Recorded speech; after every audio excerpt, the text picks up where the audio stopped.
Cricket Event is proudly brought to you by HCL Software, Rado and 1xBet.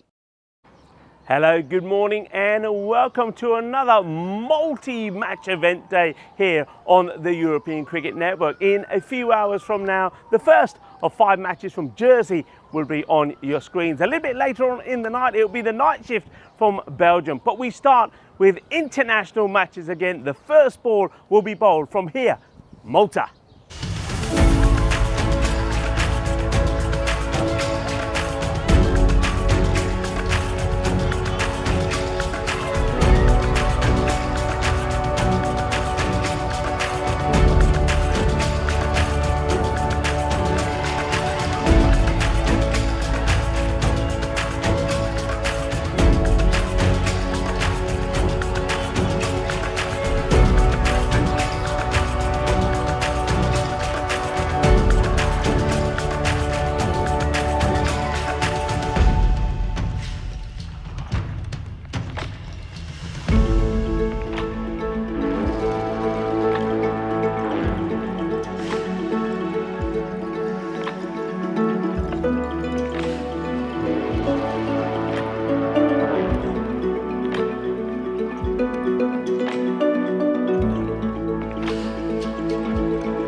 Bonjour and welcome to the lovely Marsa International Cricket Ground as you get ready for a day of T20 international action. Yesterday, the women from Malta, well, after a hard-fought couple of matches, they were victorious against Croatia, and they certainly were flying the flag. But today is the turn of the men from Malta taking on Estonia.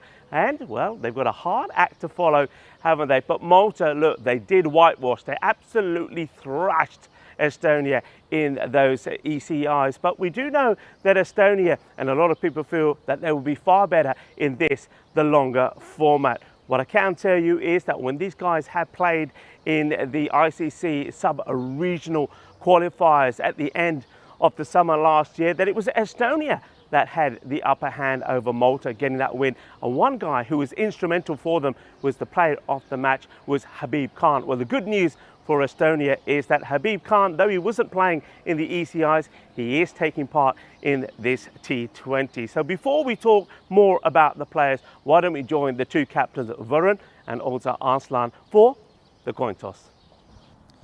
Welcome to 3-match bilateral series between Malta and Estonia. Malta is a home team, Estonia is away. So you'll flip the coin, Varun. This is head and this is tails. Okay. Tails. Estonia called the tails, and tails it is. So Estonia won the toss. Estonia won the toss and they will bowl first. Thank you to the umpire Vinay Malhotra there, who conducts the coin toss, and it is Ahsan Amjad that wins it and decides that he's going to stick to his guns. He is going to have a field first. Of course, different format here, and Arslan will be hoping that he and his players are up for the battle ahead. Not just today, 2 matches today, but also the one could be the decider that is going to be played there tomorrow. But of course, they know that no matter what the result of the coin toss was a couple of days ago against this very powerful Maltese side, that they always ended up on the losing side, losing all 5 of those matches. And it's got to be said, there's no other word to put it, they did get absolutely annihilated in them. So they're looking to come back strong. But how do you stop this powerful Malta lineup who are going to be put into bat here? Remember, also some big key players coming into this side for the first time, playing for Malta, Mahbub Ali. So Lala time. Now this guy is an amazing hit of the ball. I don't quite know a guy that can hit the ball so far, though I do feel that maybe his fitness could be an issue. I tell you whose fitness is not an issue, Priyan Pushpajan. He also gets his first cap playing for Malta. Now this guy is scintillatingly good to watch, and when he is going good, I don't think I know anybody who can hit the ball as well and as cleanly as he can. And then to add to that, You got the captain himself, Varun Prasad, Darshit Patanka, Rocky Dinesh. The list goes on. So how can they stop him? Well, of course, Stefan Gooch has been in good form with the ball. I expect him to cause the batters plenty of trouble. Habib Khan comes into the side. I think he will certainly make a difference. But what about some of those other bowlers? I think Giwala will have to be at his best. He'll be hoping that that Grizzly will move about this morning. Somebody like Kale Vispalu could be key again. And then the left-hander, Richard Parkin. Let's see if he can be at his best, but they need to be at their best. With the bat, I think Habib, again, coming in is certainly going to strengthen them. Stefan Gooch has been good, a very good left-hander, but the captain, Arslan, will know that he, Sahil Chauhan, have to perform well. One guy that could be very instrumental in both these matches here today could be Ali Masood. He's a good all-rounder. If he comes good, then they can come good. I know we're going to have a very exciting match. It's going to be entertaining, and I think it's going to be joyful. The only thing that's not going to be so joyful is that the news is that Tina Goth, it's her last day here today. But we're not going to get too sad. We've still got 2 matches that myself and Tina will be calling, and I'm sure we're going to see a lot of action and we're going to have a bit of fun as well. Tina, over to you, and the news from the middle. No surprise really that Arslan Amjad of Estonia winning the toss and will have a bowl first. Thanks very much, Rico. Yes, it's my final day, so let's make it a good one. As it's business as usual so far, isn't it? Estonia, they've won the toss and they want to have a chase, so we'll see them walking out into the field.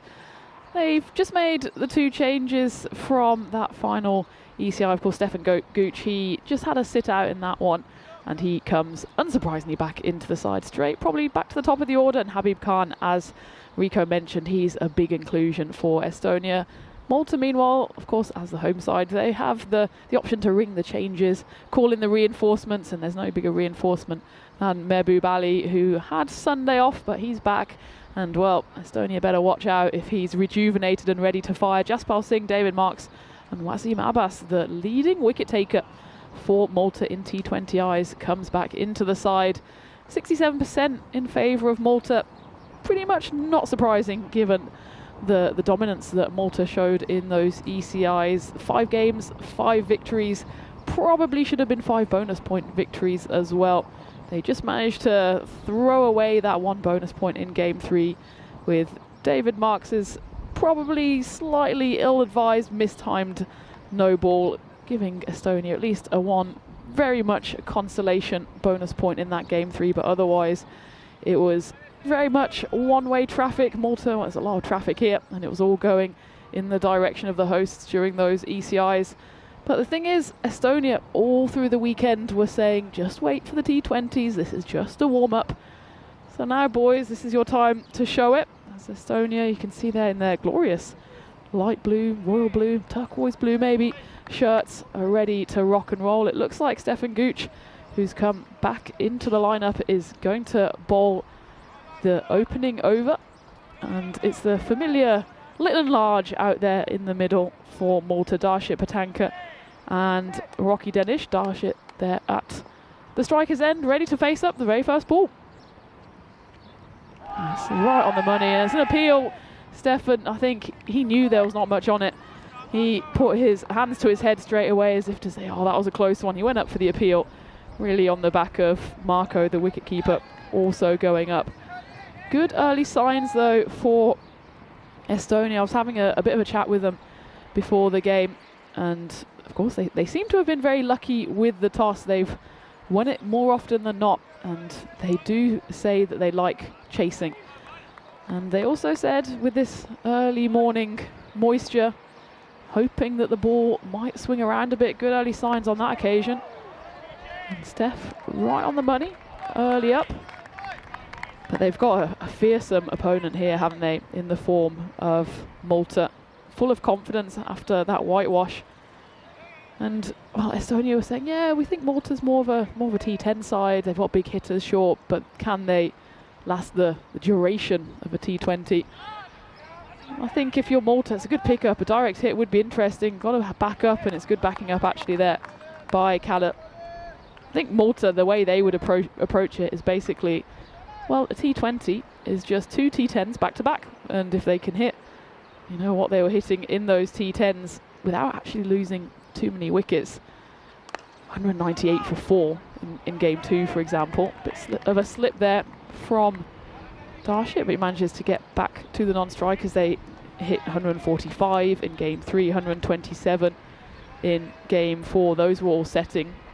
If they can double that, then they'd be very much in business. But even if they can look to get maybe, I think, 170, 180 with the aggressive play that they tend to employ, then they'll very much feel like they're in contention here.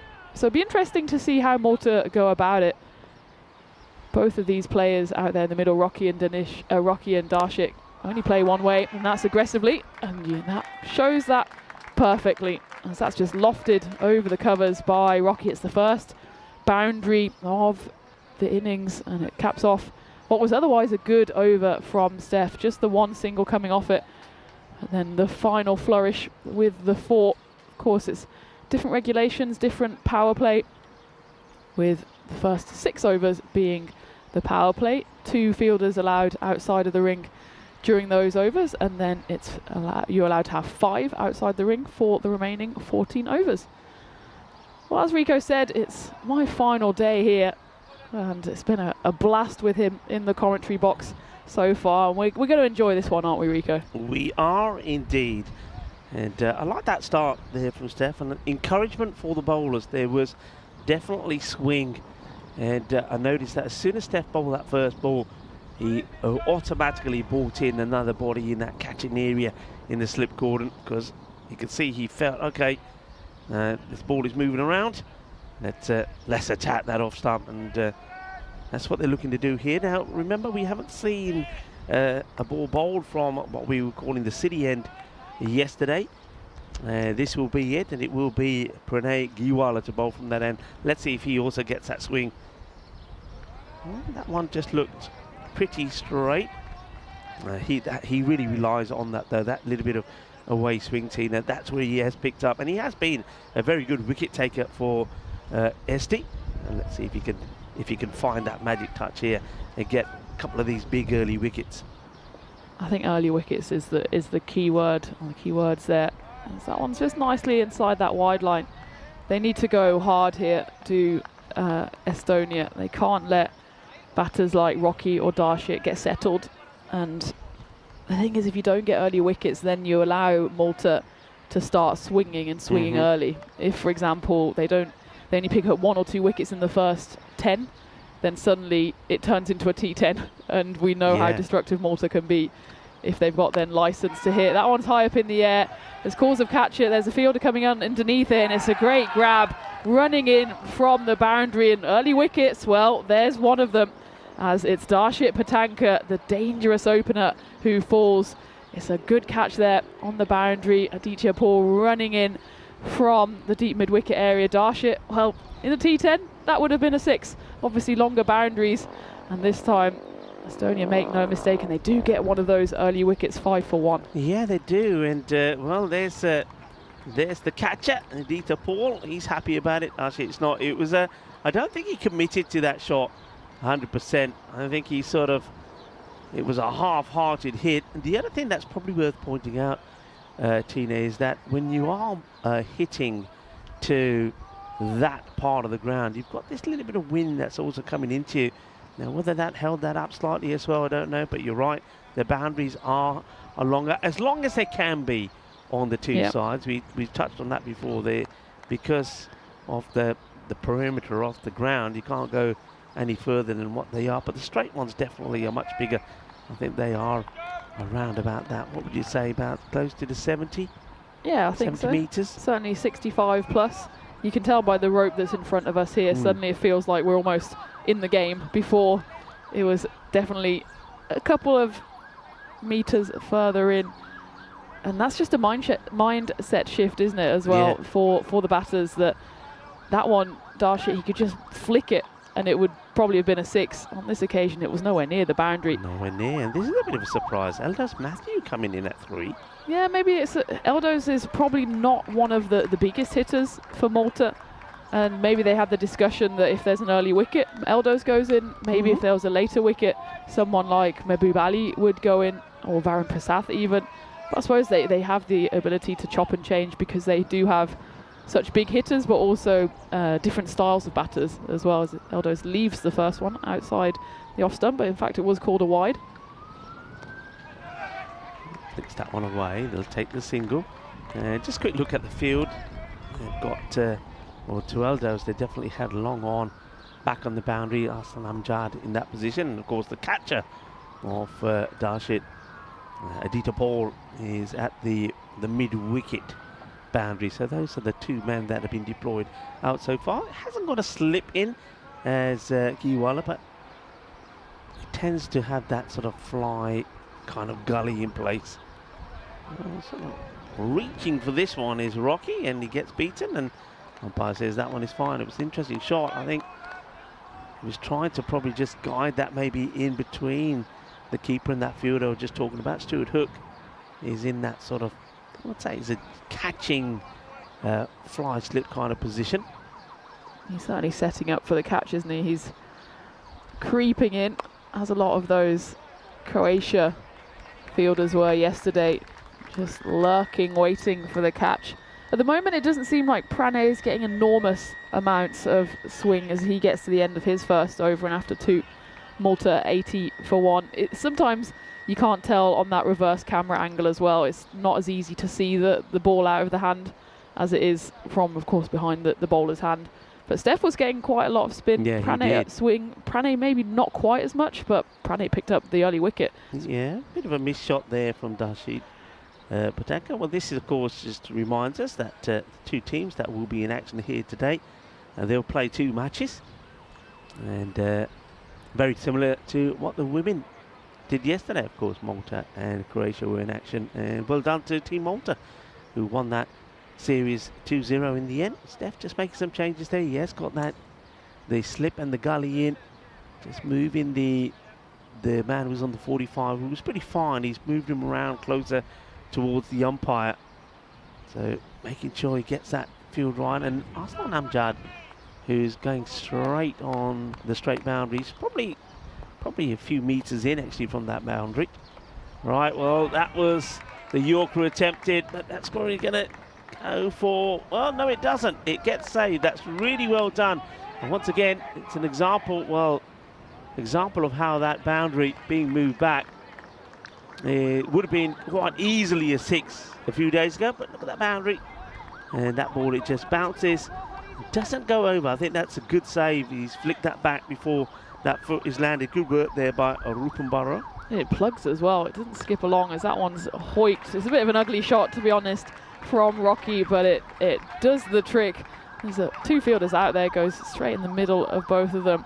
Bit of a risky shot, really. It's well outside off stump, but Rocky, he likes going with the counter punches, and that one goes to the rope.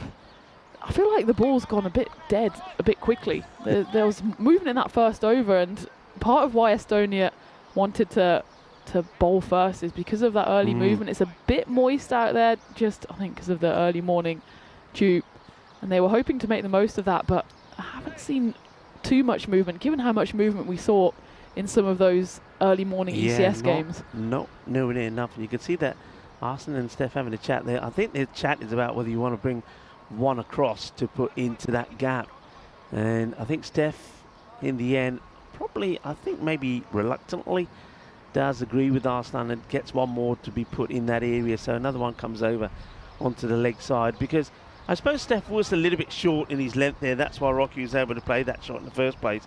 So Steph would be looking to go just a little bit fuller. Probably the slip or even the fly. The fly slip's probably the better option, because Rocky plays mostly cross-batted like that. Just flicks his wrist on it. That's going to go away as well. The fielder is put out there. It misses him. That's nicely placed. This time, a bit more control in the shot from Rocky. Just a bit too straight, and actually Habib Khan there gets a finger on it. The umpire does a good job of scooting out of the way. 4 runs back-to-back boundaries. Steph here, he needs to keep it outside off stump here for Rocky. He's got that boundary rider out on the deep covers. Anything straight, and Rocky's just going to flick it away. Oh, that is no flick. That is punished. That is brutal. And yeah, that was, I think Steph will admit by himself, it's kind of in the slot. And Rocky is not going to miss out on that. Rocky fires one out of the ground. And Stefan Gooch, this is turning out to be an expensive over with 2 fours and now that big 6. But I know Steph, he's not going to let that deter him. He'll come back.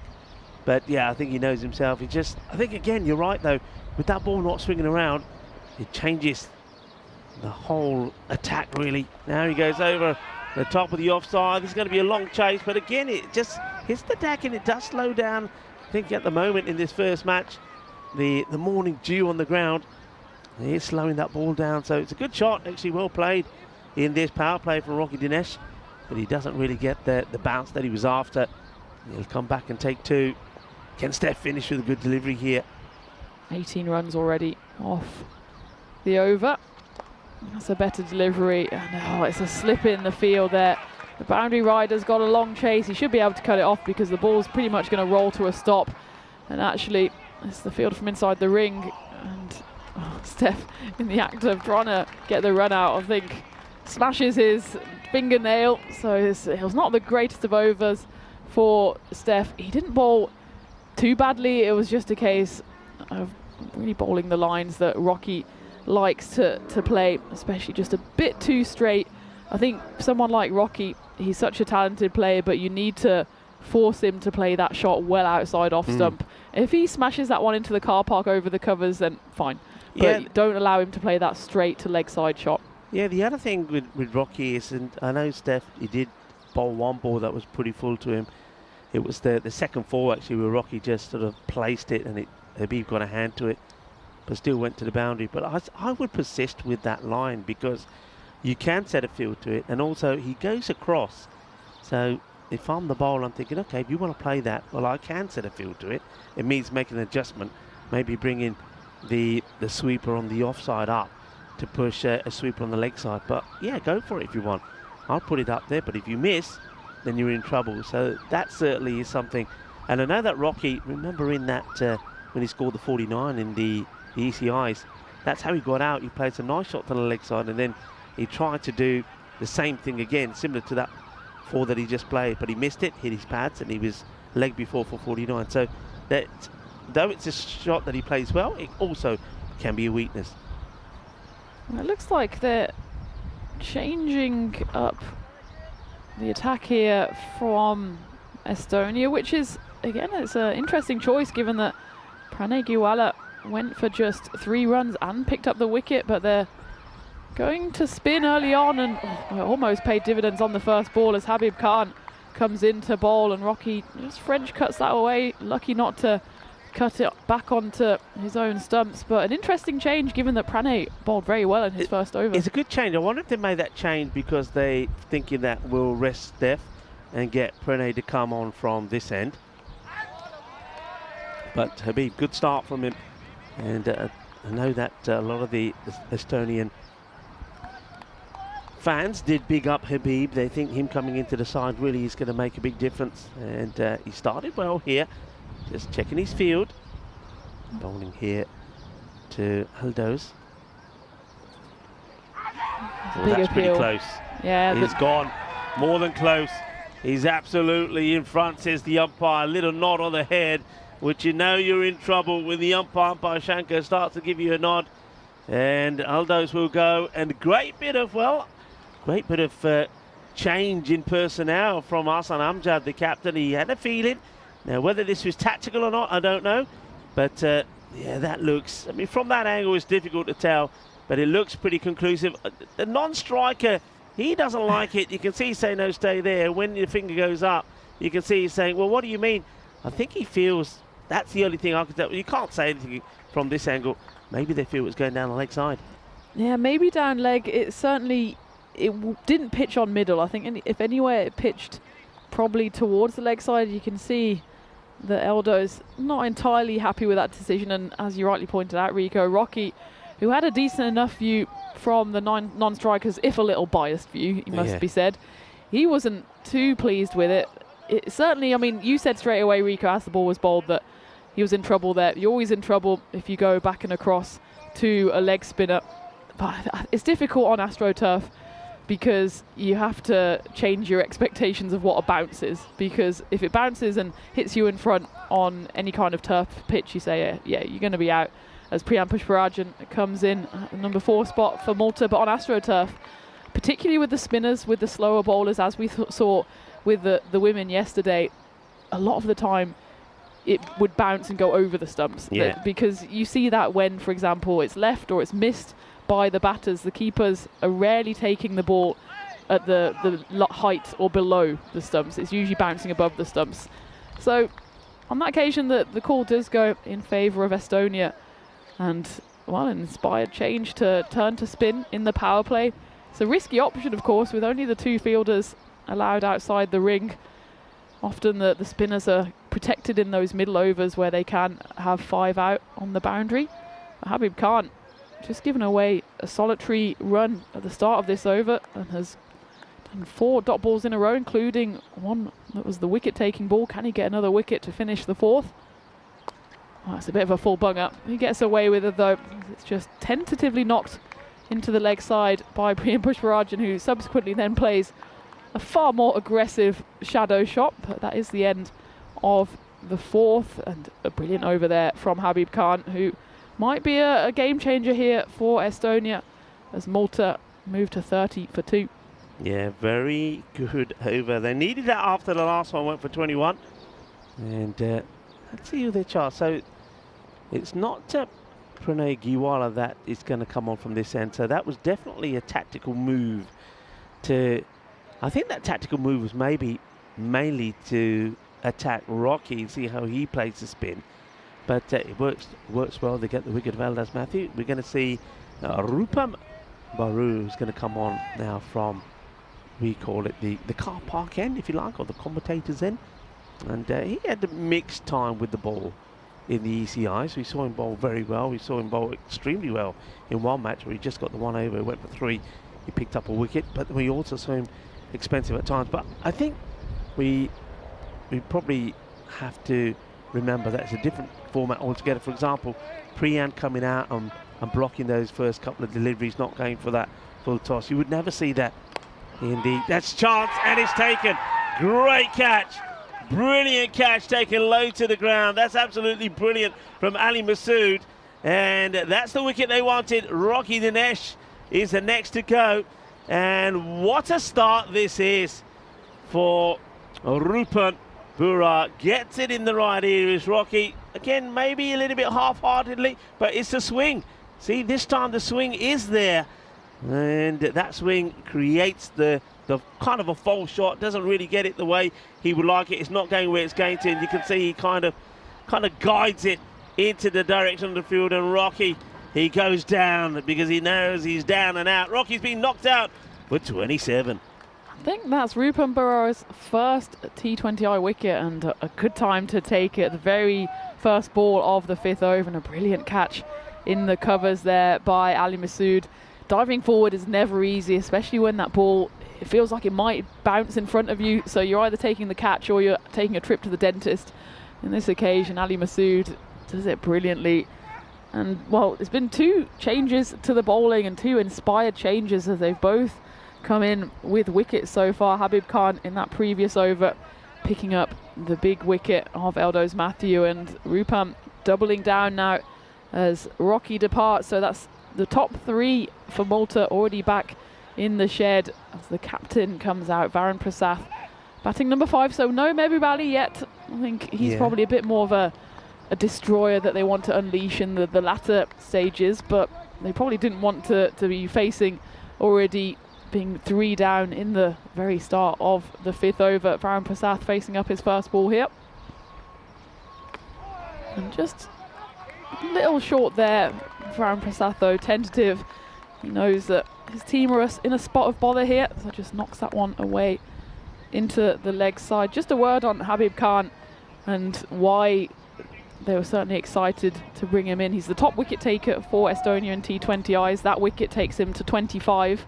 Ali Masood is the next in the list with 20, so he's already got a bit of a head start. And he's the 2nd highest run scorer ever in T20Is, just 8 short of 400 for Estonia.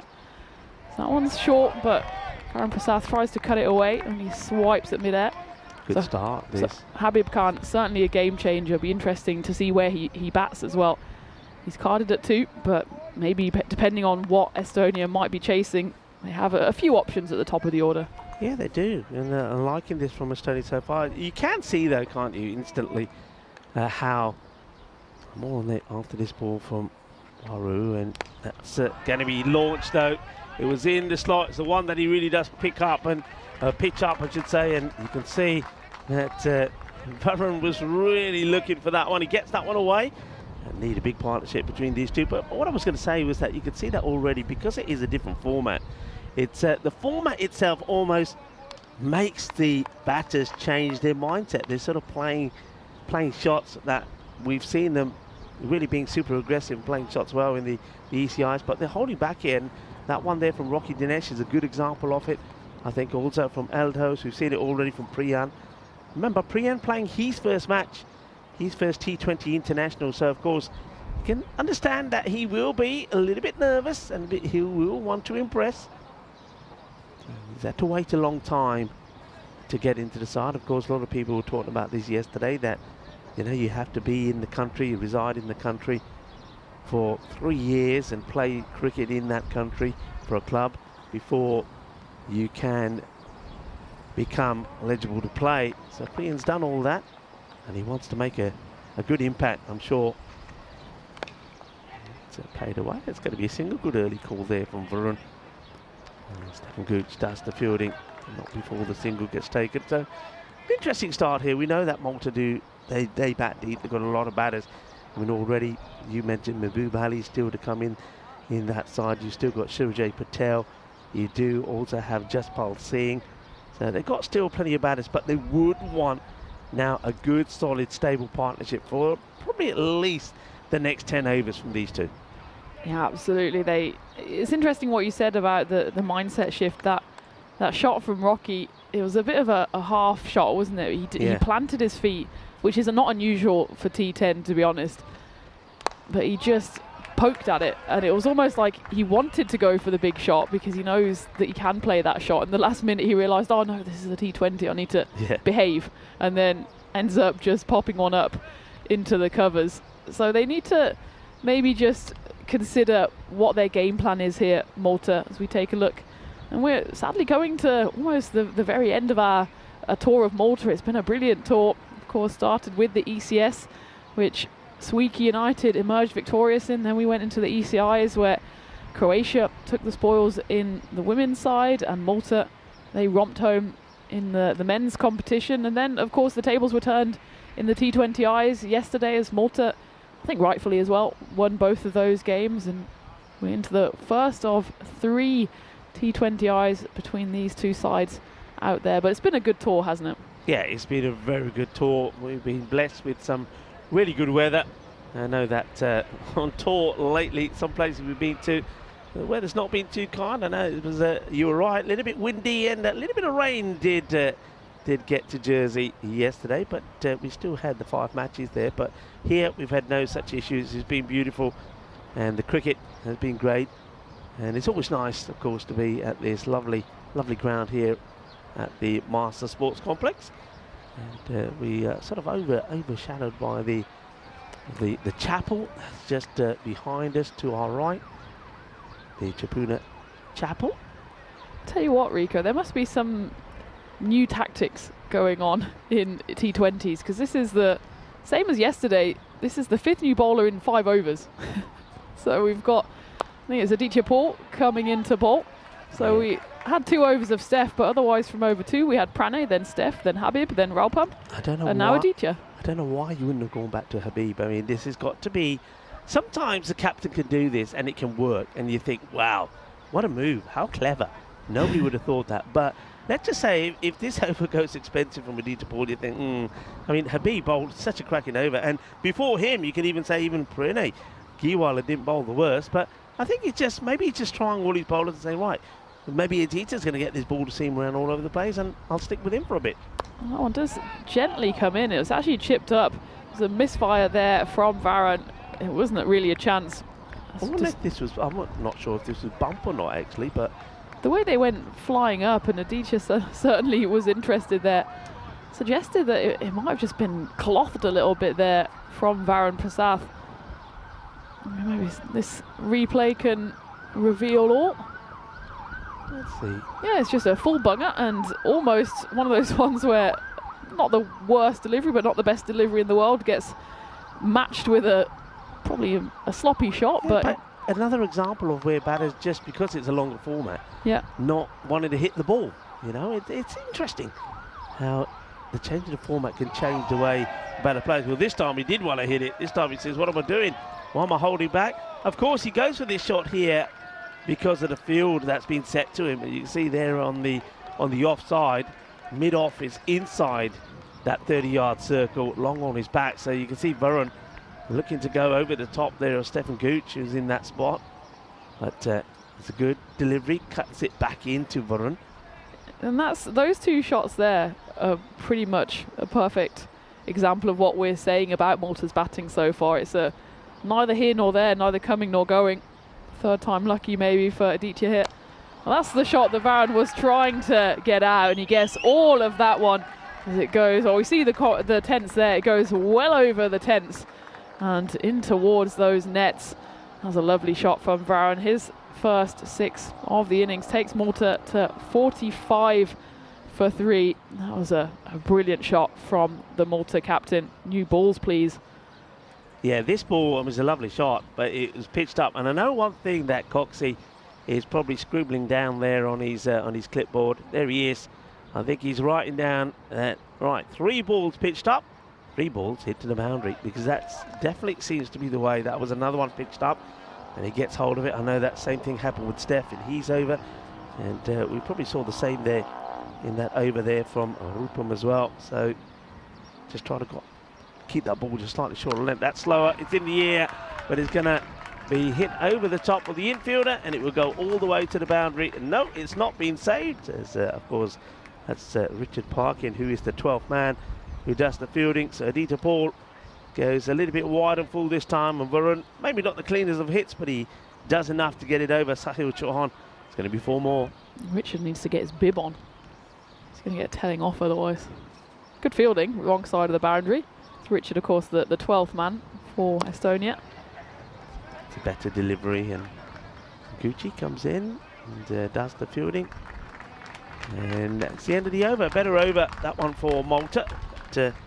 Gets the 50 up on the board for them as well. So 50 for 3 at the end of 6. I suppose it's a mindset change for the bowlers as well, because in the T10s, with those shorter boundaries, if you bowled anything short, especially to the likes of Priyan Pushparaj and Varun Prasad, Rocky as well, anything short with a bit of speed would just be deposited somewhere in the bushes. But because now of the slightly longer boundaries, it's actually anything fuller that allows the batters to really swing the batter. And maybe going short or shorter is not the worst option when you have the boundary riders, but the boundaries are further away. So it's got to be a really big shot to pull it or punch it off the front foot. So again, just a slight adjustment for the bowlers. As you said, Rico, anything that's pretty much half volley length is being put to the rope. And especially, I'm sure they've done their homework. Varun Prasad, he's not someone you want to bowl on his legs. And that's probably just the conversation that Aslan Amjad is having with his bowler now. Rupam is coming back for his second. He, of course, picked up a wicket with his very first delivery, dismissing Rocky. I would like to see Habib Khan bowling to both of these batters. Both, I feel, like pace on the ball. I just wonder if Arslan also is wary of the batter, or batter still to come in, particularly that Mahbub. I think he would like to keep a few overs of Habib ready for Mahbub, who also does tend to like the pace on the ball. So I wonder if that's the reason why he's a bit reluctant to use Habib too early. That's well bowled. It's nicely played, stroked away. They're looking for 2 here, taking on the arm of the fielder, and they will get there, of course, with these boundaries being pushed back.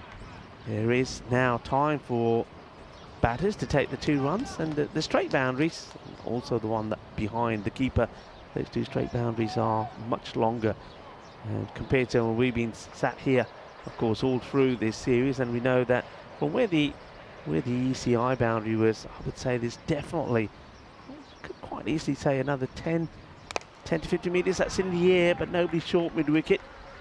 And it's going to be a single. Just a note that Richard Parkin, he can now do his fielding from the right side of the boundary. He's come on as Stefan Gooch has left the field. I know he's been struggling with a few slight injuries. He had a bit of a back problem, a bit of a shoulder problem. Just maybe getting that treated, as he, of course, bowled the first 2 overs. Second over went for 21. That's probably where you want to bowl it, I'd say. Shortish and well outside the off stump, because it's you're almost asking them to uppercut it if they want to get to the boundary, and they've got the boundary rider out there. It was just a miss hit in the end by Priyan Pushparajan. But I think keep him outside the off stump and wide outside the off stump. Probably the best place to hide the ball from him. Yeah, that's not a bad line. You can see there, Varun, there's a half chance of a run out, and Priyan. Genuine back plug here, Tina. And as Priyan sort of catapults himself back in the crease. I mean, it's Priyan's call, but Varun put the stop sign up straight away and just watch the bat. It plugs there, and then over he goes. And if that had hit, you can see there's no part of him on the ground. That would have been out. So a little bit fortunate there, Priyan. These two should be pretty used to batting with each other. Well, maybe he did get that bat in a little bit, but whether he was in touch with it when the stumps would have been broken, we'll never know. That's nicely played. There is a fielder there. They will take the single. Hey, today is my kind of day. Okay. I like today. You know why I like today? Why do you like today? I like today because first, it's International No Diet Day, which is good. It's not every day. Which is good because we are going to go out for a meal tonight. So that's good. We picked the right day to go. No Diet Day, because when British feminist Mary Evans Young had enough of all this in 1992, she invited friends to ditch the diet, and it caught on massively.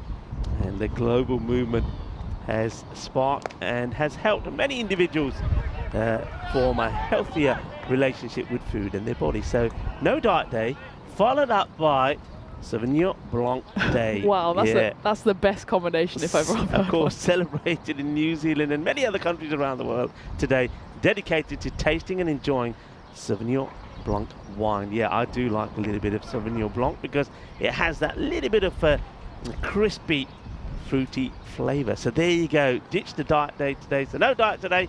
And we'll certainly be maybe having a few glasses of wine a little bit later as that over comes to an end. It's 56 for 3 after 7. Yeah, that's the kind of holiday I can religiously observe. We'll have to make sure we abide by that tonight. Excuse me. You should be in practice for playing. That's true. So I'll be watching you over dinner. I went for a run this morning again, so I've been good. You did tell me you went for a run. Well done on that. Okay, because you did go for a run, you can have a glass of wine tonight. Thank you very much. But still no pudding. No pudding. No, pudding is not allowed. As they're going to make another change here. Clevis Plu is going to bowl over number 8. Yeah, they're certainly ringing the changes, aren't they? This is the 6th bowler used in over number 8. So it's Rupam, he bowled 2 and Steph bowled 2, but everyone else has just had the single over so far. I suppose Estonia pretty happy with where they've got Malta, 56 for 3, 3 wickets down, and yes, of course, we know that Malta bat deep, but certainly if you can get the likes of Darshit Patanka, Rocky and Eldos back in the hut for a combined 29 runs, you can be happy with that start. Someone just drifts down the leg side. We'll get away with it though, as Rupam moves to his left well to cut off the boundary. One thing's definitely worth focusing on and letting the viewers know, the wind has really picked up now. I mean, I'll put my jacket back on. The wind is in our commentary sort of hut, what we call it, the cage. The wind is blowing in big time from in front of us. So that tells you that any hits down the ground from this end, so from where Varun is now, hitting it straight, the wind definitely going to hold it up. Slower ball, that's well bowled, clever bowling. And just going to be pushed away for a couple of runs. But at the same time, if you're batting from the city end and hitting straight the ground, the wind is going to take it far. So if there are any cars that are parked behind us and to the right of us, normally we do see them just to the other side of that stronger together banner you're looking at now. Move them quickly, because they could be in danger. Well, we could be in danger as well. I wouldn't want any incidents on my final day, and wow, that was an unnecessary slide, but a great little highlight there from Kalle. I wonder if we caught this. Yeah, here we go. Watch the ball. Of my life. Yeah, it's a bit of dirty dancing this day. We saw a bit of that from the ladies, and you can see that Vislapu is saying, well, it's not just the ladies that can do a bit of the dirty dancing, you know. John Travolta will be proud of that, I reckon, and Patrick Swayze. It was an interesting move, given that neither Priyan or Varun were at all interested in taking the run. Slower ball, and it's gone all the way for 6. There's a fielder out there. It was actually straight on his line, but Pranay could only watch that sail over his head. Slower ball there from Kalle. It was well disguised, but probably misdirected. It's too straight, especially to someone like Varun Prasad, who is so quick playing anything down the leg side. Yeah, I think Varun would have, just for a moment here, be a little bit concerned. And whether he picked that the fielder was there right in the boundary or not, I don't know. But fortunately for him, and maybe once again, that's that wind coming into play. Hitting it on that side, the wind just gets hold of it and it goes over the head of Giwala. Comeback ball here from Kalle. What does he have? It's a better delivery, keeping it full outside off stump, squeezed away. But the fielder out there does a good job just getting in, just the single. So Varun, he's ticking along nicely. He's 31 off 17. He's just picking and waiting for the deliveries, isn't he? He's not going after everything. He's just biding his time and waiting for those bad balls like on that previous delivery. Priyan, meanwhile, 5 off 8. He's just hasn't had much of the strike, really, just sticking around. Final ball of the 8th. It's well dug out. Again, they'll run the single. Maybe, I don't know, I suppose that one was just squeezed away, but maybe those fielders in the ring for Estonia not quite as tight as they could be, but of course the ball can fly off the bat pretty quickly here as well. At the end of the 8th, Malta 67 for 3. Yeah, and of course reminding you, plenty of cricket we have in store for you today. Not only do we have, of course, the two T20 international matches from Marsa here in Malta, and we have that Liberation Series in Jersey, where Vinny Sandhu, I think Vinny probably will be joined by Danny Hulicek today. I know Vinny was solo yesterday. Danny, of course, finishing things off there in Czechia before departing for, or we say being bizzed away to Jersey. And then Phil G will be doing the night shift as well. And so plenty of cricket, a bit of T10 action during the day and the night. And we bring you the international action between Malta and Estonia. So have a great day. I know that Dave is in there and he's certainly having a good time at the moment. And of course, you can always join us in the chat. You can always come in and send your messages through to us. And of course, if you're celebrating something special, if anything's happening in your lives, let us know. We'll give you a shout out. Of course we will. And Pranay, after bowling a decent first over, or more than decent, with just the 3 runs coming off it and the early wicket of Darshit Patanka, the dangerous opener. He's coming back in for the 9th over here. That one's flicked away. There is a man out there, should just be the one. This is a nice little partnership building between these two. It's worth 38. Of course, they were in trouble when the captain came out, 30 for 3. They've pushed it up.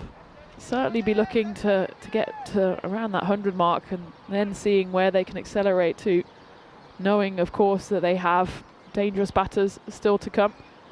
And I think Malta would probably look at this game in 2 chunks of 10, given that they play so much T10.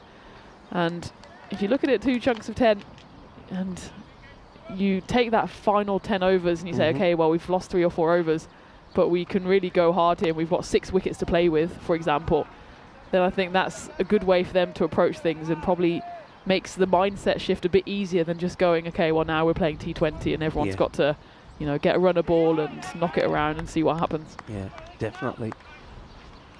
Already, though, that we have seen that the bigger boundaries have made a difference. A lot of people do of course, highlight that when we're doing the European Cricket Series or ECI's boundaries about 50 metres all the way around. That's going to just get over the fielder. It's a long, hard chase, but you're chasing in vain. It's going to be Quattro Carreras. Priyan Pushpajan gets a boundary to his name, and that will be his first international boundary, Priyan.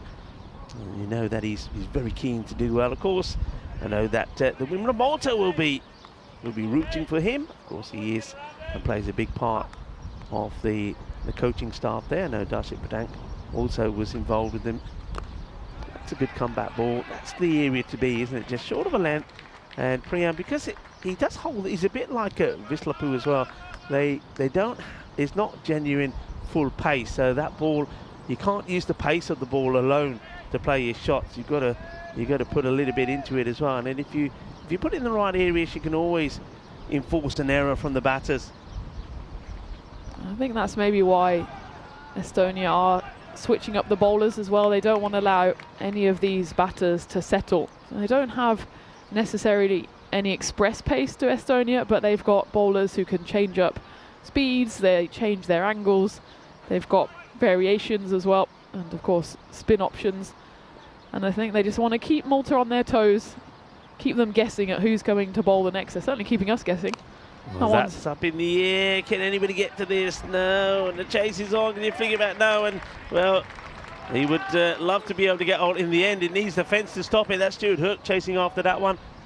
It's another one. It's not quite out of the middle, but he gets enough of it to get it over. Stuart Hook, who's then hoping that it slows down. But as myself and Tina did say, that especially now with this wind blowing and the sun out, that that dew that was here first thing this morning, about 9 overs ago, has disappeared, and that ball is going to be racing to the boundary. End of another, not the worst of overs there from Priyan. It goes for 12, and the score moves to 79 for 3. That area but in front of the nets in particular, it seems to be just on a little downslope. The amount of times we've seen the ball pitch and roll away down there. So it's maybe an area that they can target, especially the right-handers. I suppose Varun, it's a big hit from him from this side for the left-hander. It looks like the helmet is being brought on for the wicket-keeper, Marco.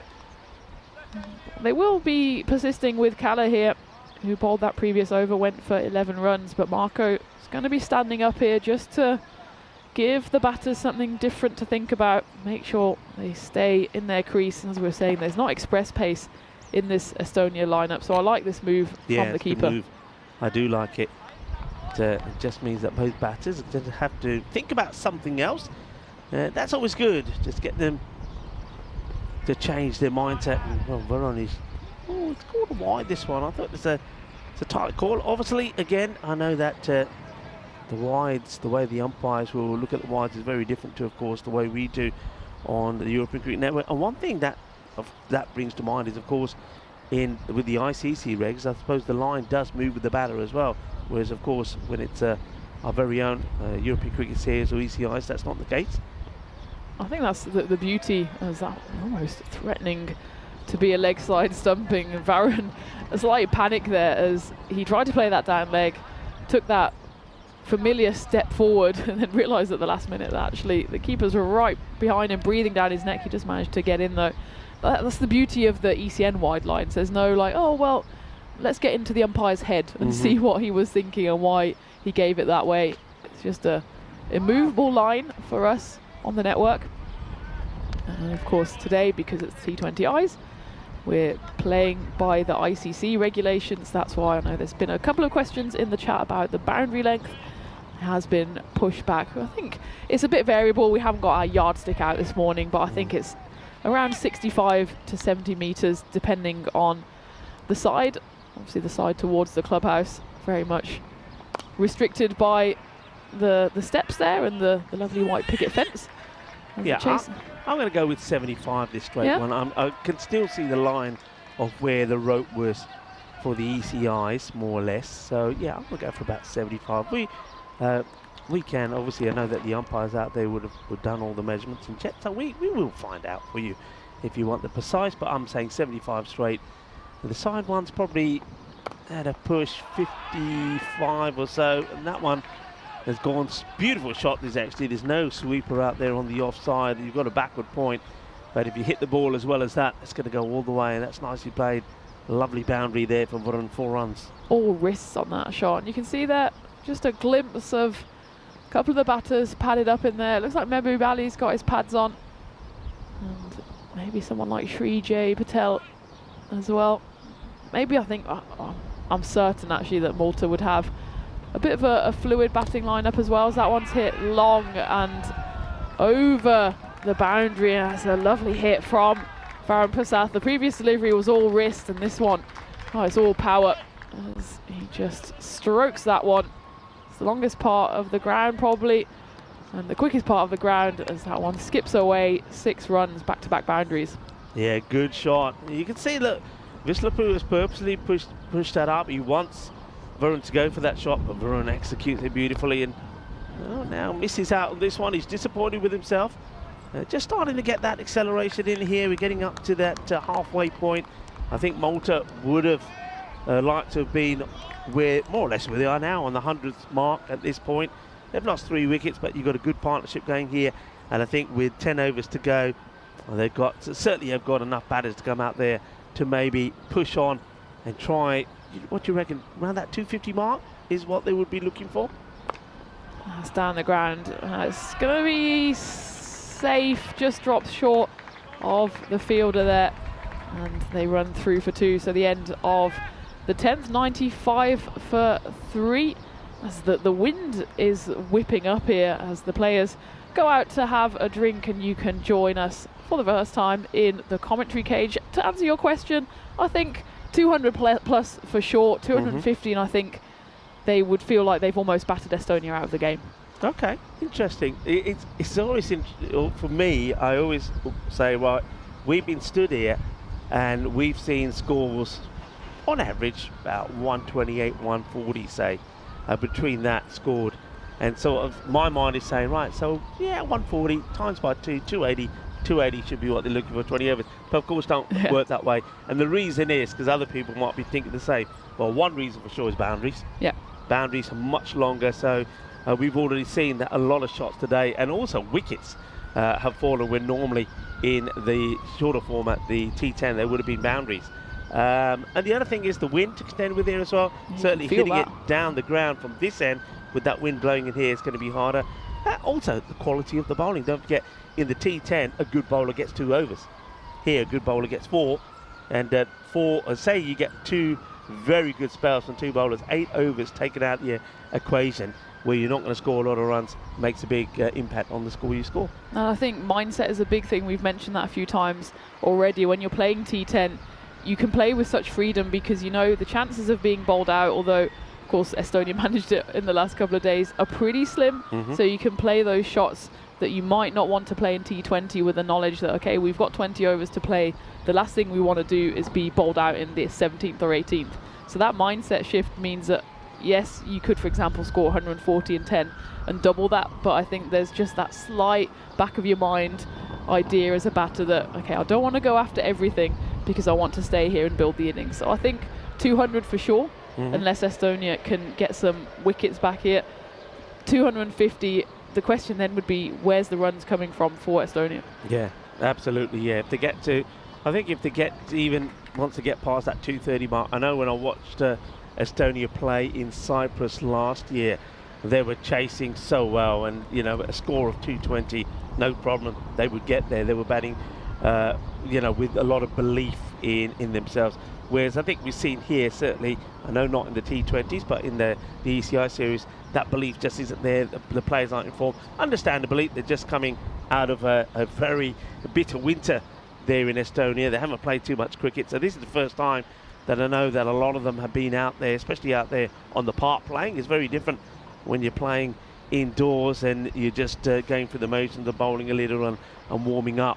But being outdoors and playing is a complete different ball game. So you can understand that we did see ST just being a little bit rusty when we saw them in the 2 days of the ECIs. But well, they've had a little bit of time yesterday. I'm sure yesterday would have been a bit of licking their wounds. It would have been a little bit of coming back together. it would have been a bit of team building there. I know that they've been joined by Coxie, the coach, who would have had a chat. He certainly would have given them some feedback on his thoughts. But more importantly, I think it's just about saying, hey, look, you know, we know this is just the start of what's probably going to be quite a long season. So, you know, go out there, give it your all, and we'll build from it. And that's, I think, what they're looking to do here. So they've had a break, and it looks like that the captain, Arslan Amjad, is going to come on and have a bowl. I like this move just again to switch it up with this partnership now looking comfortable. It's worth 65 already, just 5 short of the half century on the board for Malta. Let's see what the captain can do. Well, that one's a bit ugly to start with. It's an absolute hit me ball, and Priyan Pushparajan duly obliges. He's taken a little while to get into this T20, which is absolutely understandable given it's his debut on the international stage, but that's the kind of shot we're used to seeing from Priyan. Yeah, and the last thing that Estonia want to do here straight after the drinks break is to give a big over away to Malta, because that will really get them going.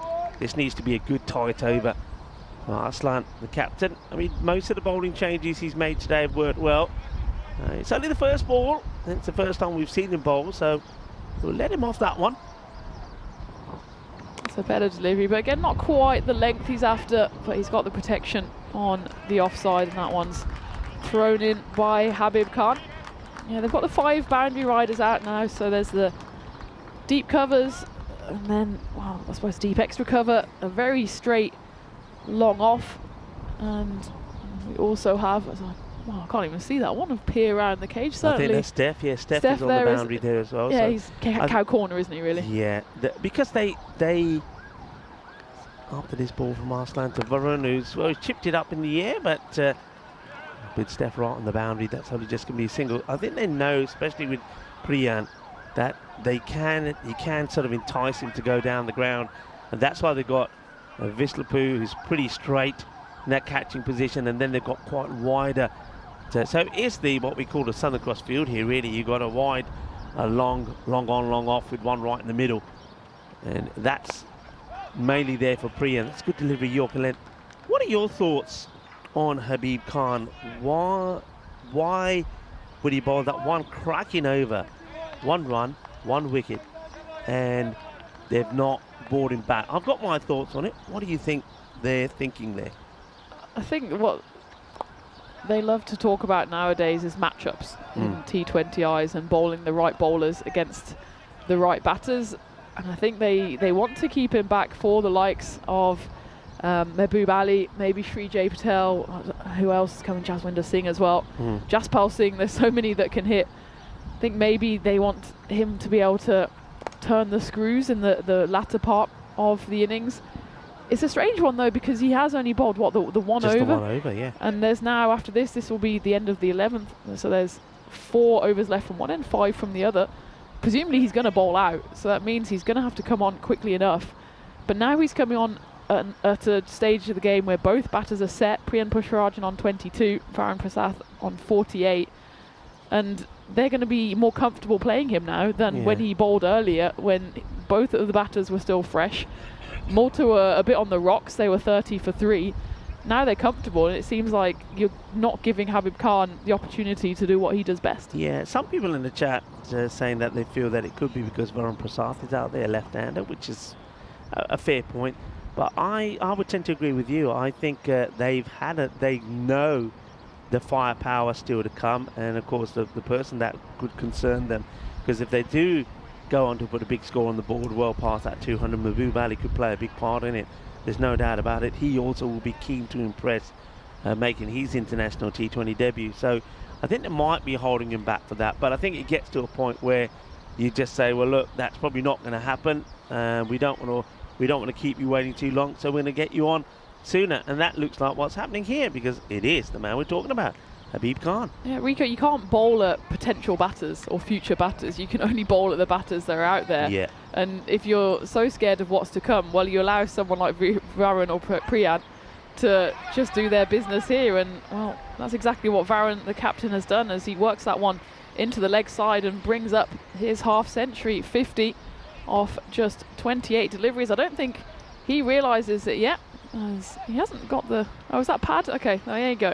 That's why he hasn't realised it yet, because he's not got there. A little bit late with the Yeah, I thought he knocked that one in with the bat, but... Leg by given. There you go.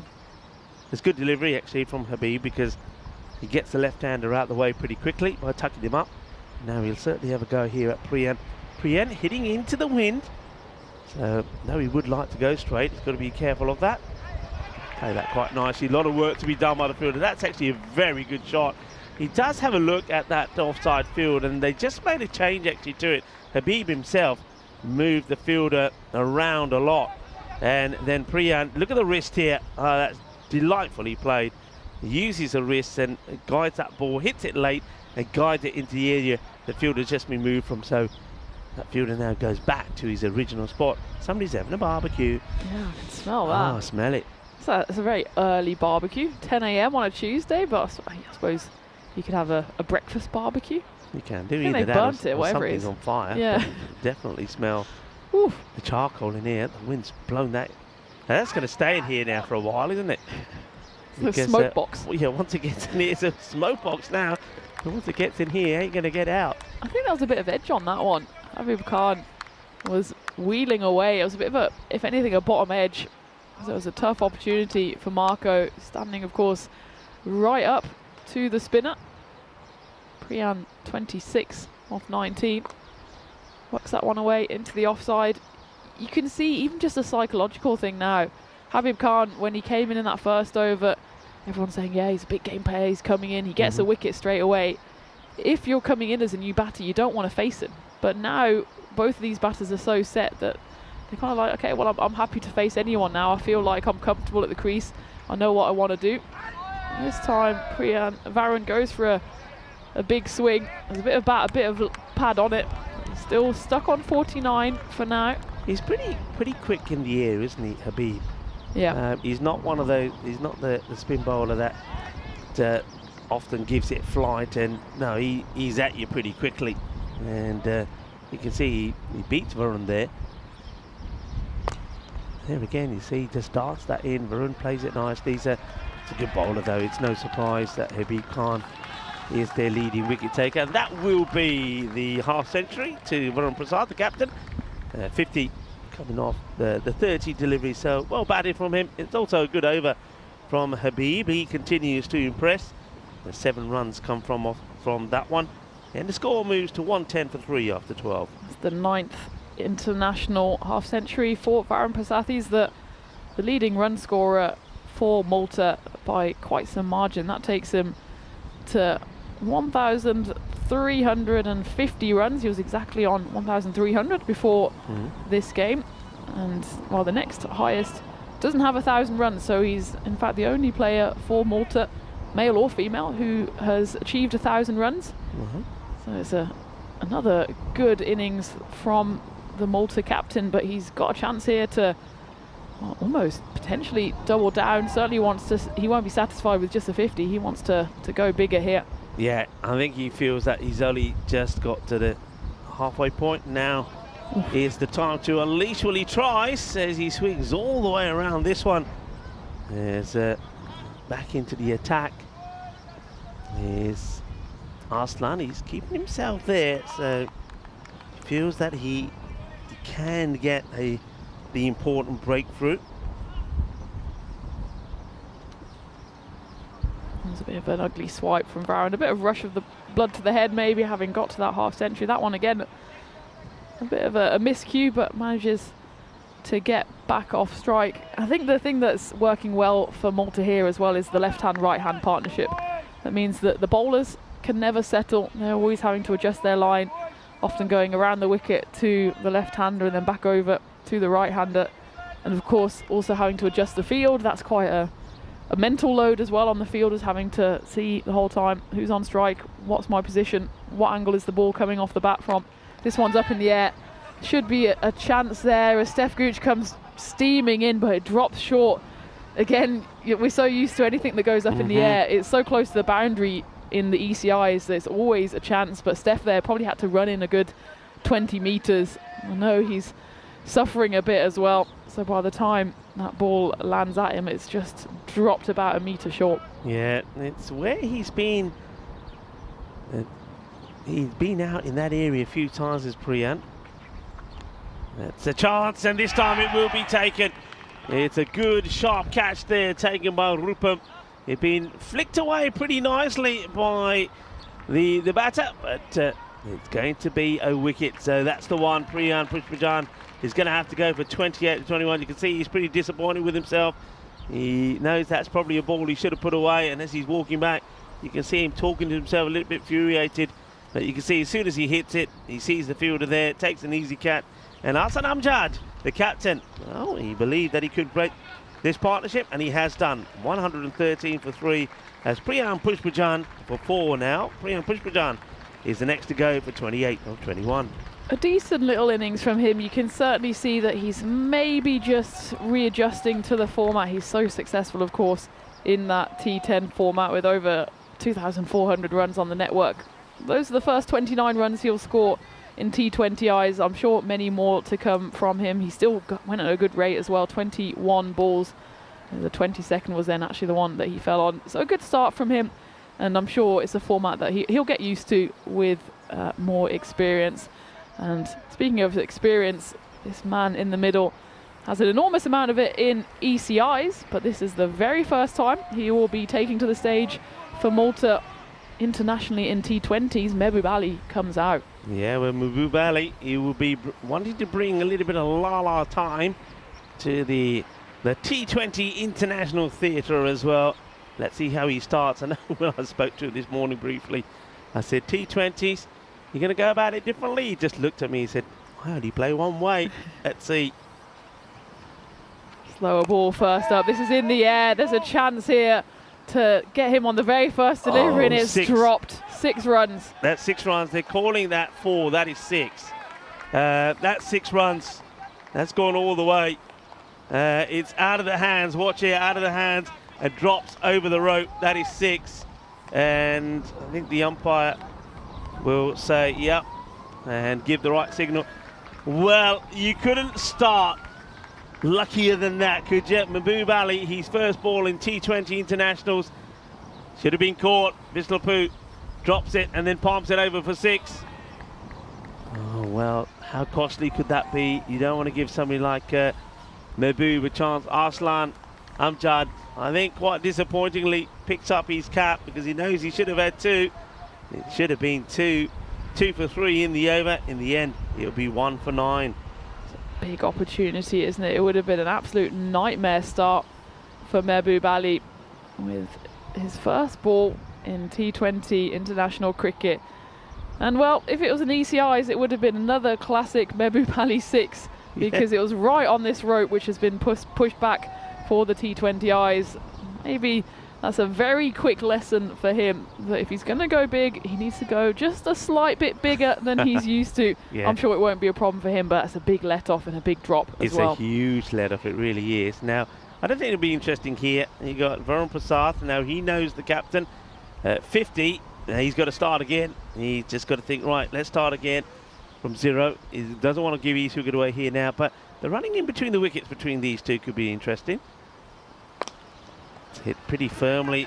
Is he going to get in the gap? Looks like the fielder's going to come across and block that off. But you see there, just a single taken. Mehboob is not one who's going to run the first one fast. Gets back on strike, takes guard, and he's facing up this spin of Habib Khan. And I think this is ideally, this is the ideal situation, I think, for SD. They would have wanted this as the matchup. Habib Khan to be bowling to Mehboob Ali. I think the ideal situation would have been to take that catch, to be honest, but the second ideal situation for them is to at least get this matchup. And Habib Khan, well, what can he do against Lala, who's already on his second life? That one's cut away, and it's a good effort there in the field by Kala, diving to his right, but Mehboob, he wins the first little battle as he cuts that one away nicely for 4. Yeah, it's a bit of a nasty kind of Tortuga bounce that gets it past the fielder.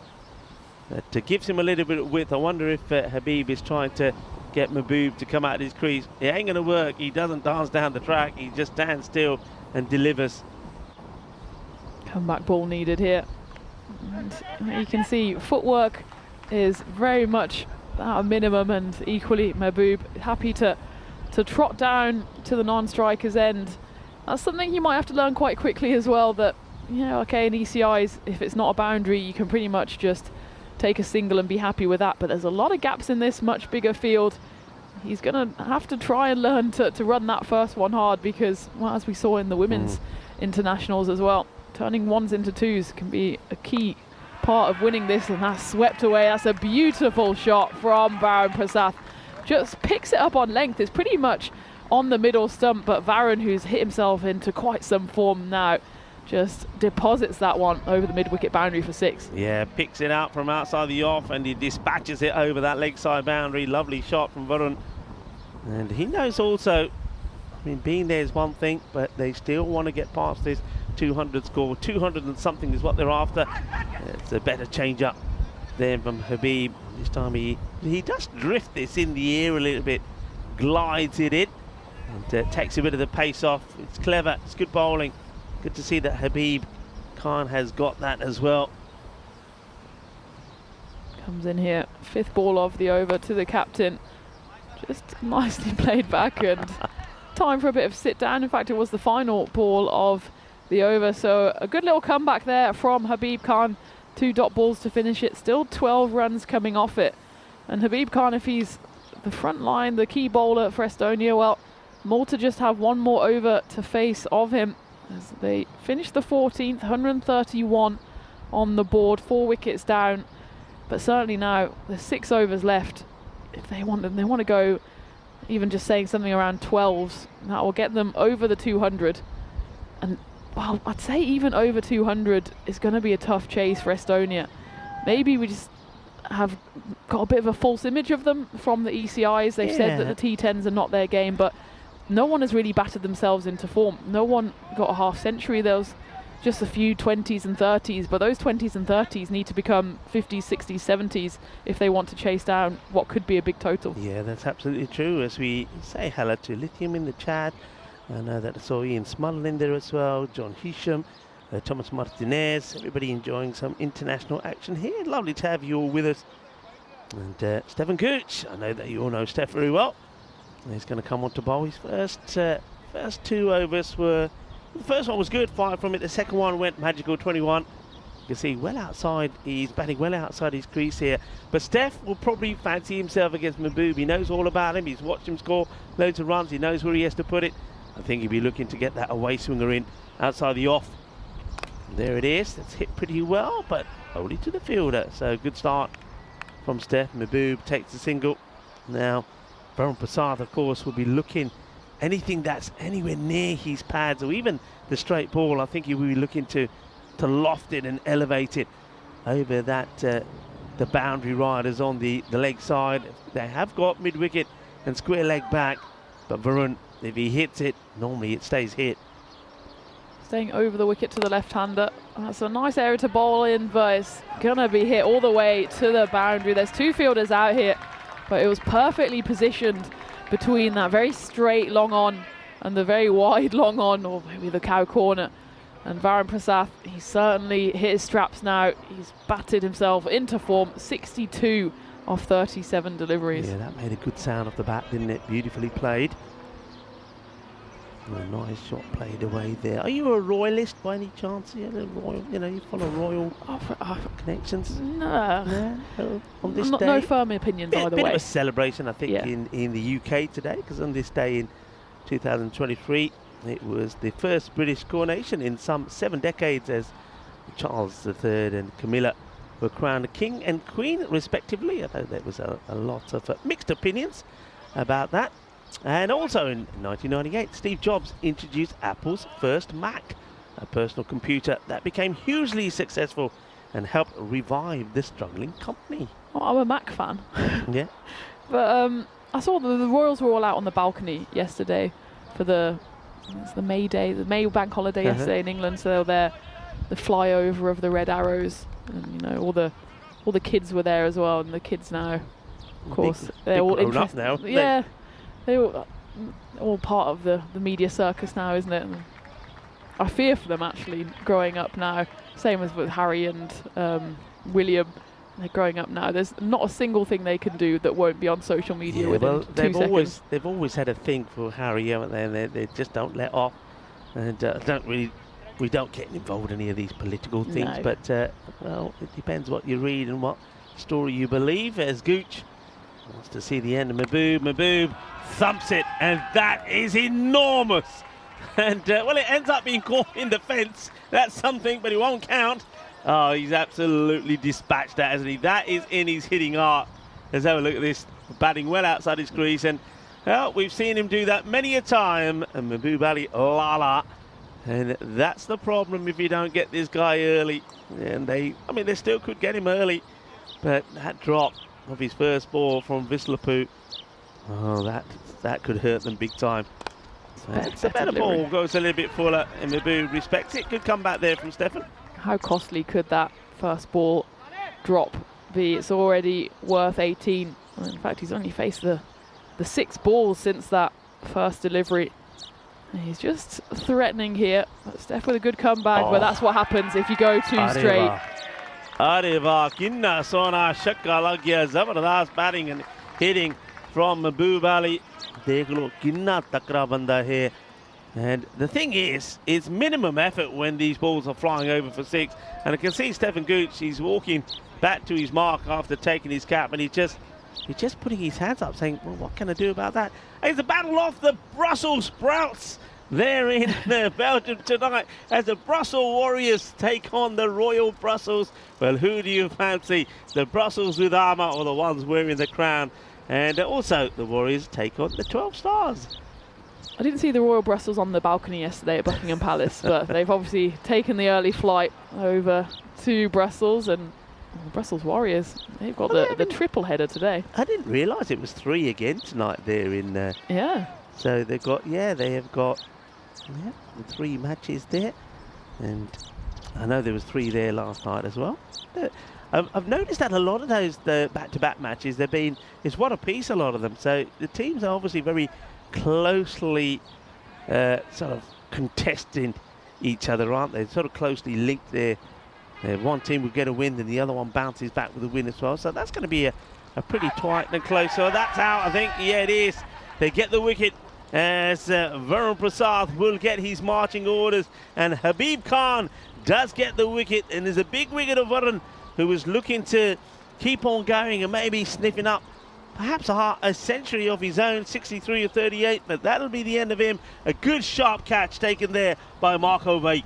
Nice catch, given that it zipped through. He's obviously standing up, and it's not an easy angle when the ball is coming across the left-hander, then back in on the spin.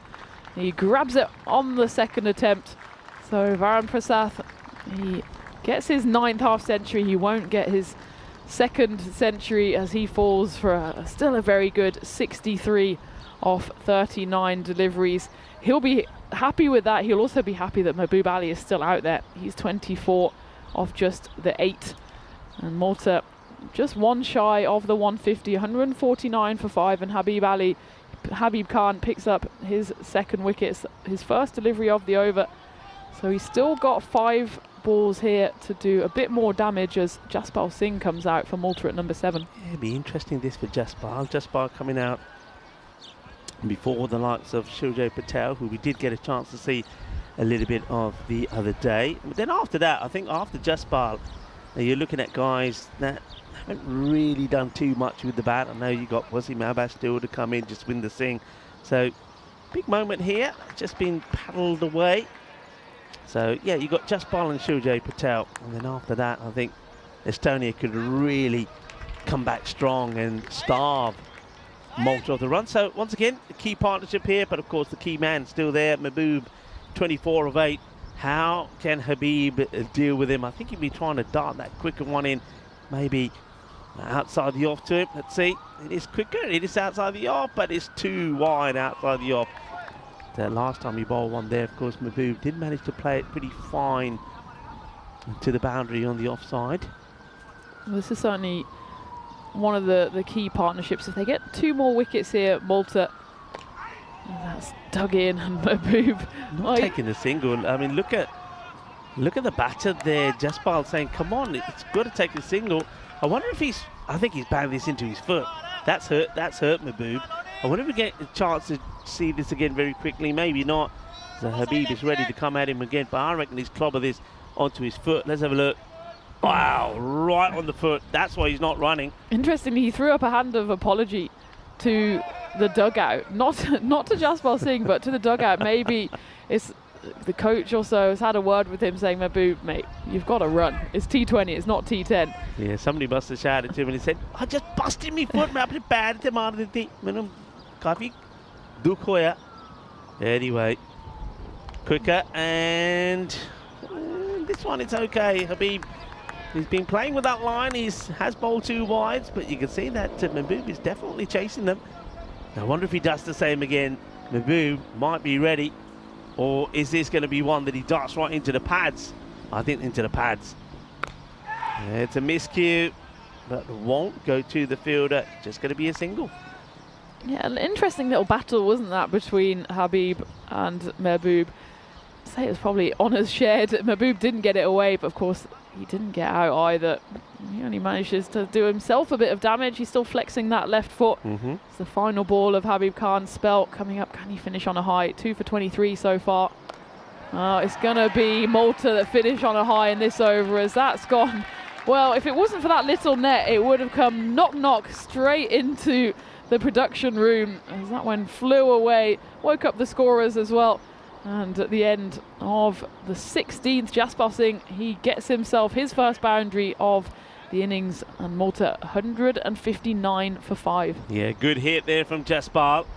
And they needed that boundary in that over, otherwise it would have been a pretty quiet one.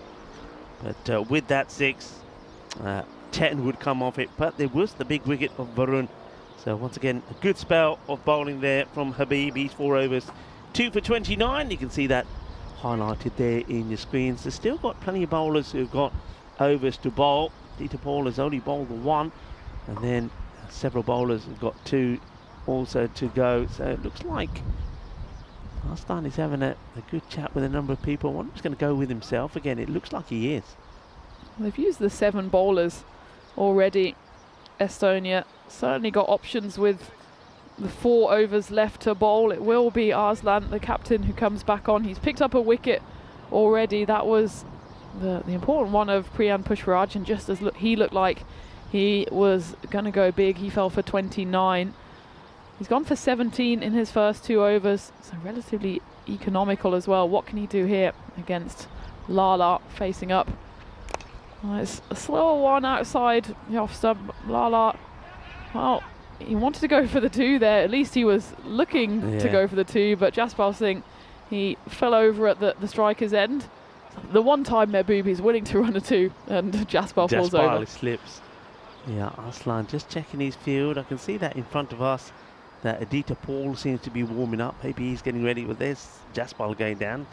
So yeah, Aditya Paul maybe getting ready to bowl the next one. We'll have to wait and see as Arslan gets ready now here to bowl Jaspal, who just hit a towering big 6 the ball before. So the ball comes out again, and once more it's knocked down to the leg side. Will they consider running a 2 here? Well, Steph has come in quickly off the boundary, and they will just be happy with the 1. So a good start to the 17th over from Estonia. If they can just escape from every over with just even 1 boundary, then that's almost a win to them. There was, every time there's been just the 1 boundary over, it's been 8s or 9s or 10s. It's those big double and triple boundary overs that have gone big. So Steph's in the 3rd. He went 4-4-6. That one went for 21. His in the 15th as well, went 18 because he conceded 3 boundaries. So of course it's easy maths, but if you can just restrict those boundary options, and especially force someone like Mahbub Ali to run for his supper, then at least provides him with something else to think about. Well, he doesn't have to think about too much there, as it's a bit of a full bunger, and Mahbub says thank you very much.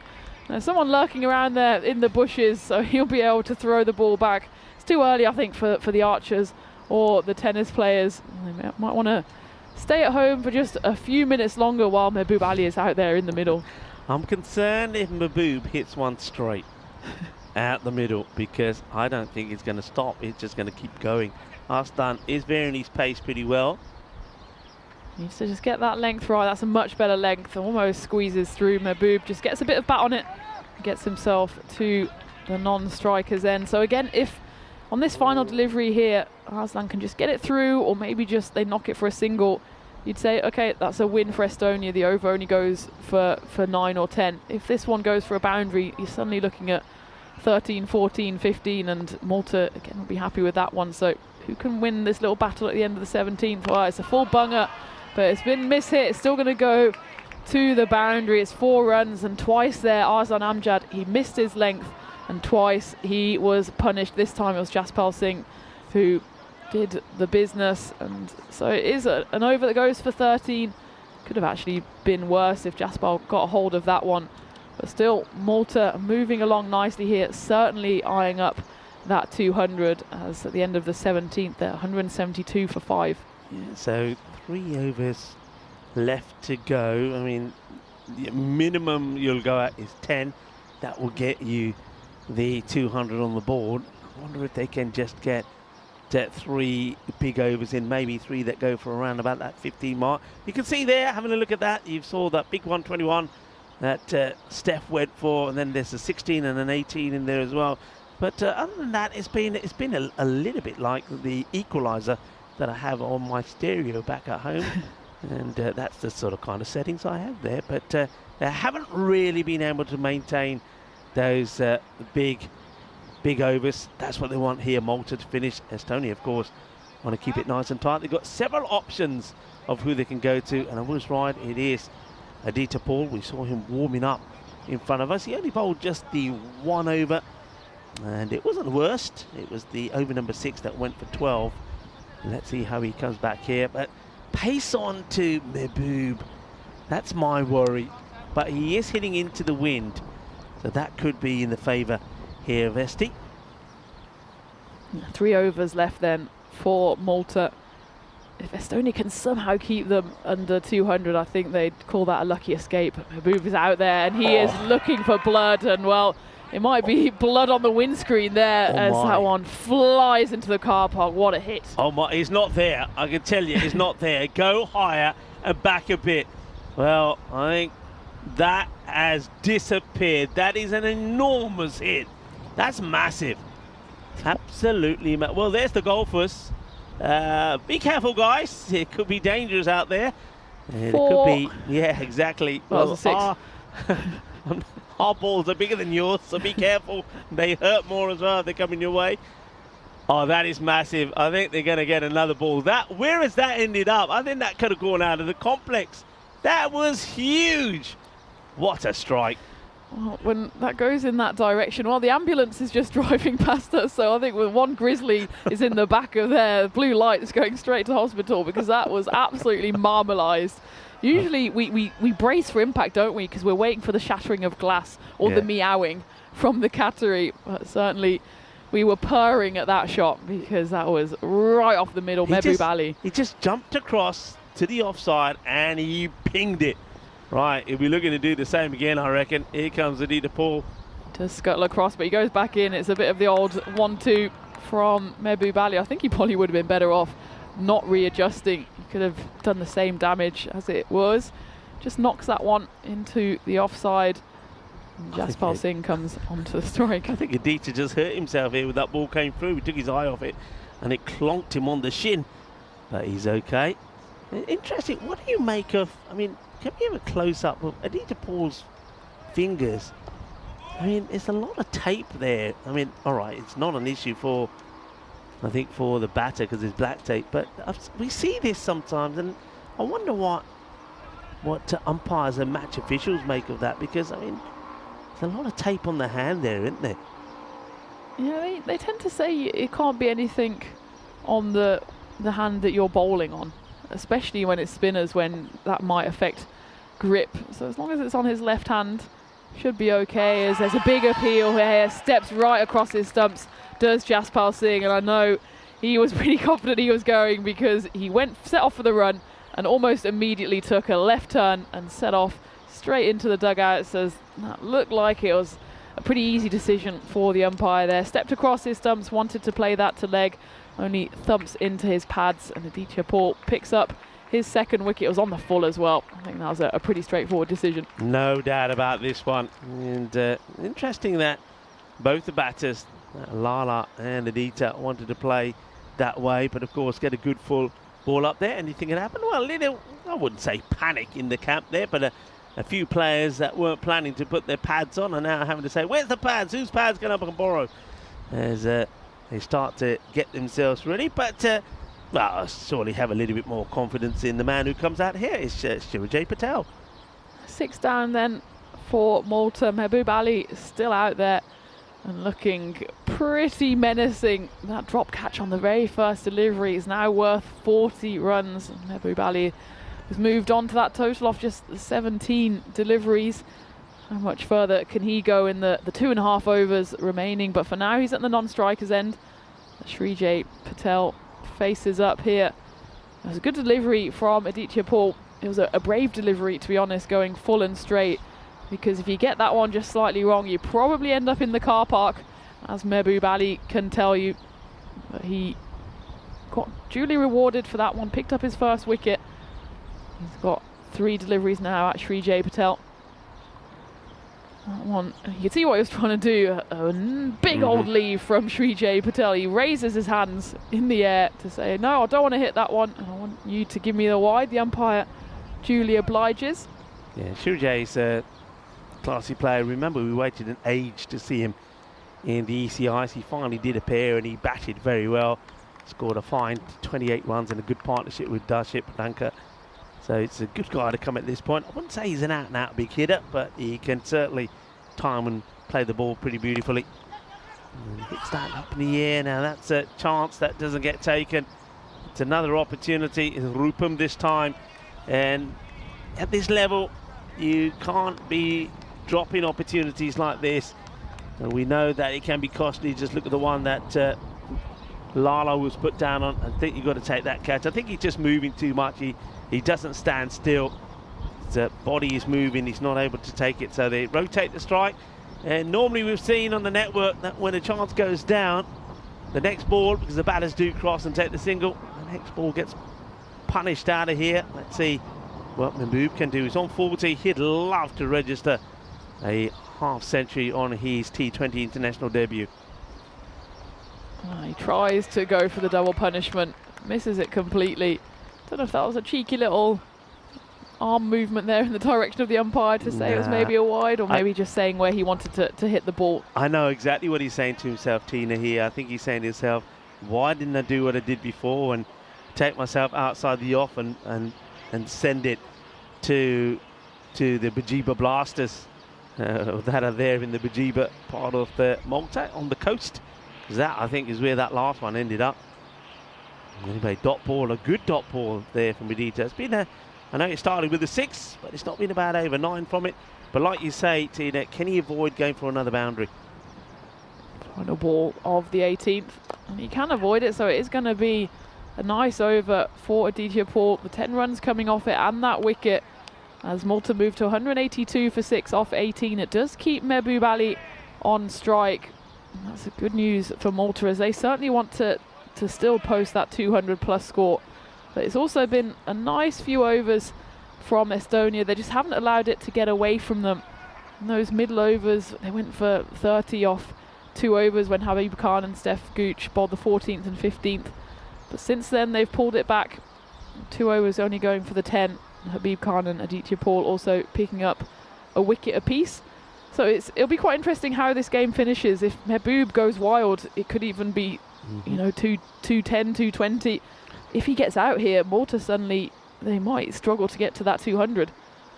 Interesting. I find it interesting. Arslan is taking responsibility to bowl another. He's going to bowl himself out, 1 for 30 so far. Now, whether it's just that he feels that he's the best option here because he's got those slower deliveries and he's already bowled a field in Mehboob, but there's always a couple that he over pitches that Mehboob gets hold of. So he's got to be careful. He's got to make the ball pitch.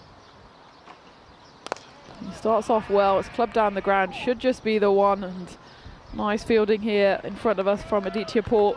Yeah, it's interesting that the captain has taken it on because Pranay, he's only bowled the 2 overs, so he certainly won't bowl out. He might bowl the final over. He's gone for just 15 and picked up a wicket, so good economy. Rupam as well. Rupam's not bowled bad either, is he? 14 off his 2 and picked up a wicket. I suppose Arslan 3, so it's not a terrible economy, but he's got 3 bowlers who, well, I suppose Habib Khan has bowled out, but 2 bowlers who have gone for good economies and picked up wickets. And, well, one of them's going to finish just having bowled 2 overs, and one of them will only bowl 3. I think a lot of it is to do with it's just the pace, Tina. I think that Arslan is feeling that he's capable of keeping the pace off the ball, bowling slightly slower. But well, let's see if it works out for him. Well, that's a good slow delivery, That's well the ball, disguised. you see. Mehboob is fuming. I think he wants Srijay to just get bat on ball and get him to the other end. Mehboob, he knows he can do the damage. I think, as you mentioned as well, Rico, he would love to get that half century on debut. He's 8 away now. He could have been 50 away had he been caught. He probably should have been caught by Kala on the boundary. So it is though he will get on strike here. He's absolutely not even bothered to look for running the 2. So Mehboob here has 3 balls of the 19th to see if he can boost Malta up to near 200 and get himself into the runs on T20I debut here. What delivery is Arslan going to come and make? He's gonna be itching to go though, isn't he? I don't think he's gonna have a look. He goes, and he goes big, and he gets hold of all of it. And those golfers who are walking by, well, they might have an extra ball in their bag as that one flies. Not quite onto the road, but certainly long enough. And Mehboob straight away, I don't know, he turned and pointed. He was definitely talking to somebody, wasn't he? I wonder if he's just checking with somebody, say, hey, tell me my score. What they're saying, look, it's on the board, 48. Can he get to his maiden half century in T20I cricket? Well, he clubs it hard, and I think it's going to race all the way, and it will go for 4. And on debut, Mehboob Ali, he gets his maiden half century, and the helmet comes off. It means an enormous amount to him, and well done. It's a good comeback after getting dropped on that first delivery. I'm sure that shook him just a little, but he came back, and boy, did he come back strong. 52 off 22. Well, I said in the intro, this guy hits the ball hard, and if you haven't seen him bat before, well, welcome to La time. Mehboob Ali, and a 6 and a 4, and he's of course hungry for more, no doubt about that. Can Arslan Amjad get out of this over? He wouldn't want another boundary here. That will more or less put the 200 on the board. And well, he's not thinking boundary. It's not a bad delivery, but he's happy to take the single and go back on strike. 196 for 6. Smart there from Mehboob as well. Wouldn't have blamed him if he wanted to go for the triple boundary, just keep the momentum going, but he notices that there's 1 ball left, and he certainly wants to be on strike for the final one. Srijay, well, he's gone 2 off 3, but certainly he's just allowing Mehboob here to have his moment, and if anyone's going to do damage in the final over, it will be Lala. 196 on the board, so 200 almost a certainty here. As we take a look at who will bowl the final over. Looks like Gooch, you know. Yeah. Gucci's taken his cap off and walked up to the bowler. So those 2 that we mentioned, who are very respectable bowling figures, kind of been overlooked here. They're going to let Gucci bowl out his spell, and I think Stefan won't mind us saying that it's not been his best of spells. He's gone for 44 of his 3 overs, but I think this is where Arslan, you can see here the captain, he wants to go with his sort of knowledgeable main strike bowler to finish things off here. It's an interesting one because Steph hasn't bowled particularly well so far for his own high standards. 44 runs coming off his 3 deliveries, so his economy is practically twice that of Pranay and Rupam, who both could have bowled. They've only bowled the 4 overs between them, and even someone like Aditya, I think he's bowled well, and he went for 22 off his 2. Arslan Amjad, he bowled out. He went 44, did pick up the wicket. Steph just hasn't been at his best. He's also going to have to be at his best with the bat in hand. Yeah. Now he's bowling the final over of the innings. The turnaround's still pretty quick in T20Is. This could also be one of those, if you finish off with a really good over, I think that will give him a lot of confidence when he goes out the bat. Well, that one's hit hard, it's Fielder high. out there, and it's going to be taken. It's right on the boundary, so hitting into the wind. That's the thing, hitting into the wind. And that ball holds up. It still hasn't been taken. Really good catch taken. So Gucci, well, you can see Mahbub. I don't think he could have tried to hit it any harder. It's the ball against the wind and ends up being a nice catch taken. Makes it look easy, actually. So Mahbub Ali, after scoring a 50, will get out, and that's a good wicket to take now. So now, it goes back to what I was saying. If Gucci finishes on a high, and let's say this over goes for, say, 6 or something like that, he picks up another few wickets, I think that really will rub off into his batting. If it went badly, I think he could have reflected on his batting as well. So getting the wicket on Mahbub Ali, that's a big plus for him. And Mahbub will go after an outstanding knock, though, 53 of 24. The gamblers work so far for Estonia, picking up a wicket on the first delivery of the final over, but Mahbub Ali scores 53 after being dropped on his very first ball in T20 international cricket. He comes back and shows us exactly what, well, we've all seen on the network for several years now. And he can be more than happy with his contribution. I'm certain we'll have a sighter of him with the ball in hand as well. But it's Steph here who is bowling the last and has come back well after not having the best 3 overs, but picked up that big wicket, followed it up with a dot. It's Wasim Abbas who's come out to face the final 5 deliveries, and at the moment just 2 big swings. He's looking suspiciously at the ground and to the umpire. It's not clever from Wasim Abbas. I mean, in the last over, you have got Shirajay Patel at the other end. He's come out and he's swinging. Shirajay is probably just having a chat with him, saying, hey, what are you doing here? You know, it's bat on ball, not dot balls. Even if you do get hold of one, dot balls, come and get back onto it. Got to be looking to take the single. Now he's out, going to be stumped. So that's just crazy cricket from Wasim. It really is. He doesn't listen. Look at Shirajay Patel. He's at the other end. He's disgusted with Wasim. You can't be doing that. You can't go out there and go swing, swing, and then after Shirajay said, hey, look, that's wrong. Come on. Bat on ball will take a single, get something on the board. He does the same thing again. I don't think Wasim Abbas has done himself any favours here. Easy work there from the keeper. So what an over this is so far. Wicket, dot, wicket. Not a run from it. Stefan Gooch, all of a sudden, those figures look, they look all right. Oh, it shows exactly what we know, Rico. We said, oh, I'm not quite sure Steph should be bowling this final over, but it's paid off here for Estonia. Bit brainless batting there, to be honest, from Wasim Abbas. Not only does he not score, but he also eats up 3 dot balls. Jaswinder Singh comes out for the final 2 deliveries here. And he gets bat on ball. That's exactly what Wasim should have done. The chase is on here. They should certainly come back for 2. They're running hard. I don't think they'll be able to get more than that. Well, they're going to go for 3. It's a poor throw. Chance for a run out at the non-striker's end, and they do manage to go 3. Excellent running from Malta. And suddenly, well, Malta might not have even got to the 200, but now they're up at 199. You can see what Steph thinks about that. The throw-in was not a good one. And, well, if he picked that cleanly, could have at least initiated the run-out. But I think he was unhappy with the initial throw-in from the boundary. Yeah, 3 valuable runs there, 199. So we will see a 200 chase, but will it be 200 on the dot or 200 and something? Shirajay Patel didn't expect it, but he's back on strike. And he hits that down the ground, but it's another catching opportunity. Will be a 3rd wicket in the over for Stefan Gooch. And well bowled, well caught out there as well by Dieter Paul.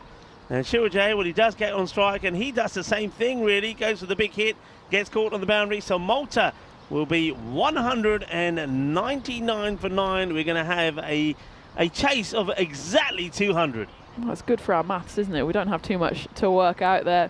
And it was a brilliant final over in the end from Stefan Gooch. We were questioning whether he should come on to bowl the last one, and he proved us wrong, and the captain right, as he picks up 3 wickets and only actually concedes 3 runs off 1 delivery. So 5 dot balls, 3 wickets. And suddenly Malta, they've sputtered towards the end of this innings. I'm sure they're still happy with the 199 on the board, but certainly at one stage we were talking 220, even 250. As well, also question is, how costly will that drop be of Mahbub Ali? We saw when he was out, of course, in the final over. It's a different ball game. There was not much coming after that, but it started well, didn't it? Darshit Pathanka, he went early for Estonia, and Estonia had Malta on the rocks, 30 for 3, but then there was that one brilliant partnership between Priyan Pushparajan and Varun Prasad that boosted the score up. And then when Mahbub Ali came in, it was suddenly la-la time. Yeah, it was. That was the LB. I weren't sure about that one, about Eldos Matthew. I think there's probably doubts about it, but no doubt about that, as Rocky Dinesh just, well, he kind of froze and just offered a catching opportunity. But look, I think other than that wicket there, maybe of Rocky, I mean, this one would have been out if it hit, because Priyant was up in the air as the ball went past. But other than that, I think Malta did everything pretty well. There was good partnership that you just mentioned there. That was pretty key. Varun batted really well. Priyant, a good introduction from him, as well as, of course, Mahbub, both on debut here. The thing that lets them down is that last over. I mean, the coach, having seen that last over, will be absolutely furious. I mean, you don't have a problem with Mahbub going for the big shot first ball.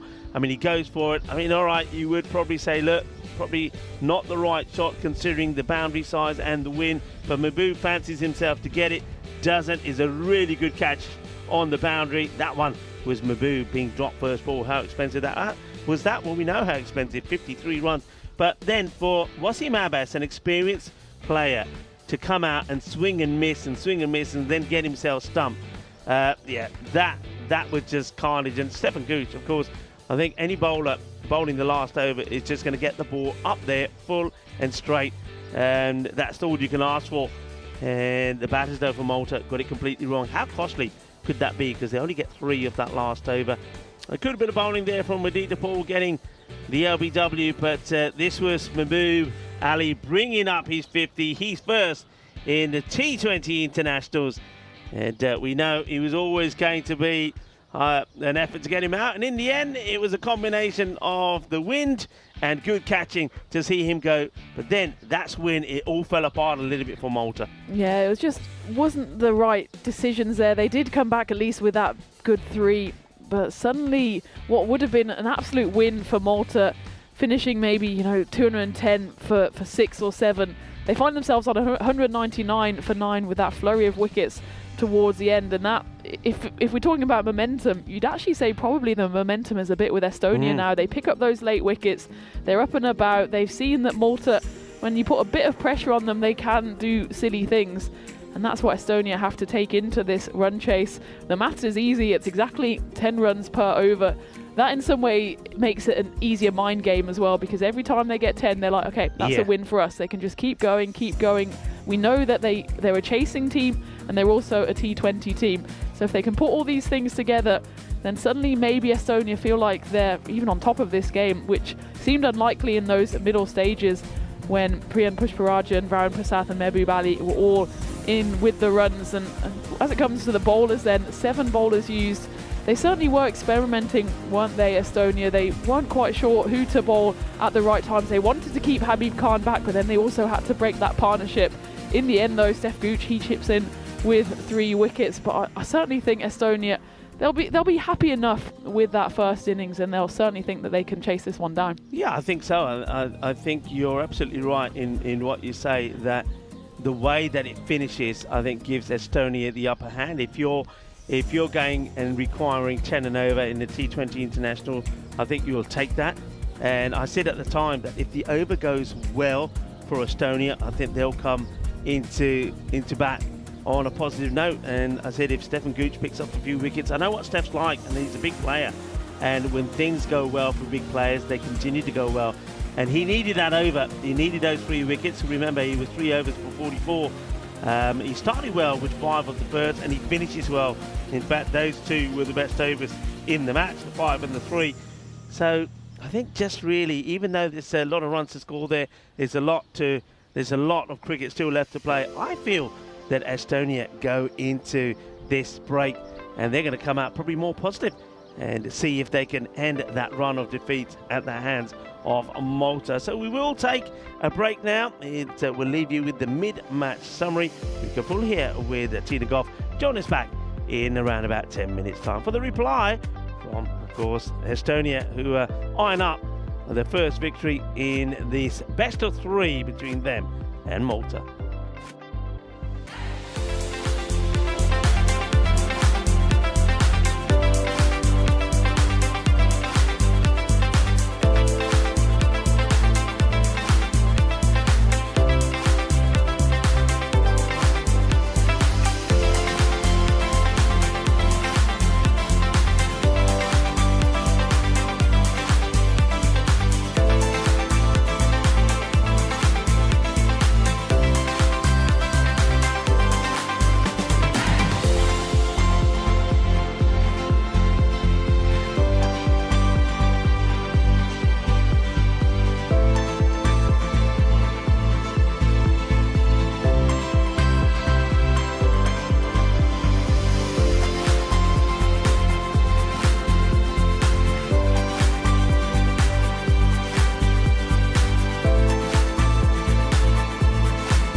This European cricket event is proudly brought to you by HCL Software, Rado and 1xBet.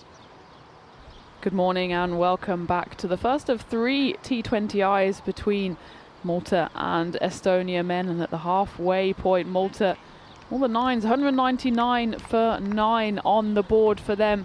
I think at the halfway stage they probably would have been looking at 220, even probably something towards 230, 240, even 250, but it was a good rescue job from Estonia, and also a bit of brainless batting in that final over in particular, which meant that Malta were not able to break through that 200 mark, and it will then be bang on 200 that Estonia need to win this game. So the run rate, even I can calculate that with my maths brain, 10 runs needed per over.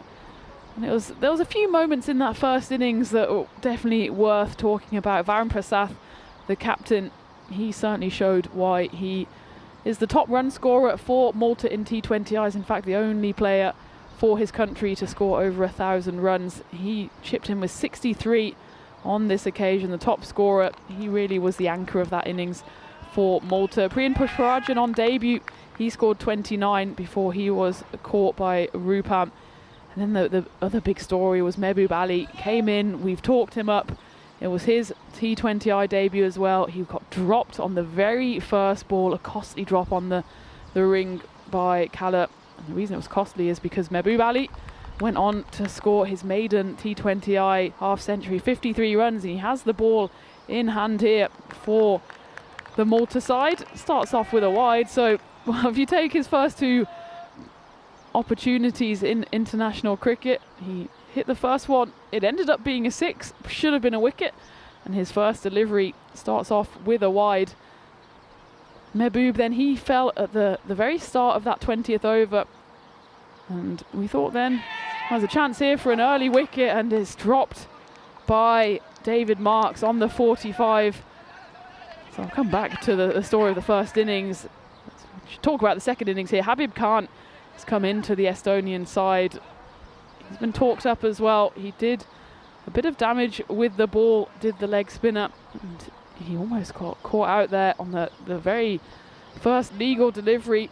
He's opening the batting with Stefan Gooch, who came in to bowl that 20th over and picked up 3 wickets. Before that, he'd already gone for 44 runs in his 3 overs. It was a brave call to give him the ball for the final over, but it worked a treat. As that one is also a bit of a treat. It's down the leg side by Mehboob Ali. He hasn't found his radar yet, and Stefan Gooch just flicks that one away. 6 runs and a dream start here for Estonia. 8 runs coming off the first 2 legal deliveries. A bit of a conference then between Mehboob Ali and that's in fact Priyan Pushparajan there, having a chat to him. Captain Varun Prasath, he's at point. He's marshalling from there, gesticulating wildly.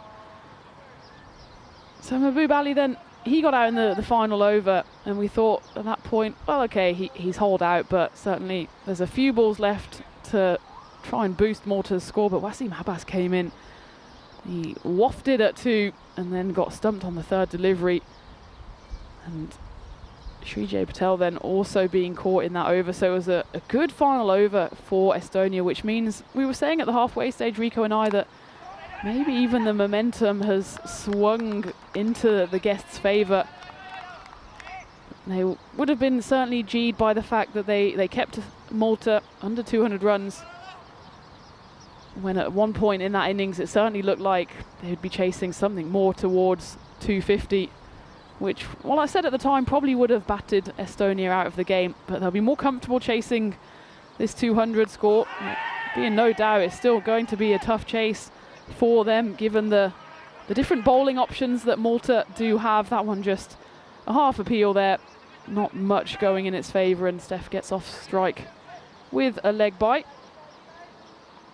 And as for Estonia, then you'd say they probably don't quite possess the same batting depth that Malta do, but Habib Khan coming into the side will certainly be a big boost for them. He's the 2nd highest run scorer for Estonia, 392 runs, so just 8 short of that 400 mark, 7 short now with the single he's already got in this game. Steph Gooch, of course, he's no slouch either. He's got 288 international runs to his name. And beyond that, Ali Masood, he was blowing a little hot and cold in that ECI series. Sahil Chauhan, the same could probably be said for him as well as we get to the end of the first over. 9 on the board for Estonia. So it's a very simple equation, isn't it? With 10 runs per over needed. More or less anything that stays below 10 is a little tick in the box for Malta. As for Estonia, they certainly will be eyeing up just staying in and around that rate and every single over just to keep the run chase on and to take this chase deep. We know that they quite like chasing as a side, and well, as Estonia kept on wanting to remind us over the weekend as well, they do see T20 as their preferred format. They, by their own admission, were seeing the ECIs as more of a warm-up for these 3 T20Is. Counterpoint was, well, we don't think that getting almost whitewashed in that series, 5 games lost and only 1 bonus point taken, is necessarily the right way to probably prepare or get some momentum into these T20Is. But they remain steadfast that this is their format and they want to prove a point here. And they certainly don't want to fly home without a victory under their belts. It's worth noting that the respective rankings of these two sides as well. Malta, going into this series, ranked 74th in the T20I rankings and Estonia 68th. So not much between the sides, but Estonia the higher ranked side going into this 3-game series. As Wasim Abbas will come into the attack for Malta. Wasim, he was a bit of a misfire from him at the end of that first innings, swinging and missing at 2 balls, 2 brainless shots really as well. At that point, well, if you give yourself the first one, if you miss the first one, you just got to get yourself off strike on the second one. He did it twice, and the third one again went dancing down the pitch, made no contact on that occasion. Marco, the Estonian captain, whipped off his bails, so it was 3 and out for Wasim Abbas, but he's got a bit of making up to do, and he's doing it with the ball here, his more comfortable environment, and he's proven time and again actually for Malta that he can do it. 71 wickets for Wasim in T20 internationals. And that's not only the highest, but it's the highest by some margin. The second on that ranking is actually Varun Prasath. He's got 43 wickets. So Wasim Abbas, 28 more wickets than everyone else for his country, but he's been hit to the boundary here, as that's a lovely shot by Habib Khan. Just a tiny bit of width on offer there from Wasim Abbas, and Habib knew, especially in this power play, there's not too much protection out on the boundary, so if he can get it over that ring, he's guaranteed to get some runs. He picks up 4 of them on that occasion. Remember, it's the T20I regulations here. We're playing under ICC regulations, not ECN regulations, which means the first 6 overs, there's 2 fielders allowed outside the ring on the power play. Wasim has got deep covers and a deep third. So that one is guided away nicely. Third is out there, and it's Jaswinder Singh doing the fielding. And then from the 6th over onwards for the remaining 14 overs of the T20, in the men's game you're allowed 5 fielders outside of the ring, and in the women's game it's 4. So certainly a little few changes for both sides to get used to. Of course they're both relatively experienced on the T20 international stage. That one's fumbled actually there by Mehboob Ali at point. They still managed to go through for 1. I don't think the fumble necessarily changed matters there.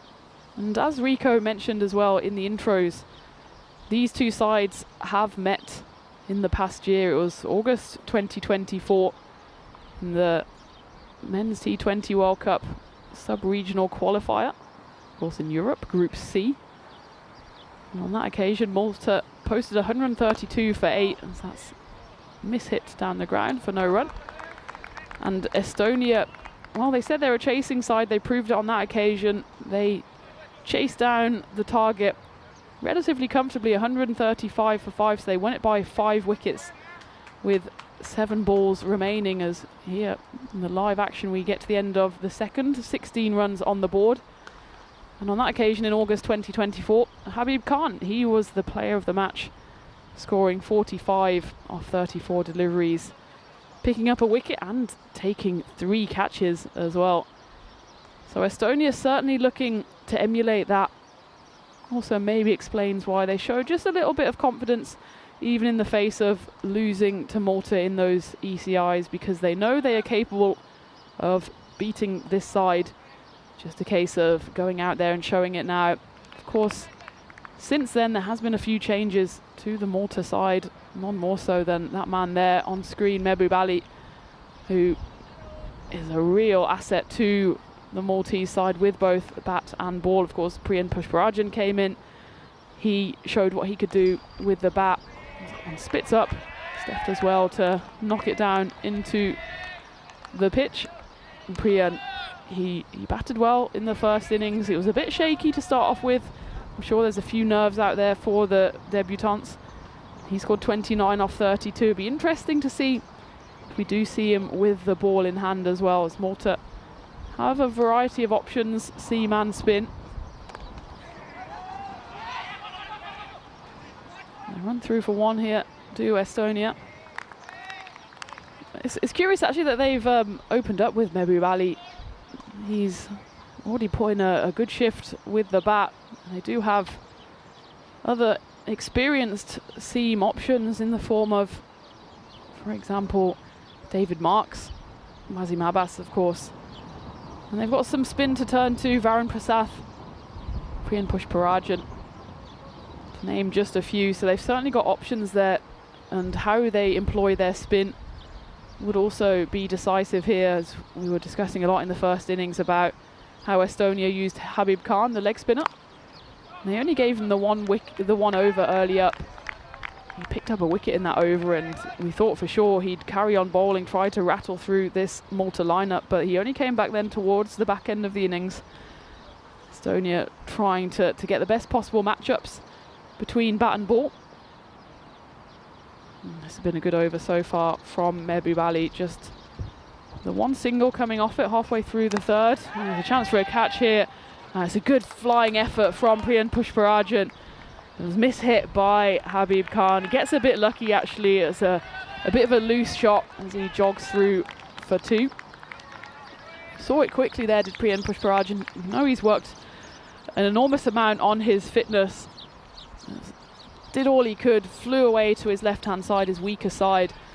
It was lucky for Habib Khan that that one did land safely.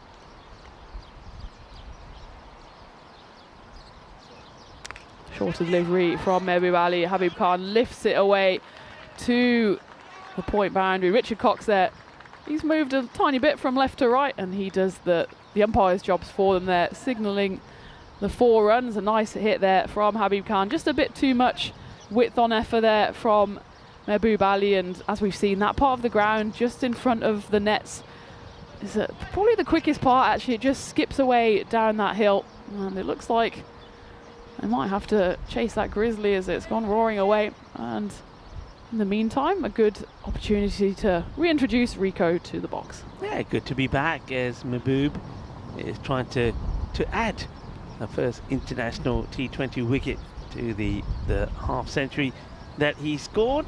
Welcome to everybody, welcome back.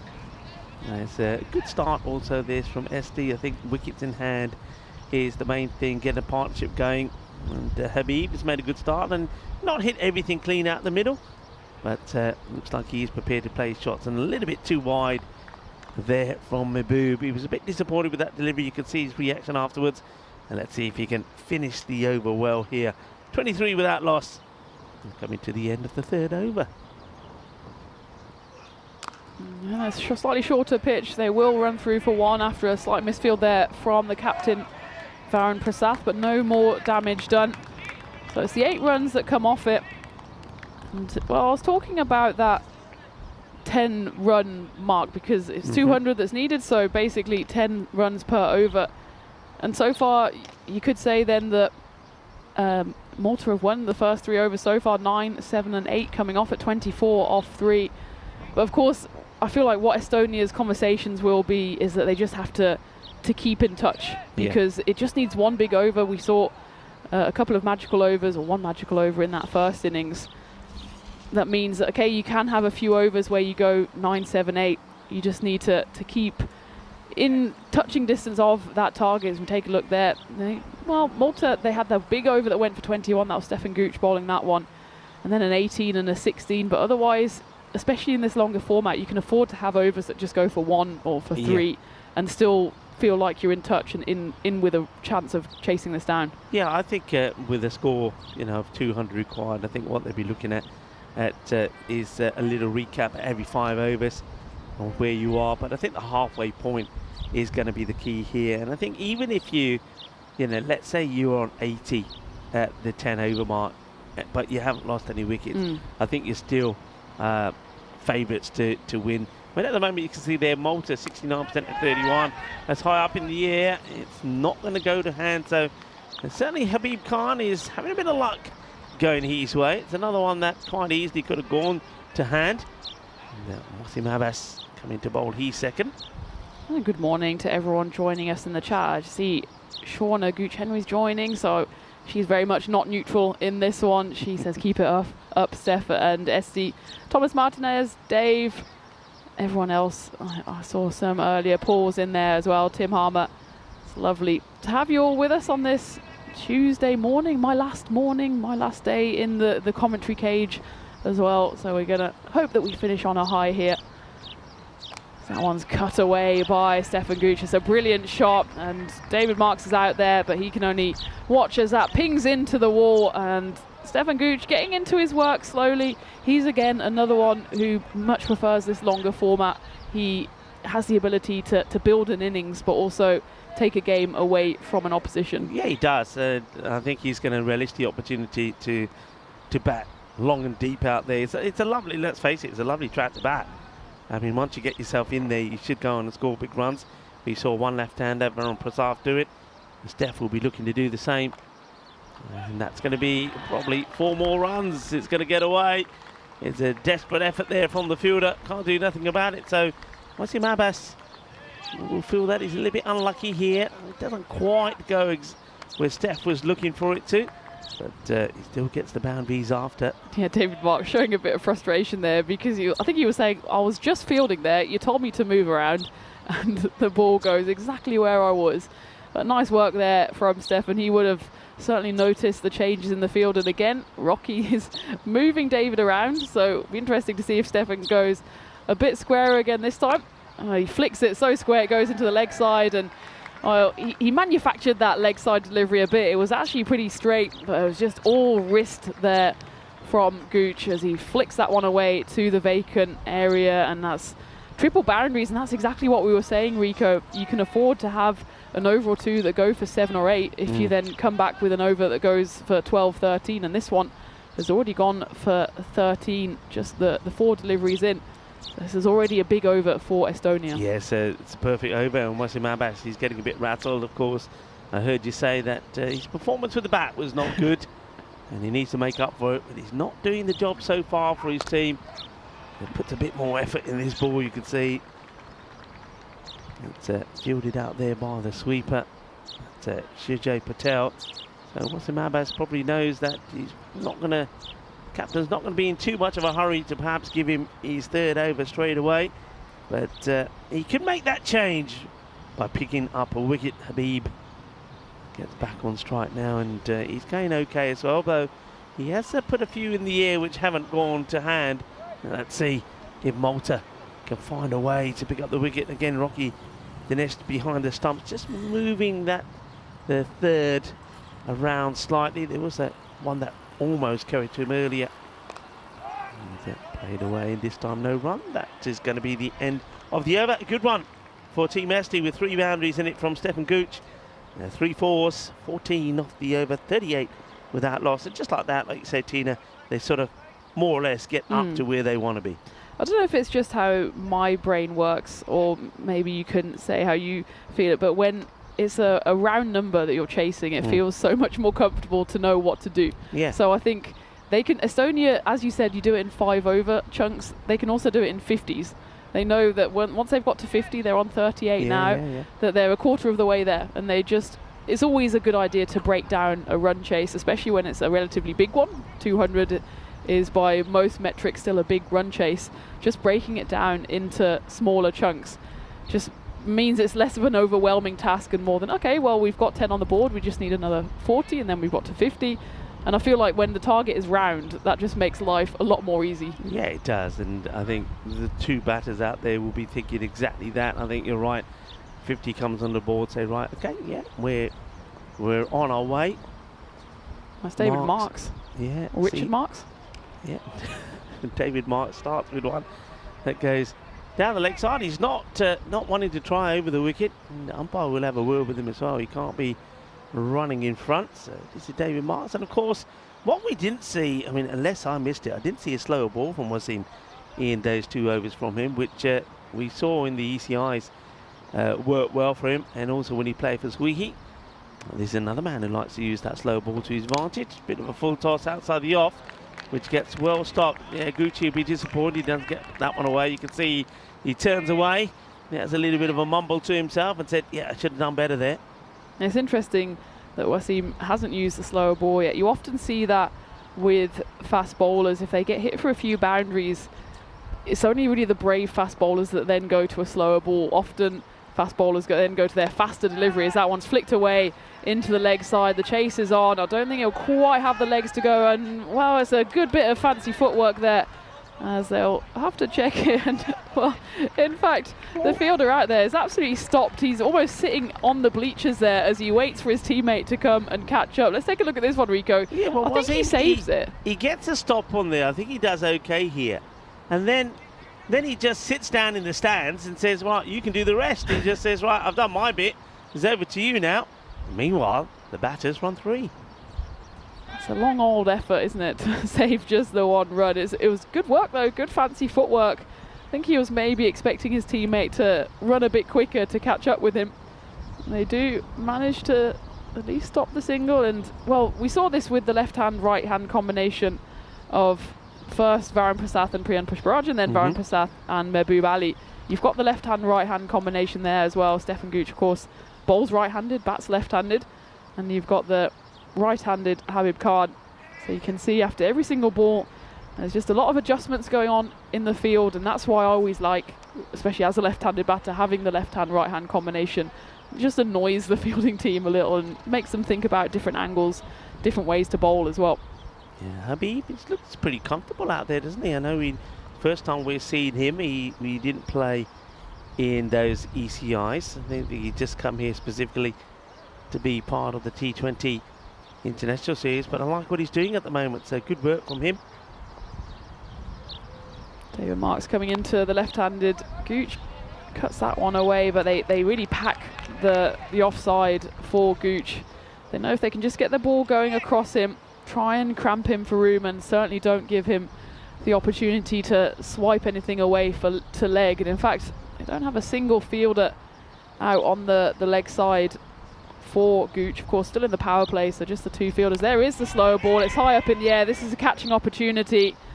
Jaspal Singh is underneath it, and it's a comfortable catch, and that's a big, big wicket. You can see by the celebrations. David Marks, there's the slower ball, and it works a treat as Stefan Gooch has to depart. 25 of 15 for him, and Estonia do lose their first wicket, 43 runs on the board. Yeah, look at him. You can see the agony and the pain. And you know why? I think it's because he knows it's coming. That's the other thing. Steph, like me, he's been here a long time. He knows the way that David Marks bowls. He knows that slow ball is going to come. I think he's waiting for it, and then in the end, maybe he just snatches at it, doesn't get it away. He's going to be disappointed to get out that way. 25 of 15. That's going to be the end of Stefan Gooch, and the first wicket does fall, and Malta will be happy with that. 43 for 1 with the ball to go in this, the 5th over, the first from David Marks. He just fell into the trap a little bit there, didn't he, Stefan? There was no one on the leg side. He was clearly eyeing up that boundary, and it would have been one of those ones where he sees even the ball coming in midair, and he's clearly committed to the shot. And you can see as soon as he hit it, he knew he was in big, big trouble. Just a bit of an unnecessary one there, I think, from the Estonian opener. They're going so well. And as we said, that previous over went for 14. So, okay, this over so far has only gone for 5, but they can afford that. What they can't afford, Estonia, is to lose wickets. So Ali Masood comes out and a big swipe early up for him. And that will be the end of the 5th over. Estonia 43 for 1, a good over from Marks. But I think Gooch there gave his wicket away a little bit. Yeah, you can see the disappointment from him. It's one of those things, though, isn't it? That's one thing we say about cricket. No matter how well you're playing, especially a batter, you make one mistake, one error, one misjudgment, and that's you back, and you can't do nothing about it.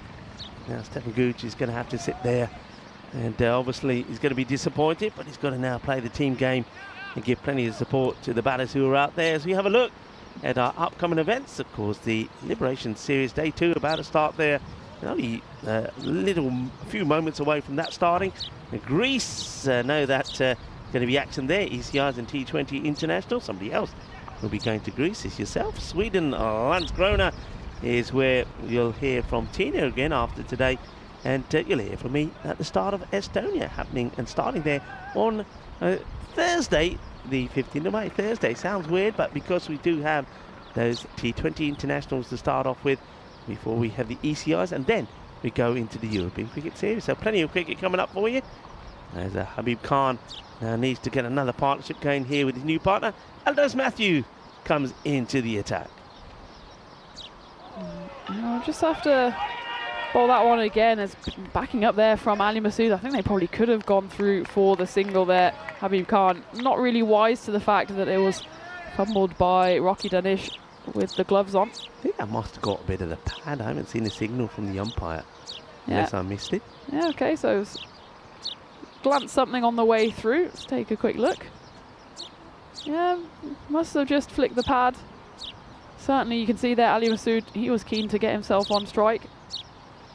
That's a better delivery as it flies through to the keeper. Yeah, slight delay on the start of the game in the Jersey series, but I see Vinny on camera now looking resplendent in his green. So, and the weather looks good in Jersey as well. Doesn't look too windy. I'm on tree watch. Tree watch, yeah. Doesn't look like the leaves are fluttering about. Maybe they must have sent the wind over here. It's been a bit blustery here in the cage, but luckily the sun is out, so it's still gonna warm up nicely, I think, today. Looking at, well, it's about 22 degrees now, looking at probably going up to 24, 25. So a perfect day for cricket.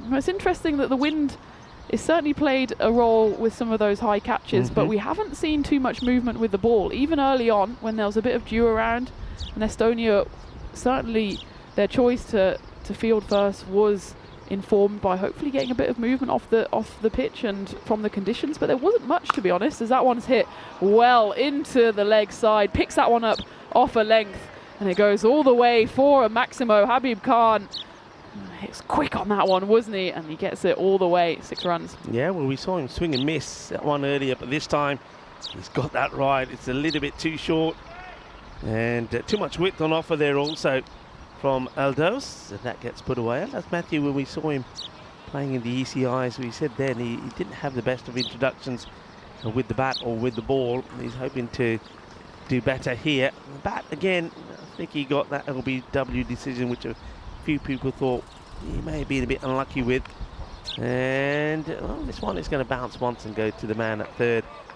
And that is Jaswinder Singh, who's doing the fielding there. Jaswinder, on the other hand, he did have a good ECI. He picked up 3 wickets in one of those matches. So we've got plenty of options here with the ball. But for me, and I think most people are waiting to see just how long Malta wait before we see Priyan Pushpajan and also the captain Varun Prasad through the ball, because it's when they took the pace off the ball in the ECIs that a lot of the damage is done. The good news for Estonia is Jagat Pune is not playing, because he also caused havoc with his bowling. Again, it was the slow stuff that caused problems. It's hit well, sort of takes the pace of it, does the fielder. That's Jaspal Singh, which the batters still get the 2 from it. It's interesting that Malta will have bowled the whole power play with seam, so we've had 2 overs from Ebu Bali and Wasim Abbas. David Marks picking up that wicket in his first over and finishing up the power play then with Eldos Matthew, because Estonia, they went very early to Habib Khan. It was, I think, the 3rd over that he bowled with his leg spin. But Malta going a bit more conventional, going for a seam early up, but I'm sure we'll see a lot of spin through those middle overs when they try and really put the strangle on the run chase. That one just flashes through to the keeper, Rocky.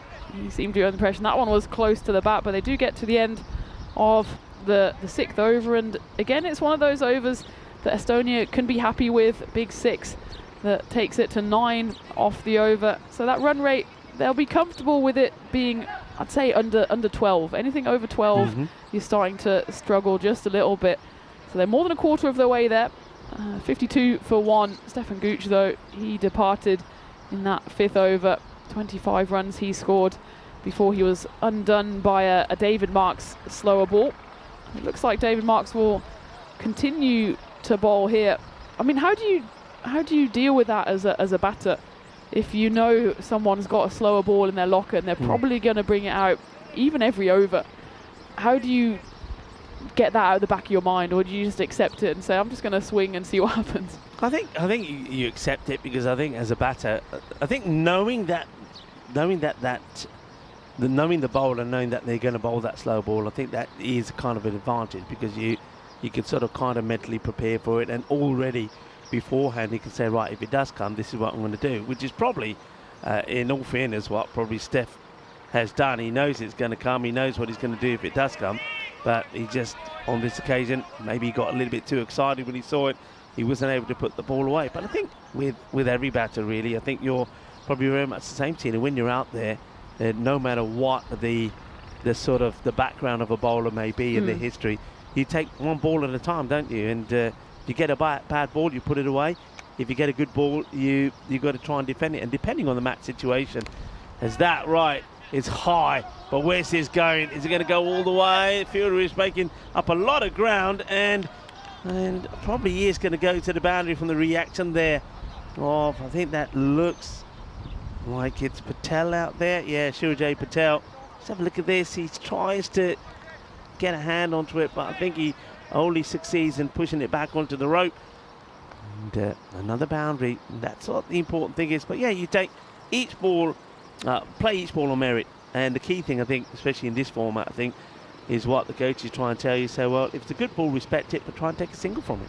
Yeah, I think that's absolutely the way to go. I'd say sometimes, I say knowledge is power. Sometimes it's knowing it is worse. Because if you come up against a bowler you don't know, you say, okay, well, whatever comes, I have to play the ball on merit because I don't know what they have in their locker. But if Steph, for example, will absolutely know that David Marks has a slower ball. So I think it's worse in the back of your mind knowing this guy, I know he has a slow ball, I know he's going to bowl it, rather than just then there it is, as it's punched in the air, goes over cover, the chaser's on for Jaswinder Singh, and the ball will win. Despite that being the longest part of the boundary, the rope seems to just go into the car park there, but Habib Khan got enough of it on that occasion, 4 runs, so already 2 boundaries in this over. Yeah, I think knowing something then is worse because you're expecting it rather than just expecting the unexpected. So maybe Steph there he played the mind game with himself and lost, and it was a slow ball that did get him out on that occasion, but it was well implemented from David Marks. It's one thing knowing what someone's going to bowl, it's another thing dealing with it when it comes. There's a slow ball again, and it works for the second time as David Marks, a brilliant comeback. Previous delivery, he was crashed through the covers for 4. We've just been talking about that slower ball, and there's the perfect example of it. As Habib Khan doesn't pick it, he swings and sees his stumps clatter. David Marks picks up 2 wickets with his slower ball, and it's the second wicket down for Estonia, 60 for 2. It's top bowling. It really is. I mean, David Marks, he's worked on this delivery so much, and you can see there, I mean, he was into the kind of the appeal for LBW, then sees the ball has got past everything and onto the stumps, and that's out. It's clever from Marks. It's something that he's only developed, I would say, the last 2 years. And David Marks, I remember my earlier time here, first couple of years that came, maybe even the first 3 years in Malta, though he is a good bowler and he bowls with a bit of pace, he always used to let himself down with a lot of wides down the leg side. There used to be loads, and then he would get under pressure, he'd get a few a full toss, no balls in there as well. But he's really worked on his bowling. He's getting the ball in the right areas, mainly outside off. But that slow ball works a treat. All right, it was a Gundy slow ball that helped Estonia pick up the only point they got in the ECIs. But you know what? You got to back yourself, and that's what he does. Even though, and that's credit to him really. And that's one thing maybe when we talked about Wasim Abbas, the difference between the two bowlers. David Marks, even though he might be under pressure, and even though that slower ball for him didn't work well the last time he played for Malta, he's still prepared to use it, and he works, and he's used it twice. In fact, he's bowled 3 slow balls, 2 wickets, 1 went for 4. Wasim Abbas, he was under pressure, and he didn't go to that slow ball. And as you see there from his bowling figures, he'd be disappointed with that. 2 for 21, where David Marks, well, 2 overs, 13 runs, and the 2 wickets. Estonia 60 for 2 after 7. I think it's sometimes a bit of an ego thing as well with fast bowlers, that when they get hit, they want to say, okay, I'm going to do my variation, and my variation is fast or faster. Whereas David Marks has said, okay, well, he's not the youngest anymore, and he's also not going to scare people with his pace. So what else can he develop? Even you're never too old to develop new skills. What can you develop that gives the batter something different to think about? And a slower ball, certainly on an AstroTurf pitch where pace and even faster pace can just become easier to hit. He's worked on something and he's able to implement it on the international stage, so full credit to him. He's got 2 wickets after his first 2 overs. It's the captain, Varun Prasad, who comes on here, so they do turn to pace out of the power play. We're into the 8th over here, and it'll be an interesting matchup here. The left-handed spin of Varun Prasad against Ali Masood. Sahil Chauhan is the new batter at the non-striker's end. Yeah, so we knew that the slow stuff would come eventually, and it's Varun, the captain, who's going to bring it on first. We say slow. I mean, Varun and Priyan, who we expect also will be bowling kind of the same. I mean, they're slower bowlers in terms of they're not running in and steaming in. But some of the deliveries they deliver have still got a bit of pace about them. They're not going to toss the ball up, are they? No, they very much dig it into the turf, and Varun is going over the wicket here now to Sahil Chauhan. That one just down the leg side, should be called a wide, and it is. Hi to everyone in the chat. I see that there's some support for Estonia. Holla holla saying, I think he's from Latvia based on the flag. Baltic support, let's go Estonia. Good to see the Baltic brothers looking after themselves. And of course Johnny Heat back in England now after he was joining us last week for the ECSs and the ECIs. Thomas Martinez, Paul Kempin, Golam is in there as well, and of course Dave. And well, Wayne as well. You're going to have to get your double screens out again, or the double windows, because the action is just about starting in Jersey as well. And it's the Spitfires who are batting first, as the Yorkshire Cricket College, they won the toss, decided to field. So early cricket action over in Jersey as well. Of course, they're an hour behind. They're starting a bit later. Quarter past. There was a 15-minute delay. Yeah. I think there was a few technical issues, so they've got the gremlins out of the system and firing on all cylinders now over in Jersey. It's a beautiful ground there as well. Seen some of the shots there from the action over there. As that one, well, talking of beautiful shots, there's one right there saying hello to the bullseye. Sahil Chauhan just lifts that one over the covers. It looks effortless. This is all about the timing. Varun Prasad just gives him a little bit of width. Just stand and deliver from Chauhan. That is going to do him the world of confidence. But you can see that's where all the targets are. It doesn't quite get over to that side, but I tell you, from what I've seen from Sahil Chauhan, if he does get going, he could be putting a few over there. So it's a very good batter. Needed that boundary, I think, at the end of that over. Varun gets punished for the wide ball. The extra ball does go for 6. 10 come off the over. So they stay in touch. And that's the thing here. Stay in touch. 70 for 2. That rate still under that 11. I think you're right. You don't want it to be going any higher than the 12. And change here as well. David Marks, after a very impressive 2 overs, he's going to get a break, and we're going to have the spin twin then of Varun. It's Priyan bowling his first ball in T20 internationals. What can you do here on debut? It's a bit short and wide, and it's cut away. And Mehboob Ali, his first ball in international cricket was a wide. Priyan Pushparajan starts with a 4. So room for improvement here, but both of them, of course, did then come good with the bat. And they've got the chance here to do it with the ball. Yeah, a bit disappointed with that delivery. Maybe it was just a bit of nerves, I don't know, but Ali Masood gets a loose one and he gets his first boundary. That's better. That's where you want to be. Better delivery. Good comeback. The thing with Priyan is, and Varun the same, they're going to bowl the overs really quickly. You can see how quick. Look, they're not even ready. Says, hang on a minute. Sorry, I weren't ready. You ready already? Yeah, Priyan says, I'm ready to go. I think this is a good move through the middle overs as well. Just when Estonia need to go at 10s, don't even give them time to think. Yeah. 10s means they need, well, pretty much at least a 6 or a couple of 4s in the over to stay on track. And when you've got bowlers bowling so quickly through the overs, before you've blinked, you've suddenly lost 4 or 5 overs of spin. So they just need to be careful here, Estonia, even if it just means a bit of that old game management where they just slow things down, do your gloves up, whatever it might be, just to make sure that Malta don't get on top of you here and really just take the game away from you before you know it. Yeah, and look, the two batters, you can see Sahar Chauhan just going over and having a chat with Masood, because Masood is just having a few issues with these ones from Priyan. And only 4 off the over, which was the first ball. So big delivery coming up here, and he's not going to get anything on this as well. So that's a quick, fast over. It's done and dusted pretty quickly. 4 from it, and 74 for 2 at the end of the 9. So they don't want to have too many overs like that, because then you will start to fall behind that rate pretty quickly. Well, at the start of the over, I was going to pose the question. We barely had a chance to even ask the question, let alone answer it, about whether David Marks should have maybe stayed on for an over. He bowled excellently. He picked up the 2 wickets, only went for 13 off his 2. But I think the tactic here is clear, just to bowl spin. You can see Varun Prasath, he's already ready at the top of his mark.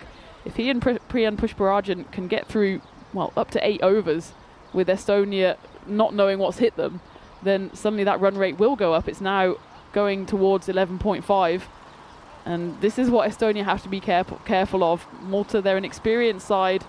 They know how to use their spinners. They use spin very well. Estonia just need to play the game a bit here. The pickup is good. A direct hit would have been trouble, but it was a long throw from backward point to the non-strikers end, and they run through for a single. Yeah, interesting field that's been set here by Varun Prasath. We can maybe have a look at it here. He's darting this ball across the right-hander. So he's sort of got 3 fielders there in a catching position. He just moves one of them just a little bit closer. So he's basically saying, well, I'm going to get it across you. If you're going to go in that area, I've got 3 players there to take the catch. I might get a chance to have a look at that if we get a bit of a wide shot here off the fielders. But yeah, it's a good tactic. So you can see that's that on the leg side. But if you go over to here now to the, so we just get them on the screen there. You can see 3 of them there. Well, this one is going to be a chase for Marks, who good bit of footwork. And I think Varun just saying to Rocky, what happened there? It's going to be wide, so that's what happens. It wasn't the best of deliveries, and well, I don't like that from Varun Prasath. He's trying to tell the wicketkeeper how to do his job, but he shouldn't be bowling it there. It's too wide. Oh, it's a better delivery, and they go for the quick single. It's a nice single, actually. It would have been not so nice had that taken the bails off. I think he might have been struggling there, actually, Sahil, because I thought he was safe, but it was a brilliant piece of fielding, actually, from Priyan Pushparajan. Picked it up and threw it in double quick time. I think he would have been struggling. Yeah, he would have gone. In fact, it was relatively wayward, the throw. It wasn't too close. They do go through for 1. I suppose those are the kind of risks that Estonia have to start taking, calculated risks, not completely brainless ones. As that one's hit nicely, will be a 1.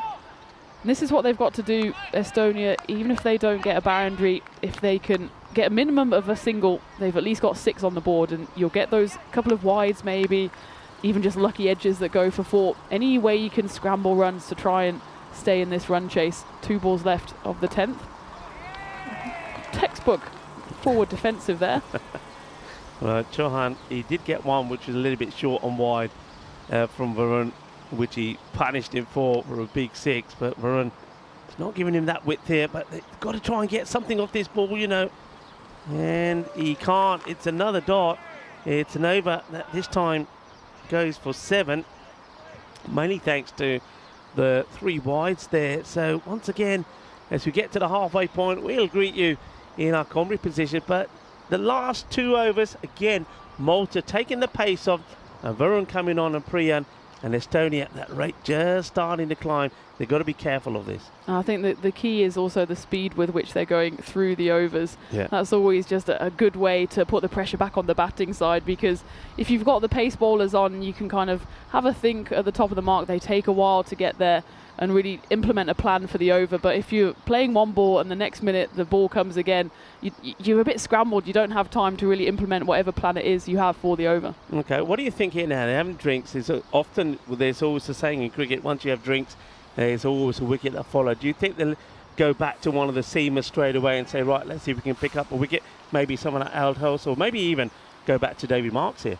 I think David Marks is a good option. As I said, when he got taken off, I'm surprised they didn't give him the 3rd because his slower ball is working incredibly well. I imagine, though, Malta, they'd be more than happy with those 2 overs of spin. And if they can get another 2 or even 4 overs in, suddenly Estonia are looking at having to put a big chase in the final 5 overs. And that's exactly what Estonia want to avoid. The run rate here is 11.9. We've kind of called 12 the danger zone. And if you get a good 2 overs, 3 overs of spin here, that's going to move up to 13, 14, 15. And that's going to be trouble, I think, for Estonia. Yeah, I've just noticed there, you can see in front here that the coach, Coxey, who's put the bib on, has run out to the middle. What do you think he's saying to the 2 batters here? One of the things, of course, he'll be saying, hey, guys, that last 2 overs, we're falling behind. Look, at least be looking to take the singles and double up. What we don't want to be doing is falling into a trap where in another 3 overs, the rate required is going to go at the 15 mark. Yeah, I think he's saying that they have to keep running. There shouldn't be any dot balls, really. If you can just knock it into a gap and get a single, then great. And every single over, they really need to be targeting 1 boundary, because if they get the 1 boundary and 3, 4, 5 singles, then suddenly you're automatically at 8, 9 runs. And that's what they need to be at. If you look at the previous 2 overs, it went for 4 and then 7. And in isolation, those overs aren't too bad, but if you start grouping them together, 13 runs off 2 overs when you need really 20 to 24, that just starts accumulating, and it's this cumulative kind of death by 1,000 cuts that Estonia need to watch out for. So let's see how they do play this. It's seeing that there some changes here. They're going to stick with Priyan here, so I don't mind that. Priyan, I think he started really well with that first over. Just 4 runs came from it. And the captain's going straight back to him again. Priyan taking his time to get that field right. He's focusing on the 2 men on the offside. He's got a sweeper in between point and 3rd. And that's played away, but there's a fielder out there. And it is going to be a wicket straight after the drinks break. And it's the perfect start for Malta. And Ali Masood is going to be the one that's going to hoik out. He couldn't have picked out the fielder better. You called it, Rico. Drinks break often means a wicket, and Coxey there, well, whatever he said didn't work. He'll be tearing his hair out if he had any, because that was a brainless shot, really. It's the first ball back. Yes, it was almost there to be hit, but certainly Ali Masood didn't get a hold of it. And Eldos Matthew, a nice catch comfortably inside the ring, and that's exactly what Estonia didn't want in the second half of this run chase. 81 for 3 now. And Priyan Pushparajan, congratulations to him. He picks up his first wicket in T20 internationals. Yeah, absolutely. So he's a good start from him. Scored a few runs and now picks up a wicket. Of course, he's been hoping for some more. He's got plenty of balls to the bowl. And now, well, this is a partnership that has to go well for Estonia, as Arslan Amjad, the captain, comes out to join Sahil Chauhan. These 2, more than capable, but partnerships are everything in cricket. Arslan just plays that out. He's sort of looking to find his partner rather than listening to the call. Does get going, he gets off the mark. And hello to Michaela, who's watching from Czechia. I hope she enjoyed the action we had from Czechia just a couple of days ago when Cyprus women were visiting. Czechia, of course, a country up and coming in international cricket, as are, I suppose you could say, both of these sides as well. Big swing there from Sahil Chauhan, misses out. Malta, they're playing their 73rd T20I. Estonia, they've played 25 times, so slightly less experienced, but certainly teams that have aspirations on the international stage, both T10 and T20. Of course, we'll see them in the Challenger division in the ECC towards the end of September. Someone was targeting those pads, which are very much in front of the stump. Sahil Chauhan, he's not afraid to shuffle across towards off stump, to work it away to leg side. He achieves that on that occasion, but again, this is a tick in the box for this over for Malta, with just 1 or 2 runs coming off it so far. Well, 1 run so far, plus the wicket. And, well, I think that probably should have been over. Certainly, the graphics believes it's an over, so we might have had a 7-ball over there. I think we did have a 7-ball over there. And, yeah, I wonder what they'll do about that.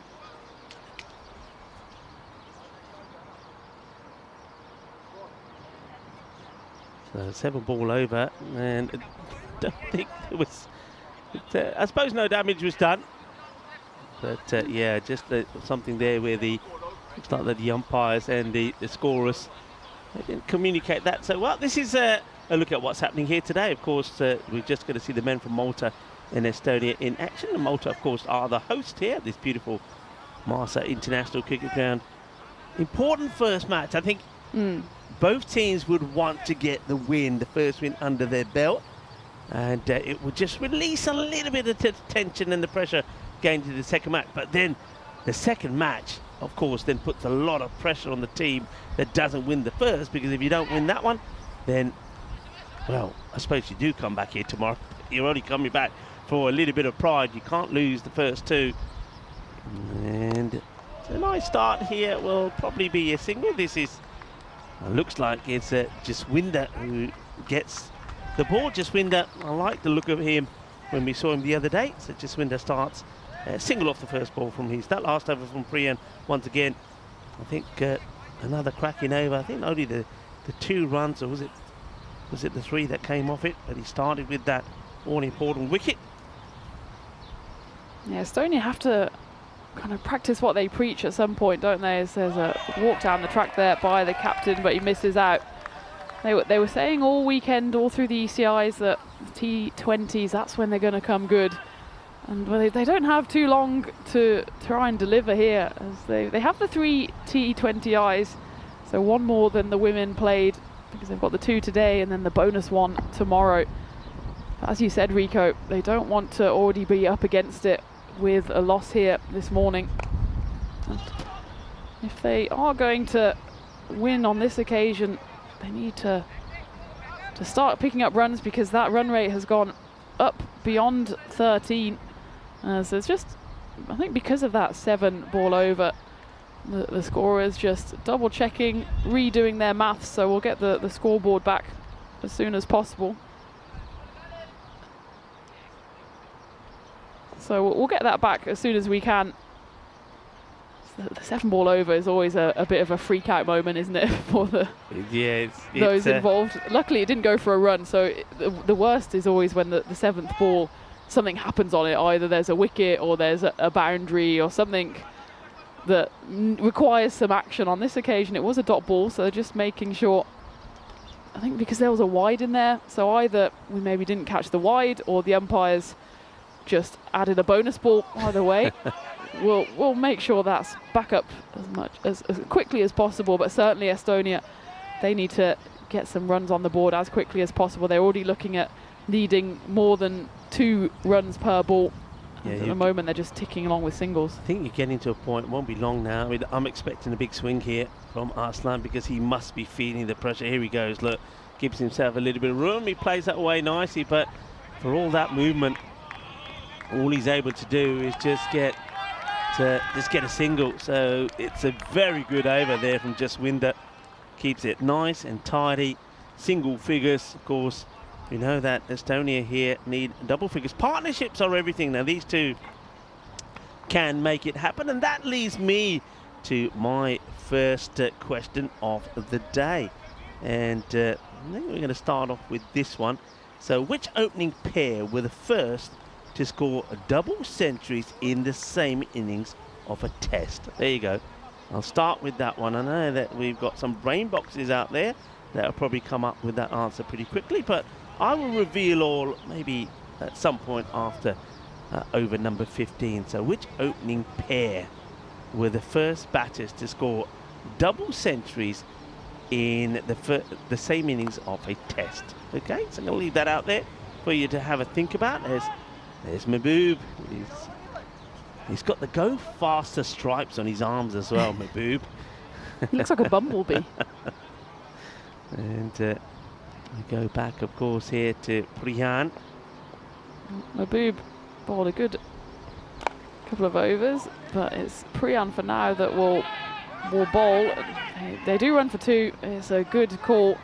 And those are the kind of runs that they have to take now. They simply cannot afford to leave singles out there. That was a good call from the captain. He was going to the danger end as Priyan fielded it in front of his stumps, but captain was safely home.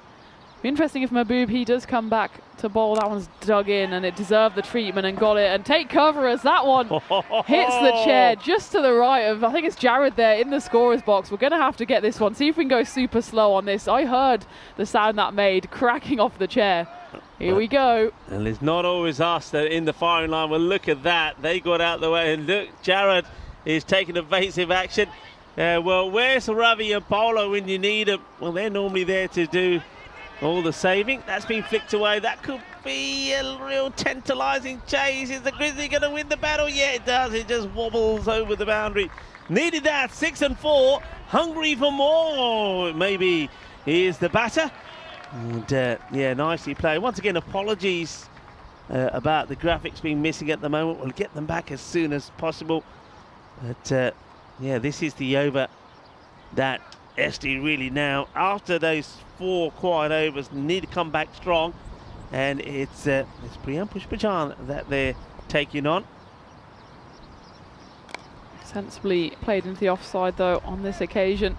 It's always easy to get carried away when you've hit back-to-back boundaries. You get greedy and you want to go for the third, but that one just a single to finish the over. It looks like the end of the over. We have caught up with the scoreboard. It should be 103 or 102. This one is the end of the over then, and it will be 103 then. So I think we're all back up and running. 103 for 3 then after 13. A good over for SD. 14 runs coming off it, and that's exactly what they need. The run rate just below 14. If they keep going like that, then they've got a chance, but it's a big if, isn't it? Because anything that goes below that rate, suddenly they start being up against it again. But that's what they need to do, isn't it? Yeah, that's what they need to do, exactly. And I think that an over like that is good for these two, because it just shows them that it can be done. So even that rate is now just below that 14. They can stay with it. Sahil Chauhan is starting to become the key here, 25 of 16. Hasan Amjad hasn't really got going at the moment, the captain. You can see that he's quite happy just to get his eye in, push it around. But believe you me, when he decides to kick off as well, he can start to clobber the ball to all parts of the ground. So they've got past the halfway point, and it's taken them probably 3 overs longer to do it than they would have liked. But you can see here Priyan, that he's just took a bit of spray onto his shoulder, actually, Priyan Pushpachan. Just keeping an eye on him at the moment, but showing a little bit of discomfort after that over. But yeah, going back to this, you can see that Arslan is quite happy. Take the single and give the strike to Sahil Chauhan, who's 25 of 16. And he's certainly, anything that's been short outside the off are the deliveries that he's gone after. And comes Jaswinder again to him. Big appeal. It's gone. Goes across the line, and he's going to be gone here. The umpire doesn't hesitate at all.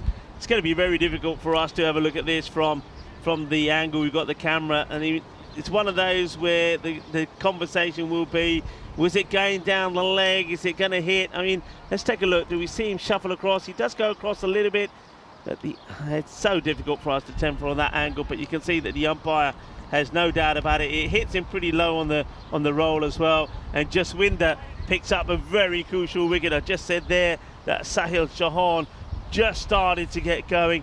But he's going to go, and Jaswinder, whose first over was quite sensational, just went 4 runs came off it. He's now picked up a wicket. I wonder if that's his first in T20 internationals, Tina. But good bit of bowling from Jaswinder. It was an excellent piece of bowling, as he knew that the batter was just targeting that leg side area. Jaswinder Singh, it'll be his 8th wicket in international cricket. He's picked up a 3-foot. But certainly that's up among them as one of the more important wickets. Has come at a great time. Just as Estonia had an over that certainly was a win for them, 15 runs coming off it. Jaswinder comes in for his second over and picks up a wicket on his second ball, and it's the set batter as well, isn't it? Sahil Chauhan departing for 25 off 17, and well, it's been the story of Estonia's tour so far. As Stuart Hawke comes in, there's a big appeal, but that one is going down leg side. That the batters, none of them have failed. They've all got off to starts. Habib Khan 30, Steph 25, Ali Masood 10, and Sahil Chauhan 25. They've all got off to starts. But if you're chasing big totals, whether it's in T10 or T20, then you need 1 or 2, or even 3 batters in the case of Malta to go big. And that's what Estonia haven't managed to do. They haven't notched a single half century so far. And when you're wanting to be a side that chases, that's something that's going to play such a key role. That one just jumped over the stumps there of Stuart Hawke. Perfect example again of how bouncy a pitch like this can be. Jaswinder Singh, by no means a tall bowler. That was just a length delivery, and it flies a good few centimetres over the stumps. So again, something to consider for the umpires as well when calling those LBWs. But I think that one was probably plumb. It was good enough from the limited angles we had. It certainly looked like when he shuffled across, did Sahil Chauhan, that's always spells a bit of trouble, and the umpire had zero hesitation. Yeah, it wasn't the biggest of shuffles, but he had gone across. And the one thing that Jaswinder does pretty well, and you can see it pretty well actually from the camera angle that we have, he does go pretty wide and get that ball to come in. And you can see that makes it harder for a batter. So if you have Jaswinder, we just see how wide he goes. Gets pretty wide there and then angles the ball in. And on this occasion, he keeps it outside the off there to Arslan. Another cracking over from him. Been very impressed with him. Was impressed with his bowling in the ECIs, and he's now backing it up, performing well here in these T20 internationals. 2 overs bowled, 1 for 6. It's the 7th bowler again that Malta have used, so it shows the depth that they have in their bowling options. And interesting as well that turning back to someone who's slightly quicker has worked after spin had worked well so far. Farhan Prasath and Priyan Pushparaj, and they've got still 3 overs left between them as the spin options. And it looks like it will be one of the 2 because they're both having a conference there, and Priyan Pushparaj walks away, so it will be the captain, Farhan Prasath, to come back on for his 3rd over.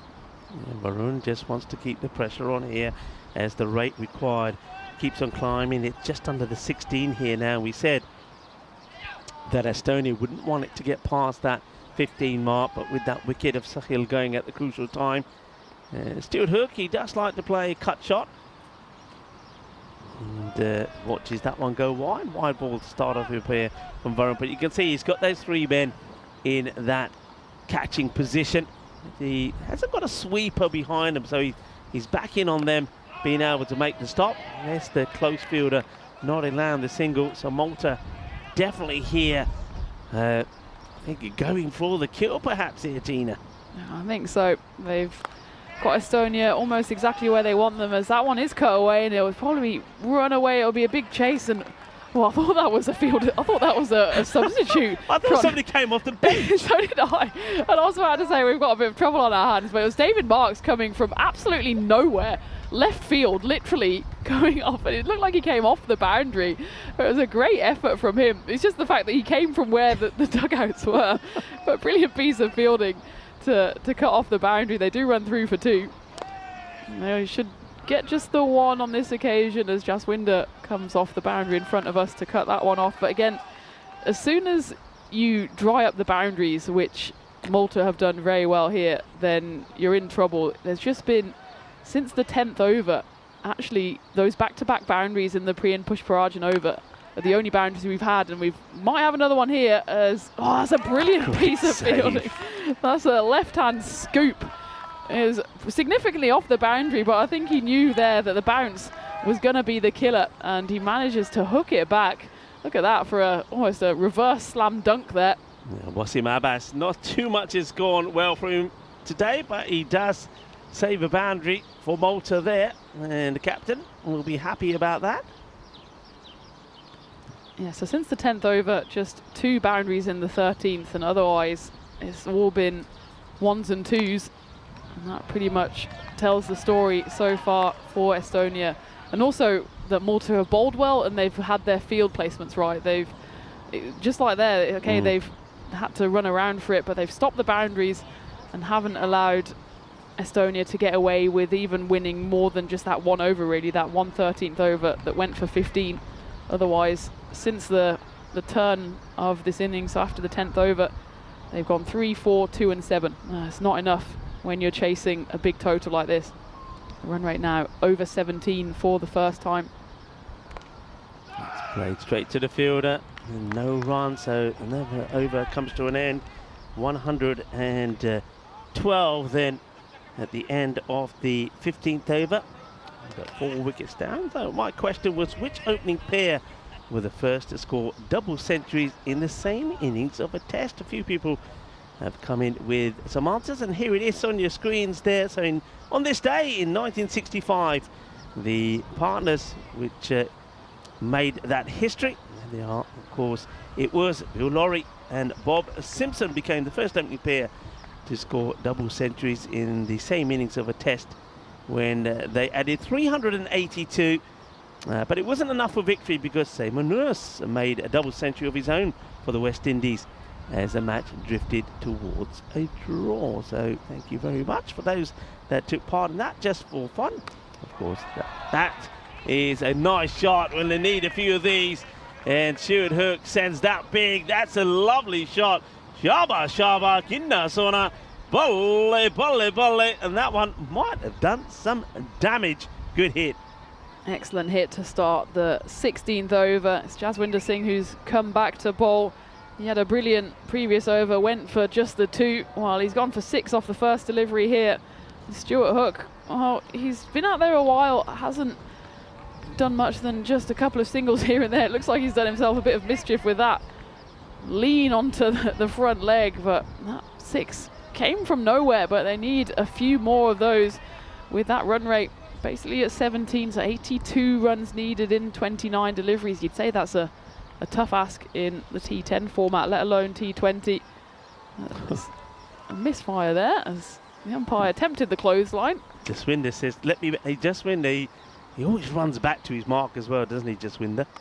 He's got a lot of hustle about him, and he was right up and about it in that previous over, picking up that wicket of Sahil Chauhan. And where do the runs come from? Arslan Amjad and Stuart Hook. I think they're probably the last 2 where you think, okay, these are the 2 that could pull off this unlikely victory. That one's hit into the leg side. It's going to drop short of the fielder, and he's lucky there actually that it doesn't burst through his legs. There's Mehboob Ali, an unfamiliar position. We usually just see him right in front of us, yes, long off, so I didn't recognise him there somewhere other than in front of us. But I think somebody maybe a little bit more nimble, running in and diving forward, definitely makes that into a hard chance, but he's just happy that he stopped again to the boundary. Arslan has got to get going himself, and he hits that pretty well, and he will get that through the dive off the fielder. There's Darshit Patank. Well, he's the tank, and it's the tank who gets fired upon. And he goes down. You can see now this is really got to go here. Arslan Amjad, it's taken him a long time to get going. And that's a boundary that he hits. And Stuart Hook, well, he almost gets taken out. Hook, line and sinker. He just leaves his bat on the ground and runs. He didn't have to run really in the end. There's Jaswinder, who's bowled very well so far. His overs before have gone just for 4 and 2. He had figures of 1 for 6, but they've 2 boundaries off this over. He's gone for 11, needing to go at around about the 16s though. There's just gets a little bit of a talking to as that ball ends up in the overgrown pampas grass. There are a few people saying So reminders of that partnership again, 1965. And, well, given that West Indies' history of new ball devastation, it was slightly strange that it was them that were on the receiving end on this occasion. It was in Barbados as Bill Lawry and Bob Simpson became the first opening pair both to score double centuries in the same innings of a test that they put 382 on together. Slow ball, and doesn't quite get the power in this one. It's well bowled, actually. Jaswinder showing that he too is and does have the knack to get the slow ball in there. All right, Hook. He would love to get, they would love another boundary here, and yet we start to talk about a fight back. Yeah, I think they not only would love it, I think they need it, Rico. They need to get another over that they actually win based on the run rate. Can they do it? Final ball. Well, that will help. It's just an attempted slower ball from Jaswinder Singh, and again you can see him running back to his mark. He's in an absolute hurry. I think he wants his lunch. He always does this. We saw him do it in the ECIs, and I thought, there's loads of time, and he just does it. It's just what he does. Fair enough. Well, he wants to keep the pressure on. This time he gets it straight, but that is... Great shot. Leave it away. It's not quite a hook from Hook, but it's enough to go to the boundary, and that's exactly what they needed, Estonia, to keep themselves in this game. They win this over with the 18 runs coming off it in the end with that I think it's 19, 19 with the wide as well, isn't it? So that's definitely the over that they wanted, Tina. It's the start, though. It's the start. But they need to go more or less at that from here on in. But you got batters that can do it. And Stuart Hook, well, maybe that he's going to be the hero for them. Ahsan Amjad, it's been an interesting innings from the captain. When he was out there with Sehul Chauhan, he was quite happy just to push it around. He's done very much the same with the other partners, but we have seen him lash out now, and I think he knows he's got to. So a bit of discussion between Priyan and Varun Prasad, and it looks like Varun Prasad, the captain, is going to bowl this one. So the battle of the two captains, a battle that Ahsan Amjad has to try and win for Estonia. He steps across to the offside. He tries to power it over the covers, and the chase is on for David Marks, and he did a brilliant rescue job a couple of overs ago. This time, though, he tries to slap it back and misses it entirely, and you can see the double teapot comes out from David. Not too happy with his effort there. It was a long old chase. The ball wins, and the perfect start to the 17th over from Estonia, and they're just giving themselves a sniff here, aren't they? Yeah. It's no more than a sniff for now, but they just need to keep being positive and keep taking the attack back to Malta. He goes again into the covers, David Marks. It should be an easier stop on this occasion. In fact, well, Malta do this quite often, don't they? David, one misfield, which was just a tough one where it bobbled away from him, and he's been immediately hooked. And he's now sulking at point, and the fielder out there, well, he did a good job of stopping that one. Yeah, it's something that Malta do. We saw them, the women do it as well in their ECIs. We did see them do it actually in the T20, so well done to them. We saw the Malta men do it. I don't like it. I mean, David Marks, it was a misjudgment, doesn't get a hand on it, it goes to the boundary. But, you know, remember the good that he's done as well. In the air, it's going to loop over. The chase is on. Can they stop the boundary? They can't, so it's another boundary. It's starting to happen. It's starting to happen. Maybe the rub of the green and the fortune started to change. Chase is a wide ball, but he gets enough on it. Here's the chase. And we know that Mahbub Ali is not the quickest. He can't get there. And it's another boundary. So Varun just making some little adjustments to that field. It's always a bit risky as that's hit up in the air. It's another one that's going to get wide of the fielders. It's going to be another boundary, 4 more. So Estonia, their charge coming at the end of the innings. They've got 2 batters that are in now, Stuart Hook and Ahsan Amjad. And Malta, are they starting to just bottle this when it looked like it was comfortably in the bag? Yeah, well, the pressure is on now, isn't it? From nowhere. Malta, they haven't been put under this kind of pressure from Estonia. And it's just showing a little, need someone to put in an over of just 6 steady deliveries. It doesn't have to be magical. They just need to steady the ship here. But it's another over that goes the way of Estonia. Still a big chase, isn't it? 55 in 18. They need almost 3 magical overs, but they've given themselves a chance here thanks to this nice little partnership building between Amjad and Hook. You can see the win predictor still doesn't give them too much of a hope, but it's certainly more hope than they had just about 10-15 minutes ago. Yeah, there's a lot of discussion here. It looks like David Marks is going to get the ball here. So this is when the batters start to think, okay, we know what's coming.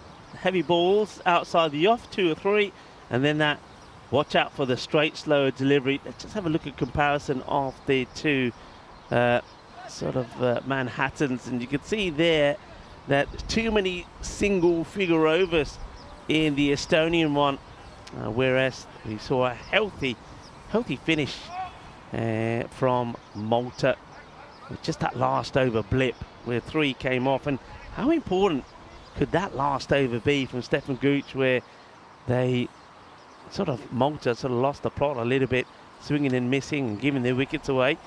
Well, it could come down to that. You never know. David Marks normally bowls pretty tidily, but we do know that he too, every so often, has been known to just lose his way slightly. Interesting that they haven't gone back to Priyan just yet. I wonder if that's a result of maybe he is nursing a slight injury. Remember, we did see him get some medical attention. It's a good heavy ball to start off with. Dot ball. And they do have the 3rd back. He's pretty fine, but they're pretty happy with that at the moment, having him fine rather than wider. And they've always got those 2 men catching, point and backward point. You can see some movement in the field here now as the sweeper comes a little bit finer. And it's another missed opportunity. Stuart Hook, I've seen him bat many a time, and he's put some really good innings together there in Estonian talent. He's a very good cut of the ball. He knows that he'll be very disappointed that he's missed out on those 2. I'm not sure he's going for the right shot here. He's trying to guide it away, and they do have fielders out there. They have a 3rd on the boundary, and they also have a deep point. So it would be a real threading the needle kind of hit if he does manage to get it away. And now it's 3 dot balls, and well, it should have been 3 dot balls. They're going to get 1 on the overthrow. Need to make sure that second throw comes in. Didn't have to go for that, did Varun? No. I think Varun is an experienced guy. He's played a lot of cricket. It's going to be another dot ball. What is not worth it? It's not worth it. And whether it would have been out or not, we never know. But it's not worth giving the run away, because now all of a sudden, what if Arslan just goes boom, boom, boom? Well, he tries to go boom, but Mehboob Ali is out there, and the languid form of Lala does the fielding with a little smile on his face as well. Smiling. He knew that one, well, he didn't get in the best of positions. Luckily, he's got hands the size of frying pans, and he's able to stop that one. The wind just picks up in here as well. And it's knocking things over, you know, this wind. It is definitely picking up. There's the slower ball, and well, sometimes it works, sometimes it don't. That one was Gundy. It's going to go all the way. 6 runs, Stuart Hook. Well, he takes out some of the frustration of the ones he's missed on that one. And, well, David Marks, he just couldn't resist it. You knew it was going to come. Was it ball number 4? And it was ball number 5 on this occasion. So, will he go for the double bluff? Remember, it worked the treat when he got the wicket there of, was it Habib, didn't he? He bowled 2 slow balls on the trot, and Habib may have got one away to the boundary, but the second one, it bowled him. When he bowls it and it's straight, and it's that Yorker length delivery, that's when he gets his success. But let's see if he backs himself to bowl another 8 off the over. He just needs to go regulation here, I think. Get out the over. It's already a win, but you don't want to make it 50-50 over it. And Stuart at least gets bat on that shot, which he tried in the first 2 deliveries. It's only a single, and it's not enough for Estonia, as that one goes for 9 runs. It would have been fine at the start of the innings when they only needed 10 runs and over, but since the run rate has kept on creeping up, and it's now at 23, so there's 2 overs left, 46 needed. Oh, we'd say if it was a T10, it would be still anyone's game, but Estonia, they just haven't fired at any point. I don't think they've had more than a handful of magical overs throughout the whole series, including the ECIs, and now they need magical overs back to back. and big ones. And you can see there by the worm, they've never really been above the chase at all, and they've just been kind of drifting along below it for the last 8 or so overs. And it will be Mehboob Ali Lala who comes on for the 19th. I wonder who bowled this 20th. They've got a lot of options. Yeah. David Marks could come back. He could finish Wasim Abbas, but he was more expensive than the rest of the seamers. I suppose a lot depends what happens in this over. I mean, if it's a good tidy over, you can sort of switch and change a little bit. It's been played out. Well, you've got to be looking to go for 2 here, and that's exactly what they'll do. Yeah, I think if it's a nice tidy over and it gets to a point where it's going to be pretty unrealistic, then it makes the job a lot easier for Varun Prasad. He could go back to Wasim just to try and give him a bit of confidence. But all depends how this one finishes from Mehboob. Mehboob would, of course, love to get an international wicket to go with his half-century, but he's hit away for a nice boundary there. Round of applause from the team dugout, but they know they need a few more of where that came from. In fact, they pretty much need it on every single delivery from here on out. It's a great shot. He finally does execute that shot. That Stewart plays really well. It's not very good field positioning for Malta when you know a guy is playing that cut shot. They've left it open for him to play, really. And that's pretty close, but I think he must have got... Let's see, there's the throw. That could have been out. I don't think you need to throw it, though. It's the same as the previous one. Mehboob, you know he's not going to be backing up. He's just wandering along somewhere at the end of his follow-through. And there's no one at mid-off. The closest fielder is right in front of us at long-off. And if they were aware to that Estonia, they could have run through for the second as the throw came in. Again, Malta just need to be sensible here. If they get 9 balls on the pitch, they've won. And that one is a nice delivery as Hassan Amjad tried to step right across it to get it into that leg side. Can only get a single, though. Cleverly bowled, actually. He sees Arslan step across, and Mehboob just takes all the pace off it. Doesn't give him any pace. And Arslan, all he could do is kind of just drag it into the mid-wicket area. Mid-wicket who now comes up as they do now drop back the backward point on the boundary to hook. Makes sense with that being his favourite area. This time, though, he drags it into the leg side. And it's just going to be a single and nothing more as the throw comes in from Jaspal Singh. And pretty much this game is over, barring some kind of Estonian miracle. Mehboob Ali's got one final opportunity to get a wicket on debut. He's bowled well, though. He's done what he needs to have done. 24 coming off his 2.5 overs so far. Can he finish with a bang? Oh, it's up in the air. He might very well get his first wicket in internationals, and it's dropped. And it should have been taken there. It was a pretty regulation catch. It was lazy fielding from Priyan Pushparajan, the other debutant, who has not helped out his teammate there, his fellow Sweeky United teammate at that, as he just gets in all of the wrong positions to take that catch. He's trying to take it then just a few centimetres off the ground. It falls to the floor. That's unfortunate for Mehboob Ali. He bowled well, and it would have been a dream debut for him if he picked up a wicket to go along with his half-century, but it wasn't to be. Though he still bowled a good over 10 runs coming off it, which means that Estonia, well, the equation is pretty clear. 36 in 6 balls. Yeah, and also, I suppose what's clear is that Priyan Pushparajan, who puts the catch down, wouldn't expect him to drop it. That, well, he could have won the match there for Malta if that was taken, because that would have left 37 required. So 6 sixes, it's still on. And let's see what happens with the first. David Marks will come back to bowl, and that one will be dropped again. It's the second drop in 2 balls, this time Srijay Patel. Arslan Amjad, he's a lucky cat as he gets dropped on the final ball of the 19th and then gets the single, gets himself back on strike and throws up another catch, and again Srijay Patel this time. Again, both of them regulation catches. You would have expected Malta to take those. Yeah. Luckily for them, they won't prove to be costly. I'll tell you what catch was costly, and that was the one off Mehboob Ali. Oh yeah, big time. Mehboob Ali being dropped on 0 very first ball. But then, of course, he does go on and notch up a half-century on debut. Marks, it works away, and nobody there at square leg at all, which is quite interesting. If you have a look at this field, there is everybody apart from 2 fielders, unless one's hiding behind the pole here, which can't see that quite badly. everybody on the offside, and Marksy goes 2 straight. And, well, Stuart Hook, there is a chance for him to score a few runs here, maybe even bring up a half century. He's 45 of 24. 4 balls left. Estonia needing too many. He hits this firmly down the ground. Probably should be the single. 2 Estonia batters not really looking too interested in doubling up. So Malta will take the win here. David Marks has bowled well, 2 for 28. He's got 3 deliveries left. And Estonia's losing streak will continue. That's 6 in a row here in Malta. Slow ball does come out. That's hit away into the leg side. It's a long old chase there, and it's a great piece of fielding by Darshit Patanka. It shows excellent commitment as well. He could have just thrown out a little hand there and say, well, the game's won. It doesn't really matter. But he could have injured himself with a dive like that, but he puts it in, puts his body on the line and saves 3 runs, actually. I think they do just run through. Do they run through just for 2? Just 2, they do run through for 2. Back on strike. Yeah.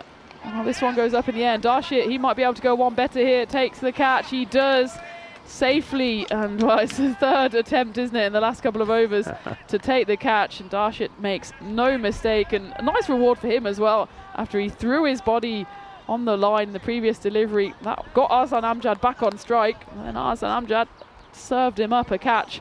It's nicely taken. It's the 3rd wicket as well for David Marks. He's 3 for 30. And with 1 ball left now, Estonia lose their 5th wicket. Yeah, good moment that actually for the tank. First of all, we saw the tank making the stop with the ball going to the boundary. Arslan Amjad did take 2, gets back on strike. And then Arslan, well, a little bit like Mahbub Ali did at the end of their innings, wanted to go down the ground for a big 6. But he finds the same man again. And this time the tank in defence mode takes the catch. Stuart Hook, it looks like he's going to unfortunately not get a chance to get these half centuries. Going to be left stranded at the non-striker's hand as Rupan will face the last ball, or possibly the last ball of the innings. And he plays that nicely away. Will be just the single as the fielder does recover. It looks like it was Jaspal Singh and gets it in. And Malta will win the first of 3 T20 internationals between themselves and Estonia. And they continue to keep an upper hand over Estonia. Though it has to be said, it's a slightly better, improved performance from Estonia, better than what they did in the ECIs. But Estonia, for all their talk about saying that it was all about preparing and coming good in the T20 internationals, well, Malta, once again, had the upper hand over them. And though they did falter a little bit towards the end of their own innings, Malta, the 199 was enough, and 200 proved to be too much for Estonia. The next match, of course, coming up here in around about 40 minutes time. So do join us when we come back. Yeah, there's actually been a delay on the start of that game because this one had gone on slightly longer, so it will start half an hour later, so at 1:30 local time, so just about 70 minutes time as we go into the highlights. And well, there's Lala. He's certainly up there for player of the game with his half century. He probably should have had a wicket as well, but we knew for Estonia that pretty much they had to go at 10s. The equation was pretty clear. 200 was the target, and it was a decent start with Habib Khan and Stefan Gooch putting almost half century onto the board, 43 runs. As the boundaries were flowing, we thought, okay, Estonia are in this one. But then there was one big hit too many from Stefan Gooch as he tried to play it away into the leg side. He didn't pick the slow ball of David Marks, and Jaspal Singh took the catch. Stefan was fuming with himself on that one. Just the wrong shot selection for him on that occasion. He knew the slow ball was coming, he just didn't know when. And well, Habib Khan, he stuck around for a while longer. He was joined by Ali Masood, but it was really the story of the top 5 that they got to. Everyone got between 10 and 30, but no one pushed on. David Marks then, the second slower ball, did the trick for Habib Khan. David Marks, in fact, finishes with career best figures, 3 wickets for 31.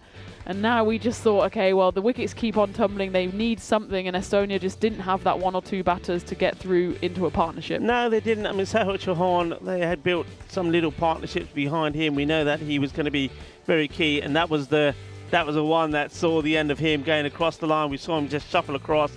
Good bowling there from Jaswinder. We have to talk about him as well. His first 2 overs were quite sensational. He really did take the game away from Estonia in these first 2 overs. Only went for 6, and he picked up, of course, that very key wicket of Sao Chauhan. And then we saw Stuart Hook.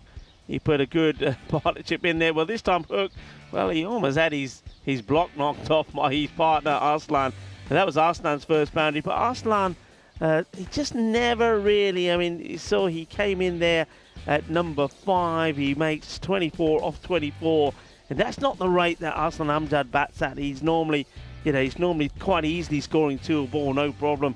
On his day, he can be doing even better than that. So they need him to come good. The good signs there for Estonia were, as we see some great work there from Darshit Patak there at the end, and he does help to get Marks his best bowling figures in the T20 series. But yeah, the good news is Stuart Hook does come good. Sahil Chauhan is playing some nice shots, and I think certainly Habib Khan coming into the side bowled very well, and he also scored 30 of 23, 4 fours and a 6 before he was bowled quite cleverly by that beautiful slower delivery from David Marks. And there you see the scorecard for Estonia. If you take it at face value, 173 runs on the board, loss of 5 wickets. It's decent enough, but you can see when you're chasing a big total, you need at least one batter to go big. The top score, Stuart Hook, there 46, but really when the game had already gone, you needed one of the top 5 to take it deep, and they weren't able to do that, and they just kept on losing wickets at key intervals. And it was David Marks really the star with the ball, picking up those 2 wickets with the slower balls that dismissed the openers of Habib Khan and Stefan Gooch. And then that 3rd wicket at the end made sure that he picked up his first international 3-fer, and I think the spin in the middle overs also did the damage. Varun Prasad, okay, he didn't pick up a wicket, but he got through his overs in double quick time, and Priyan Pushparajan on debut as well, picking up his very first international wicket. So despite Estonia saying they're going to come and they're going to come hard, well, they performed admirably enough, but it was 26 runs short of the big total that was posted by Malta. And Malta will be extremely happy, of course. Let's remember, Malta are lower in the rankings than Estonia, only just, but lower, and that big result will, of course, impact that. The good news, of course, for Estonia is that there are still 2 games to come, and they'll surely want to come back with a vengeance. Yeah, absolutely. Well, we're going to take a bit of a break here now. Remember, we are back in about an hour's time. But the good news for you is that you can switch over to Jersey, because you can see the reply just starting there from Yorkshire Cricket College as the Southern Spitfires, well, they've set them a challenging 171 for victory. But we did see a big chase there yesterday, so there's still plenty of cricket to come from here in Malta. But for the time being, and while we take a little break, you can go over and switch over to Jersey and see just how that run chase goes, with the Yorkshire Cricket College needing 171 if they are to beat the Spitfires. In the meantime, myself and Tina are going to go and have a little bit of lunch. So join us back in about an hour's time as we get ready for match number 2 between Malta and Estonia in these T20 internationals.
This European cricket event is proudly brought to you by HCL Software, Rado and 1xBet.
Hello viewers and welcome back to a very sunny though a little bit breezy Malta here today for the second match T20 International between Malta, the home side, up against Estonia. Of course the first match went in the way of Malta, so they continue their domination over Estonia, not just winning 5-0 in the T10s but getting the first win in this one as well.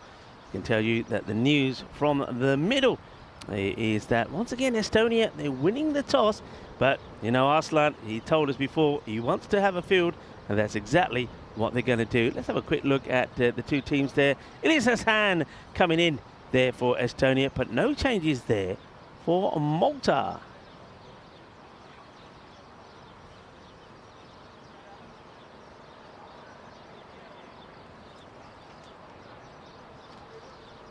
So there's a quick look there at the key players there. Varun Prasad will be very happy with the way his team did play. I think everybody really there performing. I think a couple of wickets like that one of Rocky Dinesh that went a little bit cheaply, and Darshit, I'll be hoping that those two can go a little bit bigger this time.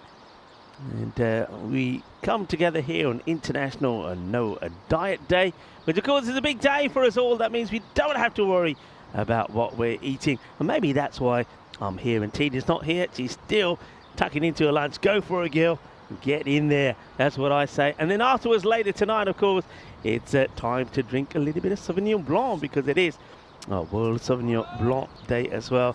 Of course, celebrated not just in New Zealand, but other countries around the world. And is dedicated to tasting and enjoying the Sauvignon Blanc wine. I must admit, I don't mind a nice Sauvignon Blanc, especially on a nice day like today. It's also World Asthma Day, which of course annually falls on this date. It's all about spreading awareness about people who suffer from asthma. Asthma is a chronic disease of the airway. Inflammation occurs in the airways that lead to the lungs, causing a blockage and breathing difficulties.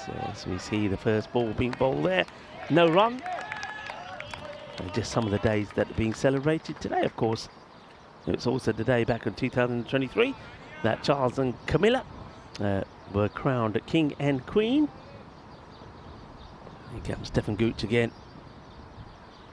And that's played out onto the offside. No run once again. Good field set here. Steph bowled, of course, a very good first over in the earlier contest. Only went for 5 runs. His second was expensive, and his third, I think, went for 21 and 18, but he came back with an absolute cracker. The final over only went for 3. That's sliced up in the air, but once again, good tiny fielding. This field seems to be working at the moment.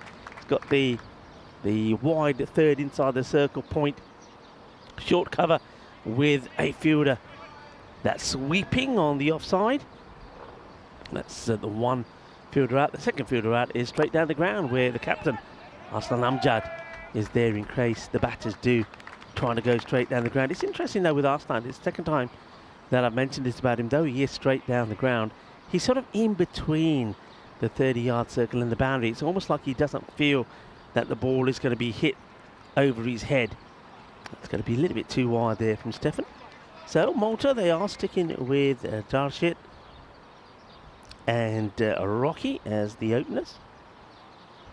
Both did make starts, but nobody really went on to put a big score on the board, and that's what I think Malta will be looking for. That's hit nicely, and Arslan from Jada will go across and do the fielding, which he does really competently. Yeah, Darshit, he went pretty early actually, 1 of 5. Caught well by Paul, and Rocky Dinesh 27-13. He was caught by Ali Masood off the very first ball that was bowled by Rupan. And let's see just how many Malta will try and get to this time. I think they'll probably set themselves same to the score. It's going to be a teaser, and it's going to be gone. It's held.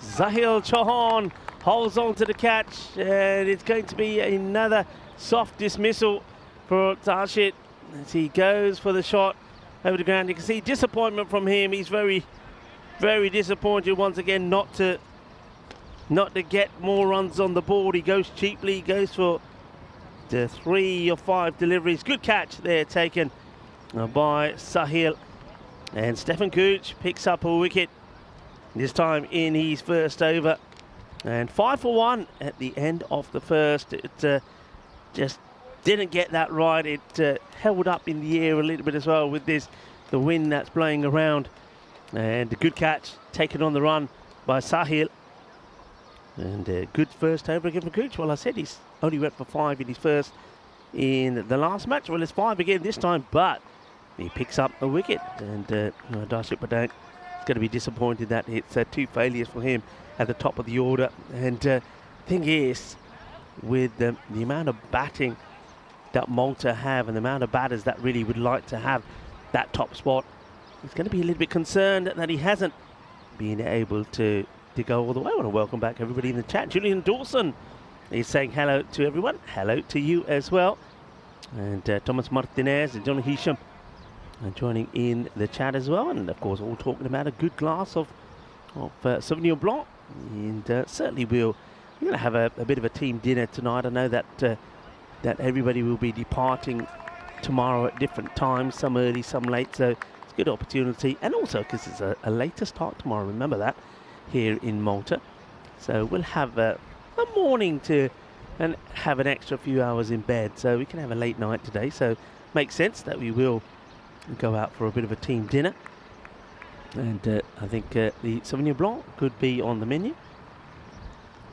That's up in the air, nice looking shot, safe shot to play, nobody really back on the boundary. It's chased hard by the fielder Edita, but he's not going to get there as the first one from Pragiwala is put away quite nicely. Handsome shot that from Rocky, and Rocky was the one who got out cheaply. I wouldn't say cheaply, he did get runs on the board. I should say softly in the last match, when he just pushed the ball to the field. It was a good catch that was taken to remove him, in all fairness, but he should have hit the ball better. Ali Masood was the catcher, getting him out on 27. Just when he looked like he was going right high in the air, catching chance, fielders coming from everywhere, and it's not going to be taken. I just get the feeling here when I was watching this play out in front of me that Ilyas Hassan probably needed to leave this alone, and the fielder running in from the boundary is the one that needs to call and take it. You can see there that the fielder who does come in has to put the brakes on, because he sees that Ilyas is going for it. I really do think that that's probably one that Ali Masood perhaps should have called and screamed at and said his mind, but that's a dropped opportunity. Rocky gives the chance, doesn't get taken. It's going to be down the leg side, wide ball first up. That's Aldous Matthew. Now, he's had a lot of opportunities, has Aldous, and I think he too, a little bit like Darshit, will know that if he doesn't make the most of this opportunity at the top of the order, he may not get another chance. Of course, there is another match to play tomorrow. Oh, inside edge, didn't know too much about that one. Is maybe Pranay Giwala just getting a little bit movement in this time round. A little bit of wind around, which is sort of kind of blowing. If you when you look at the screens from that city end straight into us, so it's sort of from 12 o'clock to 6 as you look at the screens now, so that's pretty strong, and could be the reason why some of those shots that are being played down the ground. Certainly we saw a couple of catches there by fielders where the batters just weren't able to clear the boundary, and I think the wind definitely does play a part in that. Well bowled. Swing and a miss on this occasion. And I remember this well as well. I must admit that I, and maybe a lot of you, were also one of the 52 million viewers that on 2004 watched the final episode of the television sitcom Friends. And that was watched by a 52 million people as that one gets played away. There's going to be 4 runs to Rocky. Well, Rocky, living dangerously, gives a chance, and on this occasion he survives. And will he be able to make the most of it? That's the question here. Yeah, Friends, got to say that used to be the popular Friday nights in the UK for me. I remember you would cricket would be coming on the Saturday, and I know that myself and a few of my friends would come together. Cricketing friends, of course, would talk about the match that was going to happen over the weekend, or matches, and then sit down and watch an hour of Friends, and then that would normally be followed by Fraser. He used to enjoy the Friday night viewing, and of course had to be a pizza that was on offer as well. Yeah, Friday nights used to be pizza night and Friends and Fraser, and going back a number of years now. So here's the next, and that's nicely bowled, but you can see there from that delivery, he's going to have to run a bit sharpish. He does and gets it, but you can see from that delivery that Giwala just not getting that swing. It's very odd. What we've seen today is from a number of bowlers. Steph was one of them. Pranay, Giwala was another. I think Rupam, when he bowled as well. The very first ball seemed to swim. That'd be a good one. It seemed to swing a fair bit. And then after that, nothing. As we have a look at the way the standings look, Malta, they're on top again. 2 points to them with this one to play today. And can Estonia get a win here? Then give us an exciting finale tomorrow with winner takes all. Rico Full here. And Tina joins me with the score 17 for 1 after 2. Afternoon, Rico. Yeah, the lack of swing today has been quite noticeable. Certainly this morning when Estonia won the toss, part of their reasoning for wanting to bowl first is that they thought there'd be a bit of early movement, especially the conditions this morning, a bit of moisture around, maybe. Certainly no moisture anymore, but even this morning it didn't swing. Now it's just kind of going straight as an arrow. See if Steph can do anything going into his second over. Well, a bit of late tail away, but that actually did it for the wide court. What do you make of Estonia? I mean, firstly, they seem to have a lot of luck on the toss, but secondly, wanting to chase again. In this particular match, I would have forced myself to do the opposite, to do something different. You've always got a match to fall back on tomorrow, but I just think hang on, and he's going to get unlucky. Here's Stefan. I thought for a moment he's going to maybe pick up another wicket. The ball is going to just stop in front of the rope. The batters, though, they're still running. They will get 3. That's a little bit of mal fortune or mal suerte for Stefan, but buena suerte for the batter as that one gets played away. So, yeah, I mean, I've got to admit, a little bit surprised. I think sometimes you need to make a change to make things happen. I mean, Arslan, it may go completely different this time, but if Malta once again put a big score on the board, he's going to have to be questioning his decision to put them in again. It's going to probably be a little bit too wide again, and it is, but you can see what Steph's trying to do is he set the trap there. He's got the 2 catches there at sort of behind point and point. Hasn't got anybody back on that boundary though, but you see, even though that one looped over and went almost all the way to the boundary, he's still sticking with the field as it is. And that's played. That's a good shot, just steps into that, and Eldos will take a single. Eldos is one that probably needs to get a good score here. He had a couple of chances in, obviously, the ECI. He played towards the back end of that, and the T20 this morning. He didn't really contribute many runs, and now would be a good time, especially they've put faith in him putting it at 3. Well, there's a big one. It's not off the bat of Eldo's. That's Rocky landing another punch.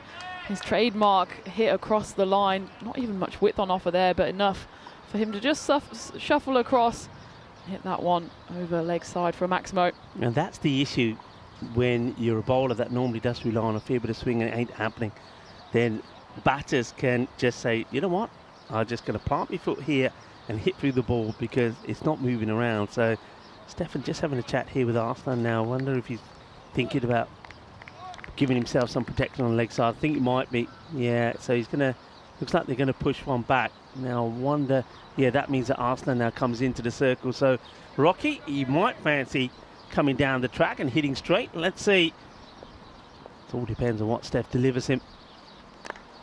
It's a good delivery, tucks him up a little, but Rocky, as we said before, the good balls you respect and take the singles, Tina. Yeah, absolutely, and certainly Malta, especially with that early wicket in the very first over, just want to consolidate for a while here.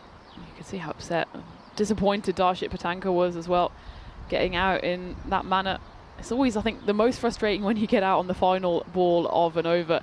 You're almost there. It's like just stumbling just ahead of the finish line. But he'll, I'm sure, come back stronger. Of course, only the start of his international career as well.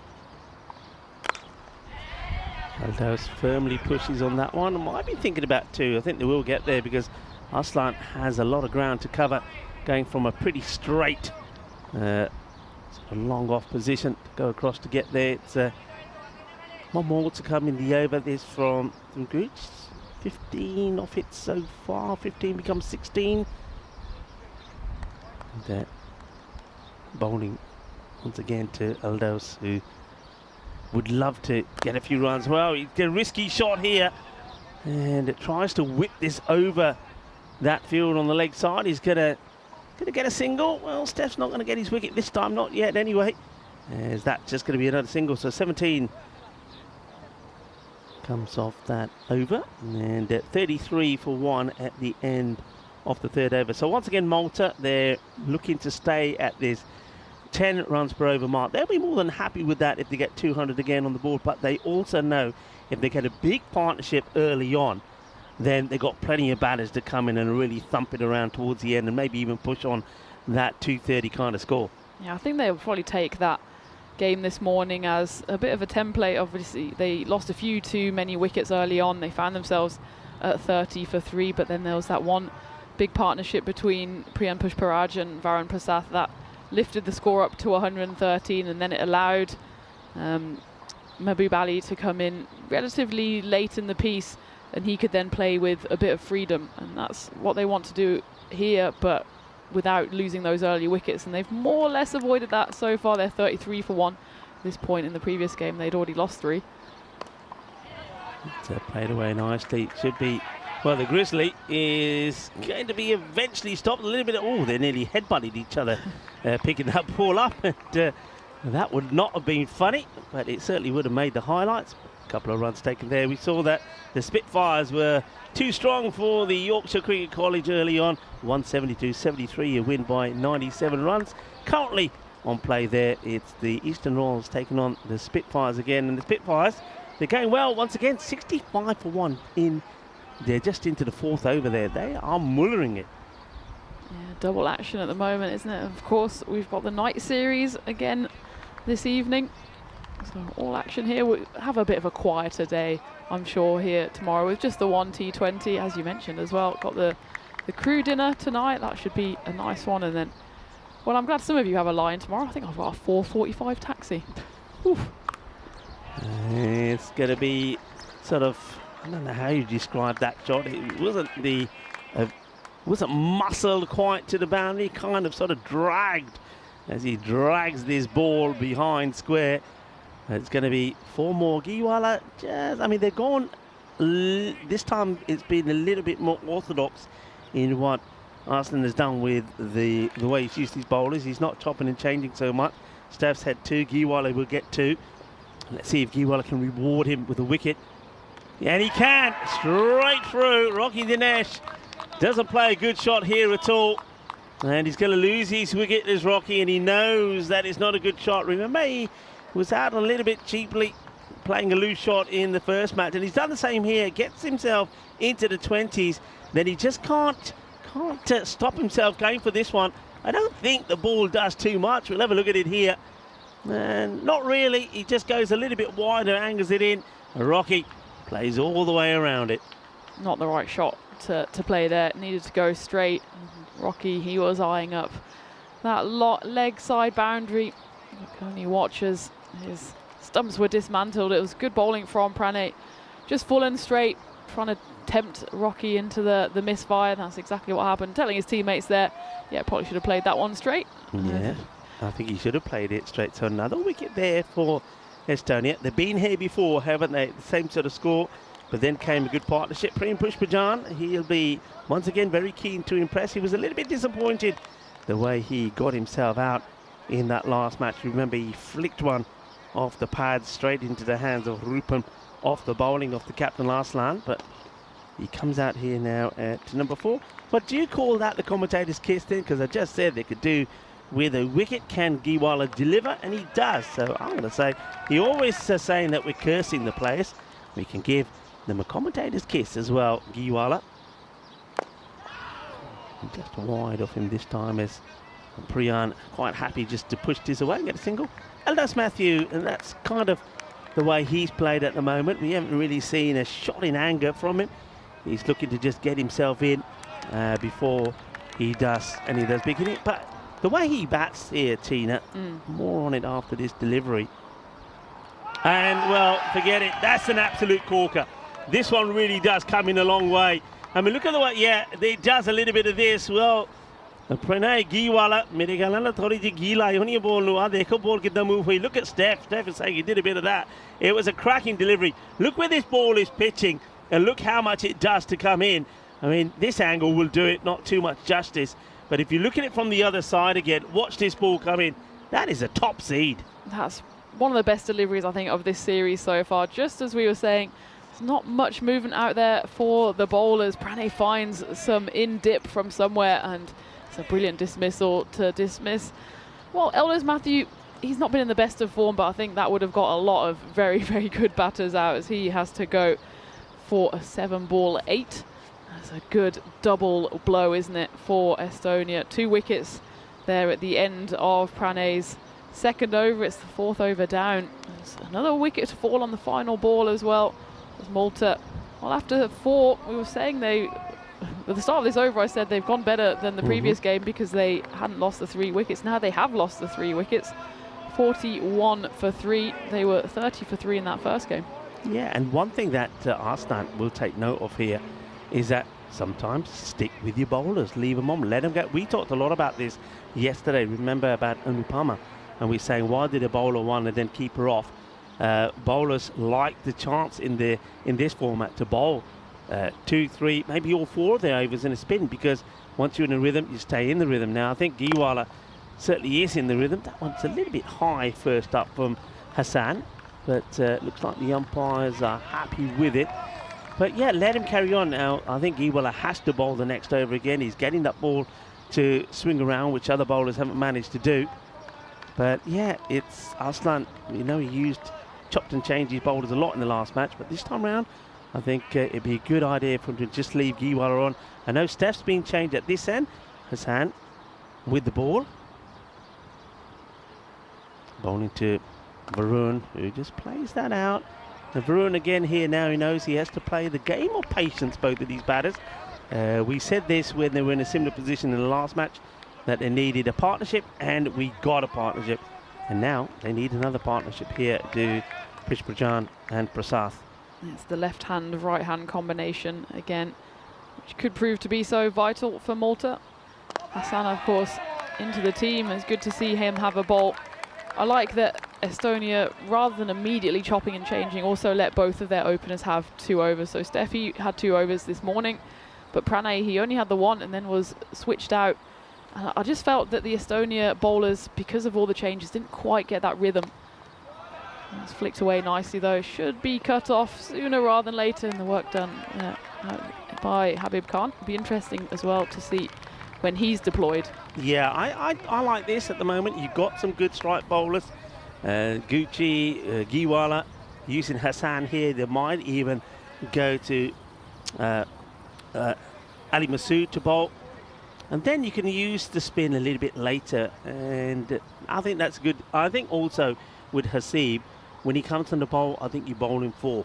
You know, you bowl him 4 on the spin, because every time he came on, he did cause problems, but those problems, he caused problems, and batters got in again. He caused problems, but just leave him on. And that, I think, is what you need to do here. Good delivery. That one's not really sure. Yeah, that's where it should have been, Varun. But Varun was trying to work this ball from the offside into the leg side. I think they're sort of dangling the carrot there on Estonia. They've got nobody back on the leg side, and they're saying to Varun, I know you're going to get excited about trying to go out there. And this time, well, he should have. That was the one that he should have got away. He tries to hit it too hard, swings and misses, and Ilyas Hassan gets a good over in there. And gets a bit fortunate, I feel, but only goes for 3.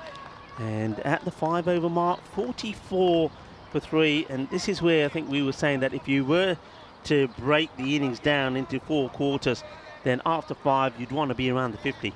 Yeah, absolutely. And well, they're there or thereabouts, but importantly, Estonia certainly feel they're in this game with those 3 wickets picked up. And Ilyas, he doesn't pick up a wicket there, but certainly tightens the screws with just 3 singles coming off that 5th over, as we're almost to the end of our tour of Malta. Started in April, finishing in May, with just after today's T20I, a final solitary T20I coming up tomorrow, which of course Rico will have to go alone, as I'm making my way to Greece via Munich, which is a bit of a detour, I must say. But how long's the journey from, what's it door to door then, from when you leave here?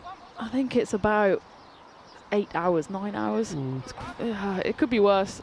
It's tantalizing though when you're geographically quite close. It's not that far from Corfu from here, just a little hop across, but I'm going up to Munich, quick hello to the motherland, and then back down. Well, I don't mind travel days, actually. It's just maybe because if it's on the back of commentary, where it's obviously long days, lots of talking, just being by myself is, you know, quite a nice change of pace. I don't mind being in airports. It's not doesn't stress me out as much as I know it does for other people. Yeah, I speak with me, I don't mind it, but I think when you've got that long journey, I mean, I know I've had some of them where you could be door to door, it takes about 14 hours, and then you arrive somewhere really late, and that's inside edge, and just gotta get just a single from it. You arrive really late, so sometimes we could be getting to a place about 1 o'clock, and I'm one of these people, I don't know how you are, Tina, but once I arrive to a place, everything comes out the bag and gets put away. 100%. I cannot live out of a bag. It's the way that I am. Everything has to be put away. So that's another hour and a bit, then you shower. And then, of course, we have early starts. So quite often the first day, and if you're in a new place, you don't really sleep. So it's not the ideal start to a new day. So I do like it quite often when it works out that way, that you have a day before you start. And that, of course, allows us, you're very similar to me, you've got a lot of stats there that you do and look into players and teams, their profile. So it gives you time to do some prep as well. Not a good ball. And that is going to sail for, well, I thought 6, but I think this one, of course, I'm thinking of where that boundary was. I think that's going to be just 4 runs. I think I'll have checked the boundary here. Let's have a look where this lands.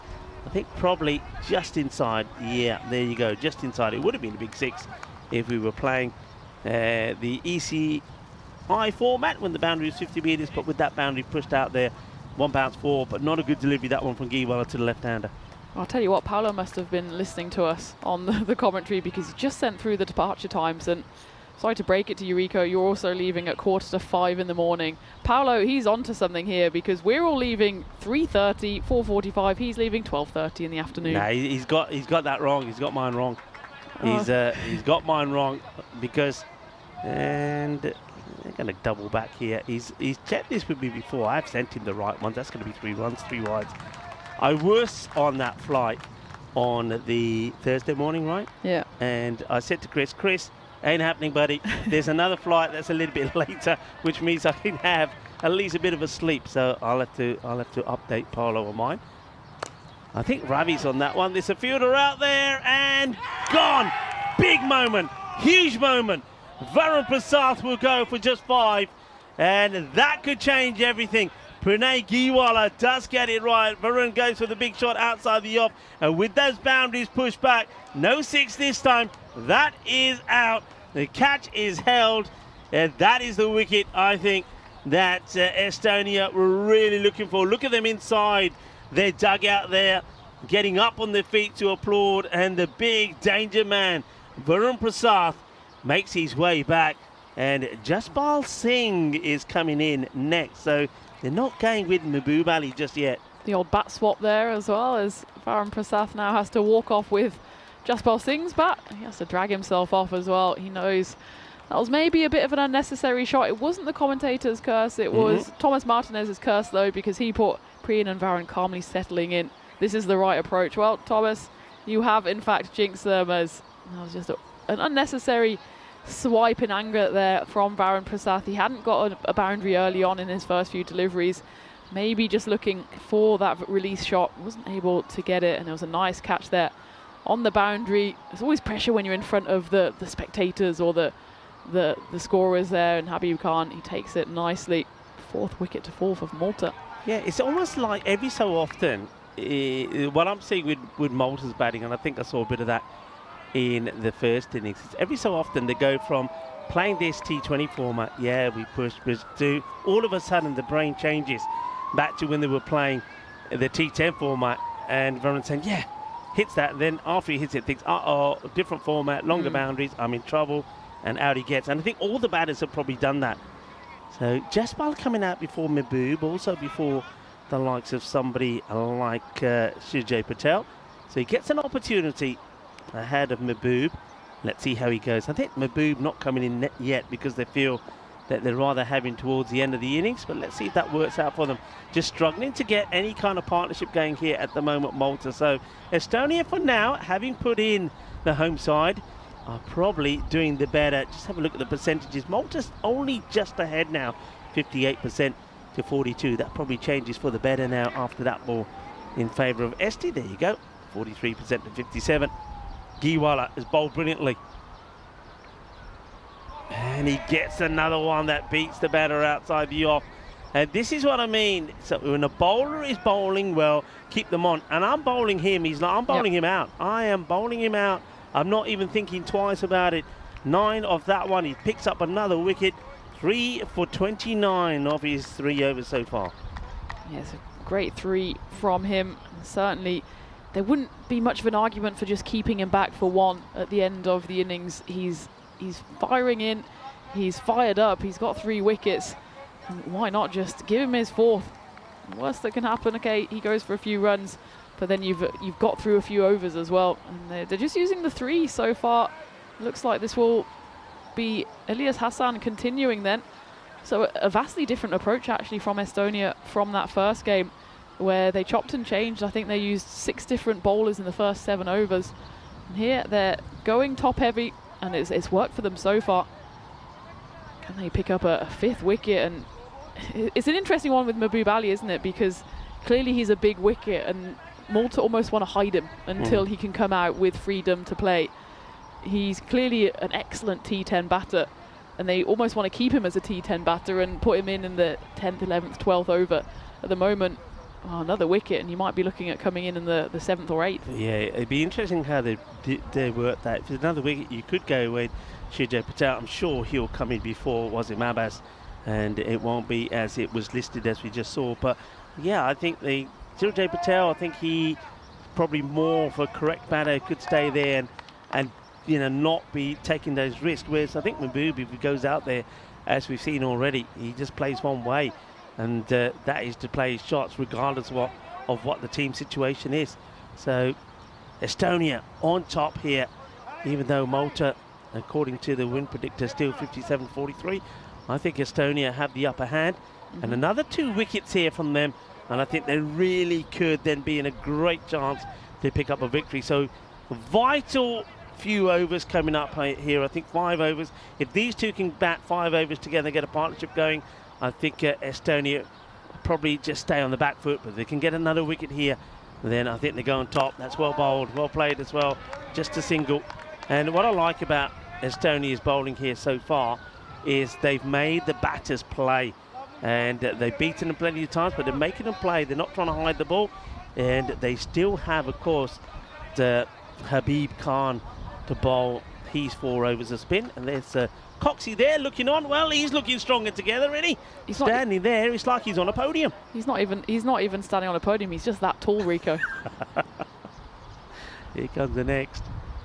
And there's another good delivery, darted in and well played. So that's the other thing here. Not too many freebies. There was a couple, that Priyan missed out on, but that was it. There's not too many freebies here. Good performance here from Estonia. They seem to be rejuvenated with the lunch that they've just had and whatever they've had in their drinks. So good, nicely played out on the offside. They run the first one quickly, but they will get 2 here now, where the fielder just takes his eye off the ball to check where the fielders are, which allows Priyan to get a second. A few quick hellos to people joining in the chat. They're loving the action out there. Divyesh has joined, and Johnny He, of course, is in there. Helix is in there. And Sandy Willow. That was the asker of the ABBA question the other day, so love seeing new names involved as well. And let us know where you're joining from and maybe what the weather's like. It's a glorious day here in Malta. The wind has died down just a little bit. Yeah. It was blowing a gale earlier, but just as I say that, it comes to greet us. Yeah, it does. Okay, I've got another question, and this one, the last one I asked, was about partnerships. Which 2 pair were the first pair to hit double centuries in a test in an innings. Well, this one is again still to do with runs. Who has the record for the highest individual score in first-class cricket? Record for the highest individual score in first-class cricket. Uppercut. Is there anybody out there? No. And it's going to probably just... It's gone all the way, actually. I thought maybe it bounces just before that boundary, but I think if this... We'll have a look at this again. I'm pretty sure if there's a fielder out on that boundary, this probably is a catching opportunity. Priyan likes his shot, we know that. He hits it well, gets the 1 foot off the ground, and it flies away for 6 runs. So good finish to the over for Malta. They moved to 62 for 4 at the end of 7. It was a nice over that will finish with a flourish there with that big 6. And you can see different approach here from Estonia. Just the 3 bowlers used so far. Looks like they might be changing things up now, because I can see the captain, Ahsan Amjad, speaking at the other end there, talking to his bowlers. Maybe, I think it is Pranay. Pranay's still got ball in hand, so he will bowl out. I think that's a good move. Yep. Be interesting to see if Elias Hassan comes back for his 3rd. Still only gone for 12 off 2, so despite that big 6 to finish his over, he still bowled tightly. And, for now, Pranay will come back for his 4th. Picked up 3 wickets. It's been an excellent spell from him so far, and they're just marshalling the troops. Of course, they're out of the power play now, so you can have 5 outside of the ring. And you imagine, we've seen a lot today that those boundary riders can be important. They can be the difference between a wicket and, well, possibly losing the game, if we could be so harsh as that. To talk about that catch in the first game, Mehboob Ali. Yep. Nice full delivery. They're watching him with caution. This is where I think if you're the batters, Jaspal and Priyan, you're probably thinking, right, he's got 5 more balls left here. He's done the damage so far. He's picked up 3 scalps. Should we just bat him with care? The thing is, sometimes you do that. You also can find you get yourself out. But yeah, Pranay, I don't know what he's done since that 2nd over, but he's getting that ball to swing around. Oh, he probably should have stopped that himself, actually. They will come across, and oh, that's a very quick, lively throw from the fielder. Just wonder here whether if this hits, I think it misses the target by a few stumps, but if this had hit, it could have been interesting. It is a quick pick up and throw. Well, it would have been very close, but I think you can see there that maybe the batter just gets in. And Jaspal, right, here's Priyan looking to get himself in and score big. I said this morning that when this guy does get in, he's probably one of the most explosive batters you can see when he's in form. And he gets a pretty high one there. It's that slower full toss delivery, which hasn't that delivery become a real big wicket taker in the shorter format? You see it here again. I mean, I don't think there's any issue with height on it, but it gets so many wickets, the slow full toss. And I remember in my day in cricket, if you bowled a full toss, you were told off for bowling a bad ball. Yeah, gone are those days. Full toss, certainly a weapon to be used. And that one probably, I'd say, a bit too high. I think the really low full toss is often the one that gets the wickets, because the batters see it, they want to go for a big shot, end up hitting it right on the toe of the bat, and usually throwing up a catch somewhere. And it looks like here that Rupam has been asked to warm up, so it looks like they might continue with a bit more pace. Ooh, that's close. It gets away from Vake. That's a disappointment. It's going to be a bye to go onto the board, but every so often we saw this is very identical to the way that Rocky Dinesh got out. Every so often there's a rush of blood. Jaspal not getting to the pitch. If you want to play that shot, you've got to come down the pitch. You've got to use your feet, and then you've got to make sure that you beat the wind force against you and clear the fielders. Priyan just plays this straight back down the ground. And, well, he's taking it on. A good throw here. Could have him in trouble. Oh, well, I'm not sure that was the right move. I mean, Priyan's running to the safe end. Is Jaspal here? Look at Jaspal. I don't think he's in the picture when this goes past the stumps, is he? Ooh, if that's a direct hit, he would have gone. And there's no need for that, really, from Malta at this stage. They're trying to get the hustle on, though. You can see why they would want to be at around about the 80 mark here. And there's some 13 runs short, 67 for 4 at the end of 8. That direct hit certainly would have been trouble there, but they managed to push through. They've certainly not been shy of taking on those doubles. Just need to find a little partnership here. You can see they've lost wickets at regular intervals. The biggest partnership was only for about 2 and a bit overs.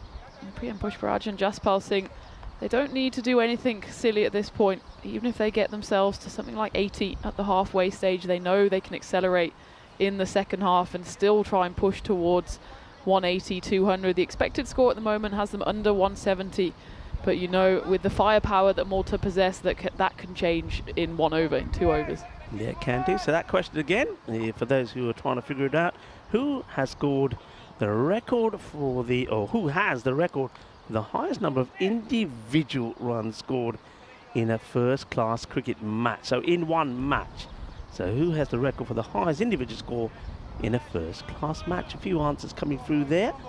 And Wayne is saying, Wayne is coming up with somebody like Lara. Okay, we'll keep that up there for the moment, as that's a loose-looking shot, really, from Jaspal. You can see that Priyan wants to go over there and start talking to him straight away. You play a shot like that, you're relying on luck. And I know we've seen in the shorter format, those ones going all the way for a Baximo, but with the boundaries pushed back, you're going to offer a chance to the man who's at third. It's not a good shot. Rupam, he almost starts with a wicket with his first ball again. This time, it's a Rupam Baru with the ball. That's hit nicely, but there is a fielder out there who deals with the doubly bounce as it comes to him. That's Ali Masood who's out there. We haven't seen too much of Ali Masood with the ball, have we? Not with the ball, and we saw him actually more with the bat, didn't we, in the ECIs. He's certainly an option for Estonia to consider. I suppose they've got quite a lot of seam options, and well, they certainly turn to Habib Khan as the frontline spinner now. In the air, catch it to shout. It is an opportunity, and well, in the end, what do you make of that, Tina? And that's Sahil Chauhan coming stop-starts. I think you've got to have a play on that. You've got to be diving forward to try and take the catch, don't you? Let's have a look here, because I think he has the wind helping him, holding it up for him. He just didn't pick it quickly enough. He thought maybe it was going to come towards him. He realised too late he had to go towards the ball, and it dropped safely to the ground. Another one up in the air, but this one too just bounces before the fielder. So Malta, you can see that they're starting to have a bit more intent as we get close to the halfway point to trying to get that acceleration in. They want the 200 on the board, but at the moment, Estonia, to their credit, bowling and fielding well. They are. They just need to take those chances if they do come. Malta batters don't give you many as that's cracked away and that rockets along the surface. Even the fielder out there, only about 3 or 4 meters away, could do nothing to stop that. That's a brutal cut from Priyan. Yeah, that's Priyan at his best. Show us that shot again, because this is poetry in motion. What a shot this is. Let's see it one more time. That is your HCL software shot of the day. Fielder only about 2 meters away from that, but that ball has raced across this quick, fast outfield. And it means that they're going to put another fielder out there. Really good hit from Priyan. And this time, the better delivery from Rupam. Just slightly shorter and a little bit straighter, not allowing Priyan to get the room on it. So again, though, just the one boundary in the over. And all these single-digit overs are helping at the moment. From Stefan's third over, which went for 16, the over-by-over scores after that have gone 8, 3, 9, 9, 5 and 7. Estonia will be more than happy with that, with the score 74 for 4 after 9. The expected score still creeping around that 170, 180. Given that Estonia in that first game, they got to 173, they will certainly be comfortable chasing something around that marker. I think the closer it gets to 200, obviously the harder it gets, but I think psychologically Estonia want to keep it to around 180 maximum because they know they can get those runs on the board. Yeah, I think you're right there. I also do feel that because they got to that 170 mark, that they also know that, you know, I think we know as well that if things go better for them, if the key batters do perform, there's no reason why they can't chase the 200. And I just think keeping this score lower to the one before, let's say some 20 runs less, even if it's the 180, I think Estonia will feel that they've done their job, and then the bowlers will be saying to the batters, right, come on, we've done our job again, now go out there and do your job. Habib Khan comes into the attack now. I think it's a good time for him to come in. It's going to be just pushed away past the close infielder, taking on the arm again. In comes the throw. It's a good throw, but the batters, they back themselves to take the 2 even to the arm of Gucci there. Sandy Willow in the chat saying he or she is joining from Fiji, saying it's way past their bedtime there, midnight local time. Had a look at the weather in Fiji at the moment as well, quite rainy. So I don't know if they have maybe they have a tropical season over there. Oh, maybe. Well, hello to yourself and anybody else that's tuning in from Fiji. Lovely to have you with us, enjoying the action. You ever been to that neck of the woods? No, I haven't. I'd love to. Oh no, that's an absolute clanger. Absolute clanger. And I'm glad we don't have the shot of Coxey right now, because I think if we did, you know, he was on that perch, the stronger together perch. I think he would have fallen off it, and somebody's car would have been in danger. At this level, you can't do that. Sehul Chauhan is a great player, a great batter, but in the field, you can't do that. Remember, it was him who we were talking about who possibly had a play on that catch as well. And that's a big error. I don't know where Coxey is, but I reckon he's scribbling something down with his big red marker. Yeah, he's moved position. He's now sitting in the bleachers, so he's thankfully very far away from that midfield.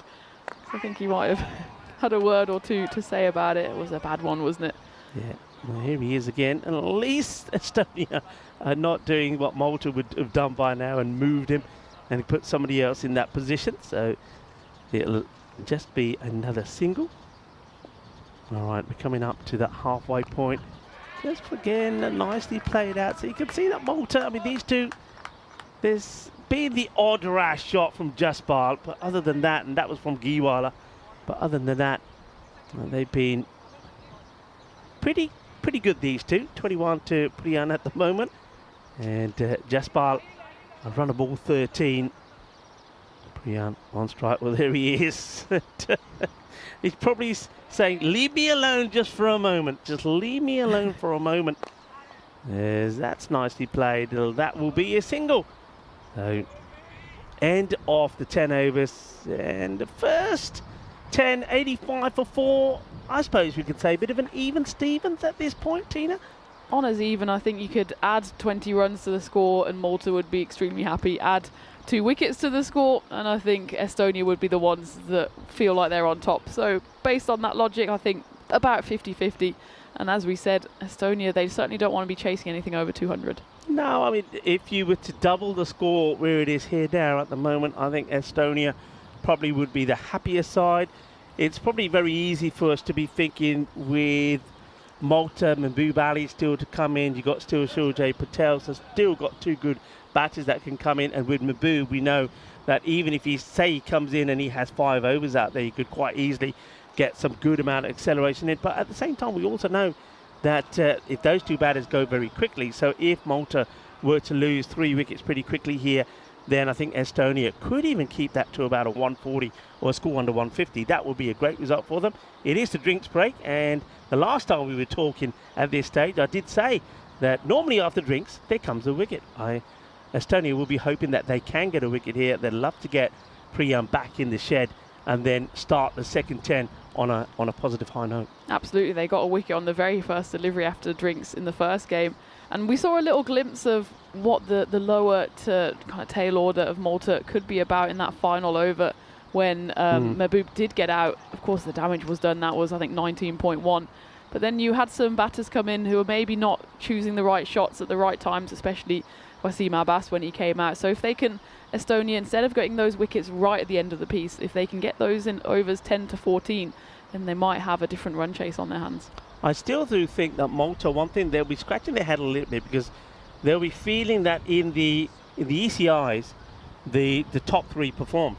Okay, not all the time. Aldo's probably, once again, was a little bit disappointing. He has been again here today, but somebody always clicked, whether it was Varun, whether it was Priyan, whether it was Jagat, who of course not playing here. But in the T20s, it hasn't quite happened. So they'll have a few concerns there. I mean, Rocky, I know he made one good score in the ECIs. Well, that's not the way to start.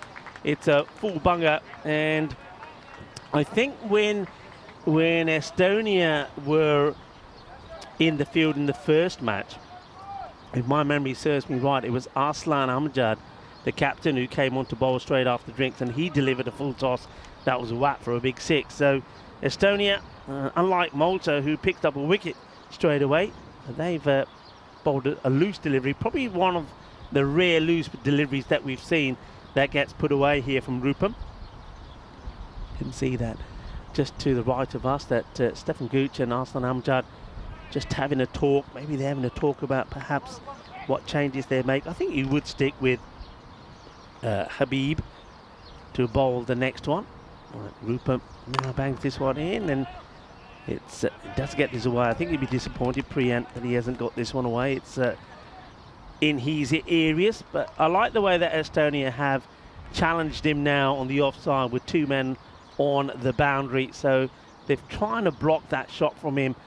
The only option he's got now, really, if he tries to go over the top of them, or he goes a little bit later and goes over the backward point in the 30-yard circle. Oh, that's chipped up in the air. He's going to get lucky here. I think he needed to just get a little bit more swivel in the shot, and he would have cleared and got it over the square leg fielder, and it probably would have gone to the boundary, but just a little bit late maybe on it. I think he's just checking his bat there. Probably gets the toe end part of the bat and doesn't get the middle, but still he comes back for 2. I would certainly like to see Habib Khan come back for a second over. I think it's important for a leg spinner to get time. And that's maybe why you don't see as many leg spinners in the T10 format as well. Because more than most, I think it's all about rhythm as that kind of bowler. It's a difficult skill to master. And Habib Khan, it'd be tough, given that he only went for the 11 runs, and one of those was a boundary, if he got given just the 1 over. So I think they stick with him from the one end, and from the other end maybe they can switch things up. Rupam has come back quite well here, and that one's driven firmly through the covers. The chase is on, but the captain and the boundary rider out there won't stop that. That was perfect placement there from Priyan Pushparajan. He missed out on one earlier in the over, but cashed in on that occasion.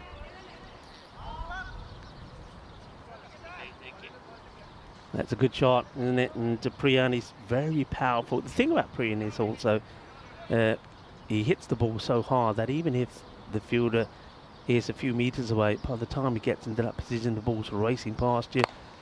And he's been a little bit suspect with those, though, where he's flicking on the leg side.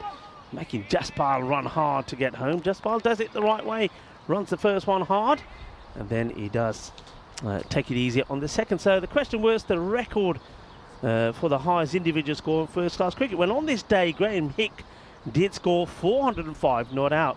It was a remarkable score for Worcestershire against Somerset, but that wasn't the record. But it did break a record for the highest score for 93 years in England.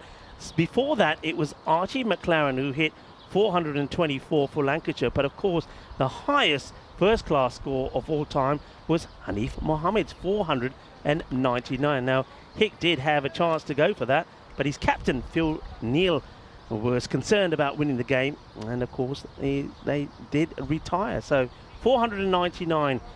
One day, Tina, one day, maybe. I'd go one better, get 500. Of course you would. I have every belief that you would. That's not bad, is it? Can you imagine? That would be, if you ever did that, would you just retire? On 400, oh, you mean, no, yeah. I mean, once you hit a score like that, would you just say, right, that's me done, that's me done and dusted, thank you very much. Just put the bag away in the loft and say, yeah, not going to get any better than that. I'll be remembered for that forever. I did consider that when I hit my first ball at Lords for 4. Yeah. And I just thought, just stop, call it in. I'm not going to get any better than that. Just end on a high, you know, it can only get worse. But that's maybe I'm one of life's pessimists. Yeah, but it hasn't. It's got better for you since. Oh, You see, exactly. can you imagine if you did? Look at all the other amazing things you've done since then, including, of course, that century that I saw you score. So I'm glad you did, and I'm sure a lot of other people are glad. And I'm sure there's some more highlights to come when you're concerned. Down the leg side, that gets clipped away. He'll be disappointed though that he hasn't got that to go to the boundary. I think there's little things there. We've seen a few times that they haven't had too many loose deliveries, and that's a compliment to the way that Estonia have been. But the loose ones that there have been there, they haven't been able to punish.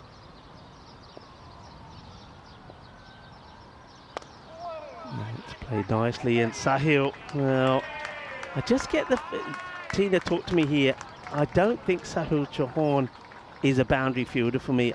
I don't know whether he's just picking the ball up late, but again there, you saw him start to move, and then after a few steps he already decides he can't get there, where when you think where he finishes, he's not that far away from it. Yeah, he doesn't have the best of anticipation. We saw that on that big steepling catch that he should have at least got to. In the end, it landed about 2 meters in front of him on that occasion. Just doesn't pick the line of the ball up quickly enough, and he's quite languid in his approach as a fielder, and that 4 did take Malta past the 100 as well. 103 for 4. But I suppose if your anticipation is not the best, then you probably shouldn't be in the ring either. So it's a tough one. Maybe just something for him to improve on. Yeah, it is a tough one. One thing, look, I don't want to sound negative when I say this, Tina, but one thing it's definitely worth focusing and looking at, and that's for both of these teams. And I'll drop the bombshell after this one as this gets through as well. This is going to be a long, hard chase. I don't think anybody's going to get there. That is going to be 4 byes, I believe. And it is. You can see Marco Vake is disappointed that's got through. And more valuable runs coming on the ball for Malta. But yeah, going back to what I'm saying, with both teams, age. There's not a lot of youth. And I don't know if anybody can work out for me what sort of the average score of both teams are. I know I've said this before about Malta. I would say with Malta, it's probably up there close to 28, 29. I'm going to take a gamble. And looking at Estonia, I don't think they're that different. I think you're being generous, in fact, to Malta. I believe, just scanning down, they don't have a single player in their 20s, so the average certainly won't be in the 20s. They've got Srijay Patel, sorry, he's 27, so he might bring the average down, but otherwise everyone really into the 30s. So I'm just looking at the ages, I'd probably say the average is more like something like 34 for Malta, and Estonia is not that different. They have Pranay, he's 29, Elias Hassan's 27.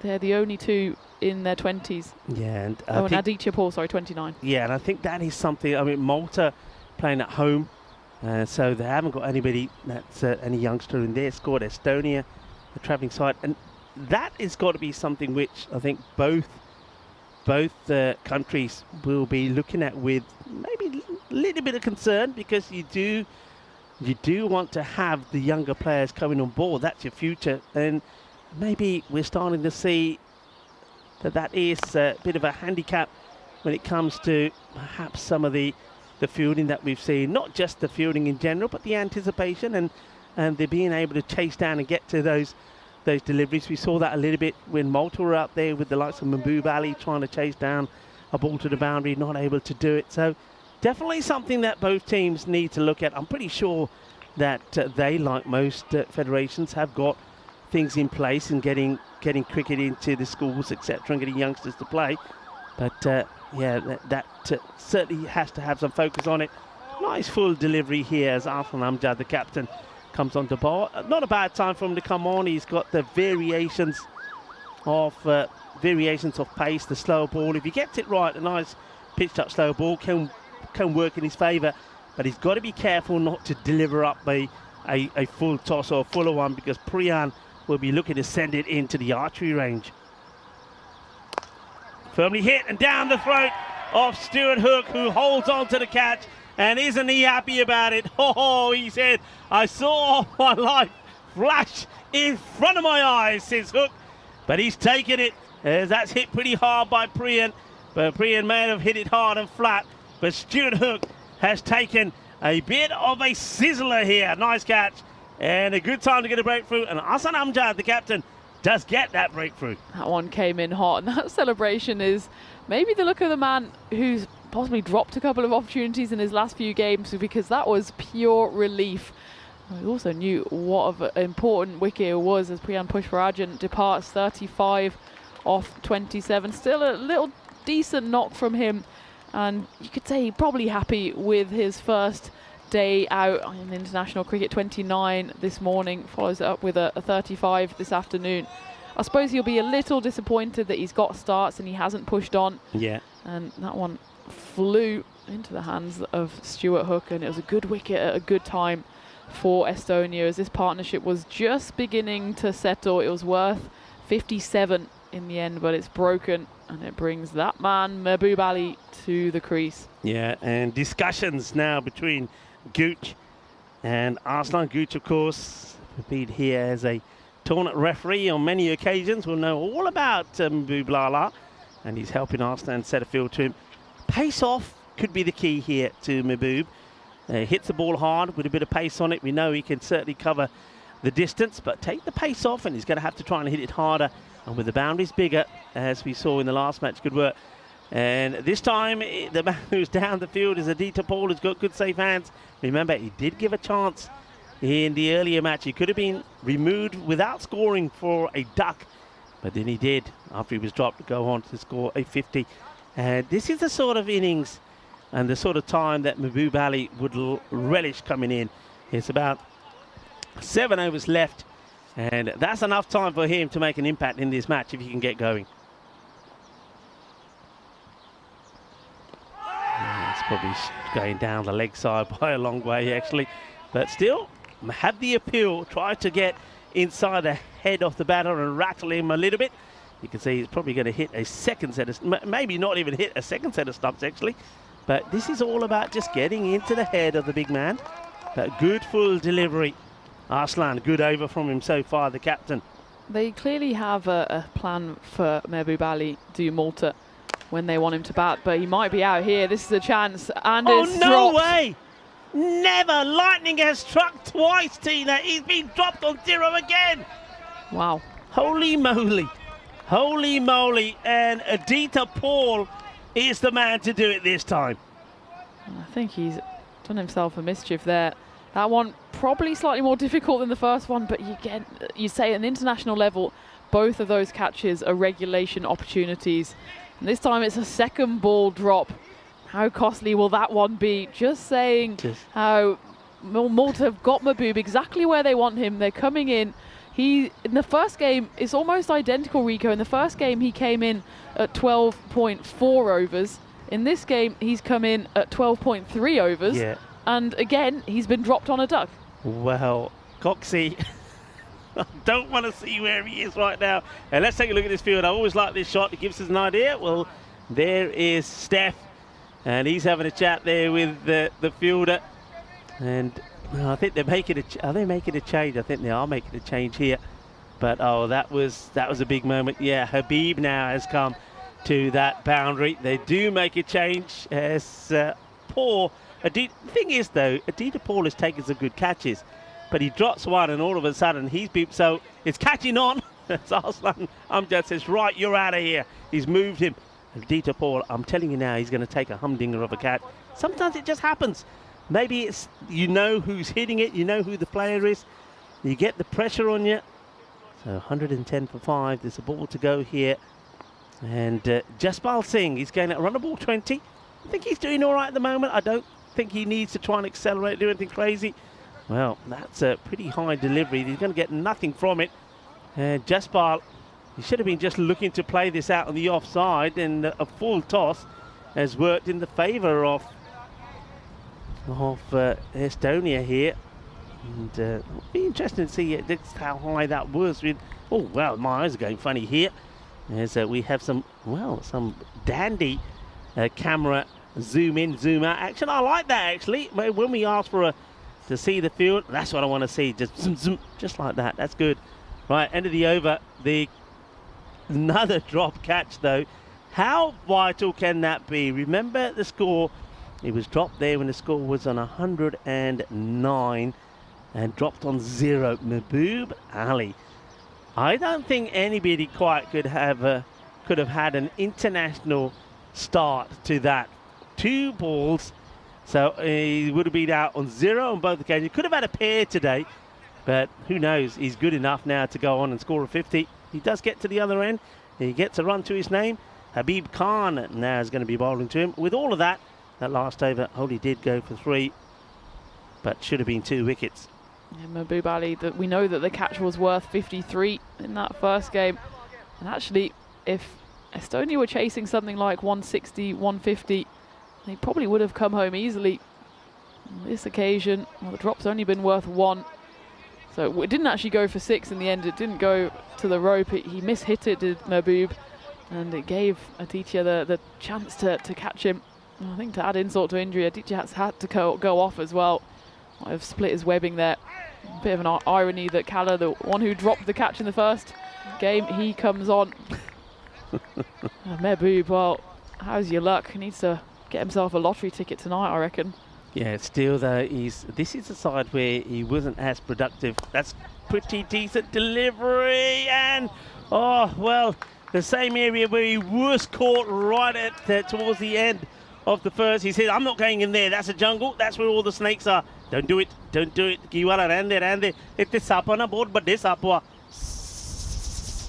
Yeah, don't go in there. Oh, how close was that to the hands of the fielder? I know he crunched it pretty hard, but this is the thing about Mahbub. He knows the boundaries are bigger. He knows there's danger to go for that shot, but still, does he shy away from it? He knows he was dropped on 0. Does he shy away from being aggressive? No, he knows his role. He knows what he's there to do. Yeah, and you'd say Malta, they've implemented their plan for him perfectly. Certainly not in the plan was him to offer up 2 catching opportunities in both games. But he's there, and he's been given the freedom to hit. Jaspal Singh, he's playing a nice anchor roll, 20 off 21 at the other end. Just whether Estonia can keep on allowing Mahbub to get away with slightly risky hitting. He's not quite getting it right off the middle of the bat so far, because otherwise they wouldn't have a chance to catch it. Quicker ball there by Habib, but too wide. Got to be careful with that length, and though he has got 2 men inside the 30-yard circle catching, if it's hit well enough, it's going to go over them. That's the slower delivery. So after the quick pace on, he just flights that up. Mahbub, we know he's not going to move his legs too much. That was a good example of it. That probably is where his weakness lies. If you get that ball in the right area outside the off. And this is missed as well. They will get, I think, another bye. It's another one that gets past Marco Wake. So Mahbub gets to the other end where he has to compose. Hey, that's a little bit of a stretch from the gentle giant. Jaspal then, 20 of 21. Probably feeling that now that coming up to the 6 over mark to go. He would need to get going a little bit. Just try here. He gets this pretty well. Fielder is not going to get there. There's going to be 4 runs. Good shot that one. Just Barley makes that little early movement across his stumps. Might get a chance to see it here. He just backs himself to go across and play this in that vacant square leg boundary. And he plays it pretty well. See where he is here now. So he still has a lot of work to do there, Tina, to get that away in that area. But because the ball's just a little bit shorter, he's able to execute the shot. That was a nice shot as well. Just slightly loose delivery, but Habib Khan comes back with an absolute beauty on that occasion. That is the end of the 14th over as well. 122 runs on the board. And probably an over that goes Malta's way. 12 runs coming off it.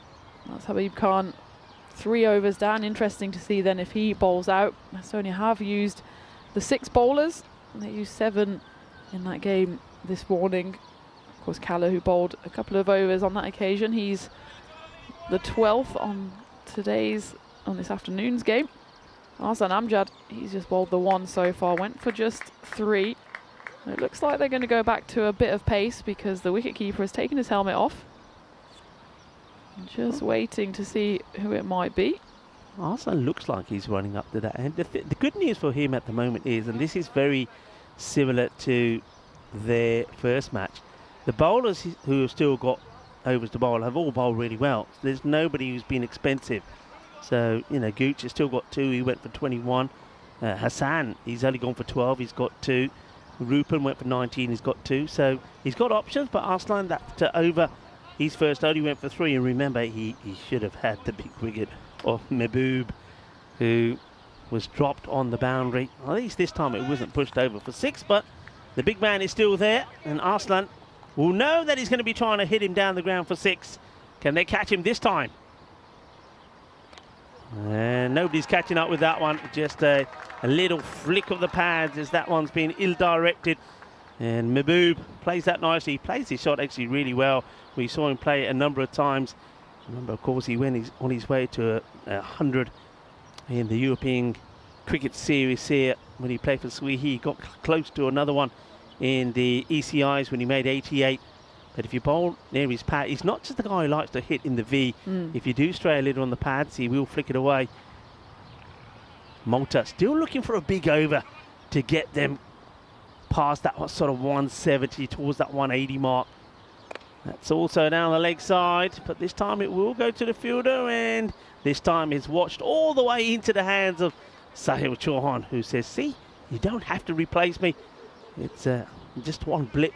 That's it. Just the one blip. Okay, Jaspal knows he now needs to start to open up. Probably still will be a little bit concerned about the batters still to come. They have lost 5, so probably doesn't need to go crazy, but he will want to get a move on here. And he hits that really well.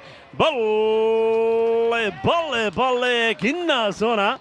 Shaka, lagya, Jaspal. You can see what he's trying to do here now. And I think Arslan Amjad and Estonia need to take note. He's just stepping across and playing over the leg side. So the bowlers have to be getting the ball pretty full Yorker length outside the off. I think that's what probably Stuart Hook is saying to him. Probably saying, look, this is what he's going to do. Just don't give him that ball to work with. Jaspal, we saw him do this a number of times in the European Cricket Series. Remember what a good finish he had to that when in the important qualifier for Swehi United. Qualifier number 2, he scored a 70, and then he also would score 70 runs in the final. And this was the sort of shots that he was playing. So Arslan, slow, full, outside the off, I think. Yeah, nicely done. And this time just guided away for a... Oh, that one was lethal. That was lethal. And oh, I'm so glad that that doesn't cause any problems there for Marco Wake. Yeah, that absolutely flew off the side of the pitch. He was going down as well because he was anticipating that ball just to skid through, and it absolutely trampolined. You're lucky as well because he didn't have his helmet on for the quicker bowler here. But that was that perfect delivery. You need to bowl on the crease line outside off stump. Can you repeat it? Yes, you can. And that's exactly where he needs to keep it. Mehboob Ali is not really one to move his feet. So if you keep it outside the off and don't allow him to just swing his arms, because he has, of course, got a big reach. He's a big guy. Then it restricts his options to just hitting it out there to the cover boundary where the fielder is perfectly placed. Well, this is where you do the switch hit. You know what's coming. But, it's a good length, though. Good length. I think with that sort of length, even if you do try and play the reverse malachi, you'll probably find you're going to get yorked on your leg. So good finish to the over, but there were 2 boundaries from it. And Malta just starting now to get some better overs in. Arslan Amjad did get a good one in his first, but then Habib Khan went for 12, and that one goes for 14. Malta 136 for 5, and 5 overs to go here, so you'd expect at least another 50 runs if you go at 10s, and that takes them to that 180 or sort of score. But we said this really in the last match, can they get the acceleration in? And in fairness, Estonia actually finished better than what Malta did, restricting them to 199 on that case. At this point, at the 15 over mark, there were 149 for 4. This is the 3rd match tomorrow, but of course Estonia, they know it's only worth sort of competing in that one if they can get a win here now in match number 2. Otherwise, well, Malta, they'll be celebrating before they even play tomorrow. So big contest, this one. Estonia have to win it. And then, well, I know you won't be here, but I'm pretty sure you'll be tuning in from while you're checking in and traveling and whatnot. But that's going to be the big one. Starting a little bit later, of course. You can see there, local time. I think we're starting at 1 o'clock. Yeah, proper lion then. We'll have to celebrate Sauvignon Blanc day in style then. And was it no diet day as well? No diet day today as well. They clearly colluded on that because it couldn't be 2 better days going hand in hand. Habib Khan with ball in hand. He will bowl through then, as we suspected he might, but he just drifts down the leg side on that occasion and they jog through for 2. Yeah, I think you can see he was just trying to tuck up Jaspal a little. And Jaspal, because he knows that Jaspal will, if he gets a chance, hop across, but if he exposes that leg stick, Habib can cause him some trouble. A good bit of movement there, but that's a really good shot. I think the movement of that ball, watch how much this ball moves, so he does get a good bit of rip on this, but it just ends up being a nice height for Jaspal to play away. So they're getting up to that sort of that 10 and over mark here. They've always been behind. I've said they've always been about 15 runs behind that, but one good over can change everything. And you can see already that expected of 182 has now quickly gone up to around the 192. So good signs for Malta. Well, it's all about partnerships. We keep saying that. So when it comes to batting, partnerships is everything. Floated up, doesn't get this out the middle. Is it going to lob the fielder? It is. And it will go for, once again, just a couple as the 2 batters. Well, they almost collide. Mahbub is just taking it as slow as he can as he gets back to the non-striker's end. We still have time to do a little shimmy in the middle of the pitch. I would love to see Mahbub in a full sprint as this one goes up in the air. It's a chance for a catch. It should be taken, and it's Stuart Hook's 2nd catch. This one slightly more regulation than the first. Came with a bit less hot sauce on it, but still spinning away. He had to take it. And that's an important wicket as well for Estonia. We're talking about partnerships, and this one has been broken just as it was threatening to get going. It was worth 35. Habib Khan, he picks up his first wicket, and it's a nice catch there from Stuart Hook. Yeah, watches it all the way into the hand. Remember, he took an absolute blinder that was blasted at him earlier from Priyan. It's a good catch. You know, I would love to see that little shimmy running in between the wickets, because it didn't come to me earlier, but you know what the music would have been to that? It would have been shimmy, shimmy, shimmy, shimmy, la, la, la, la, because it was Lala out there doing the old shimmy, shimmy, shimmy. But, well, we can't go back to that because the wicket has been taken. Shiljay Patel does come out. I like this. He's certainly better option than Wasim Abbas. No disrespect to Wasim, but Wasim was just swinging and missing last time round. But Shiljay Patel does come out, but he's got to deal with a couple of deliveries here first, though, from Hasib, who once again has put a very good performance in with the ball. Can he pick up another wicket? Shiljay plays that away, no run, straight to the fielder. Sahil Chauhan, no mistake from him on this occasion. Mahbub is just a bit of a sleeping giant, isn't he, at the moment at the non-strikers end. 13 off 9. So far, Estonia have actually done quite well to keep him away from the danger end. I'm sure that will want to change for Malta. It's hit well, and it's going to beat the fielders. Good shot from Patel. Sort of realises there's a gap out there because of the way the field's been set, and he gets that pretty well. Good boundary to come at the end of the over. That's another over that had 2 boundaries in it. 12 come from it, despite Hasib picking up the wicket. So they're continuing on their quest to get that sort of 190 sort of score. It could be very similar to the last match, and of course these last 4 overs really key. I get the feeling here, Tina, that if they keep it to say 175-ish, or no, let's say no more than 180. If they do that, Estonia will be pretty happy, because they got pretty close to that sort of score in the last match. They made 173, chasing 200. But I think if Estonia get away, if Lala goes big in the last 4 overs and it ends up being more than 190 to 200, I think Malta go back in at the halfway point, feeling the better side. Absolutely. I think Mahbub here is the key wicket. If you get him in the next 2, then suddenly Estonia looking like they could keep Malta to 180 or so, but we know how destructive Mahbub can be. If he gets a couple of magical overs in, then suddenly they might even be looking at going close to 200 again. Looks like Elias Hassan is going to come back on, and he's making sure the field is just right. He needs those boundary riders in the exact right position, because of course Mahbub, he's served up a couple of chances already, and you can't afford to let another one drop. Well, oh my word, it was a Gandhi ball. It should have been peppered to the boundary. Now it couldn't even be run out, and then he almost barbecued Surajay Patel. It was a Gandhi delivery. Mahbub has crunched it, but we almost saw a spectacular one-handed jalebi catch. Well, that's the hit from Mahbub, who's then ball watching and probably should have had 2. And Patel then has to scramble back, but that was a chance catching opportunity, which goes down. Oh, that's, oh dear, Gandhi ball. And where's this going to end up? It's going. It's going to be a minimal. Oh dear. Well, Hassan got very lucky with the ball before, which should have been peppered for 6, and ends up almost taking the wicket of Mahbub, who got dropped again, this time on 13. But the next one is a Gandhi ball.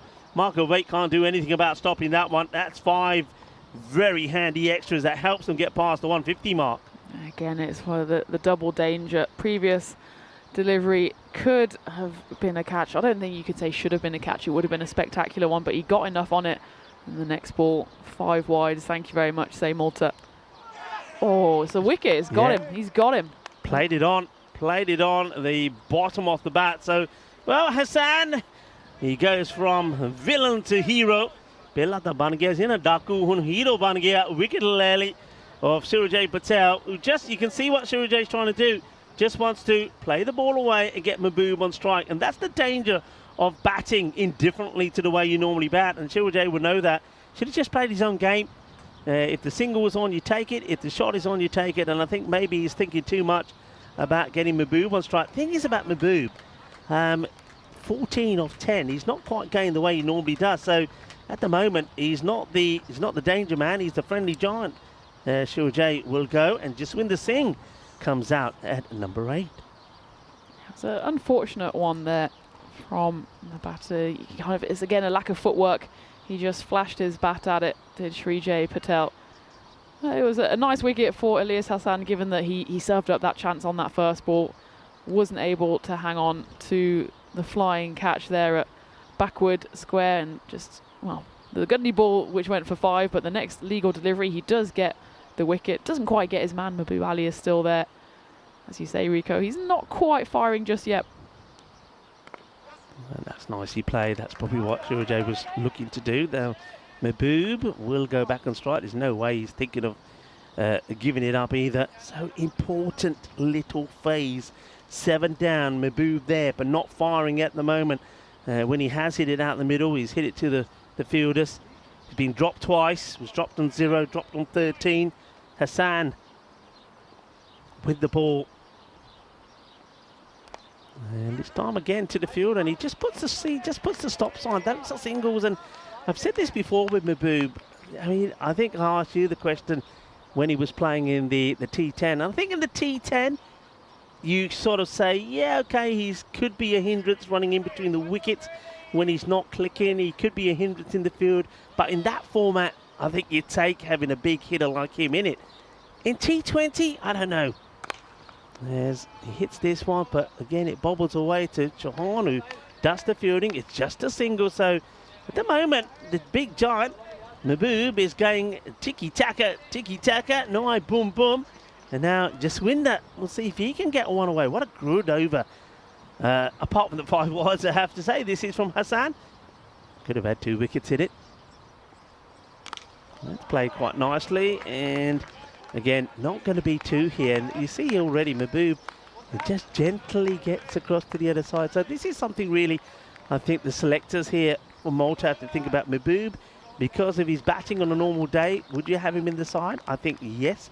But then with those little frailties that he brings you, and we've already said that they're not the youngest of sides are Malta, a bit like the same can be said about Estonia, but there is always those little negatives, the running in between the wickets, being able to cover the field well. So they're the downsides of having him in the side. Have a look at this. It's sort of up and down and up and down. It's on the way down again. Now this is the way they finished in the last match. The 3 overs didn't go the way they would have liked them to, and one of the bowlers who was responsible for that with a crazy finish in the last, Stefan Gooch, will come back to bowl, and probably Steph will bowl 18 and 20 if this one goes well. And let's see if Malta are able to be a bit more productive with it. 1 for 21 so far, Stefan, but remember in that last match his last over only went for 3. I think they probably will stick with Elias Hassan at the other end as well. He's got 1 over left. And that looks like a good plan for Estonia to try and stop any more runs being scored if they have Stefan bowling 2 overs and Elias in the middle.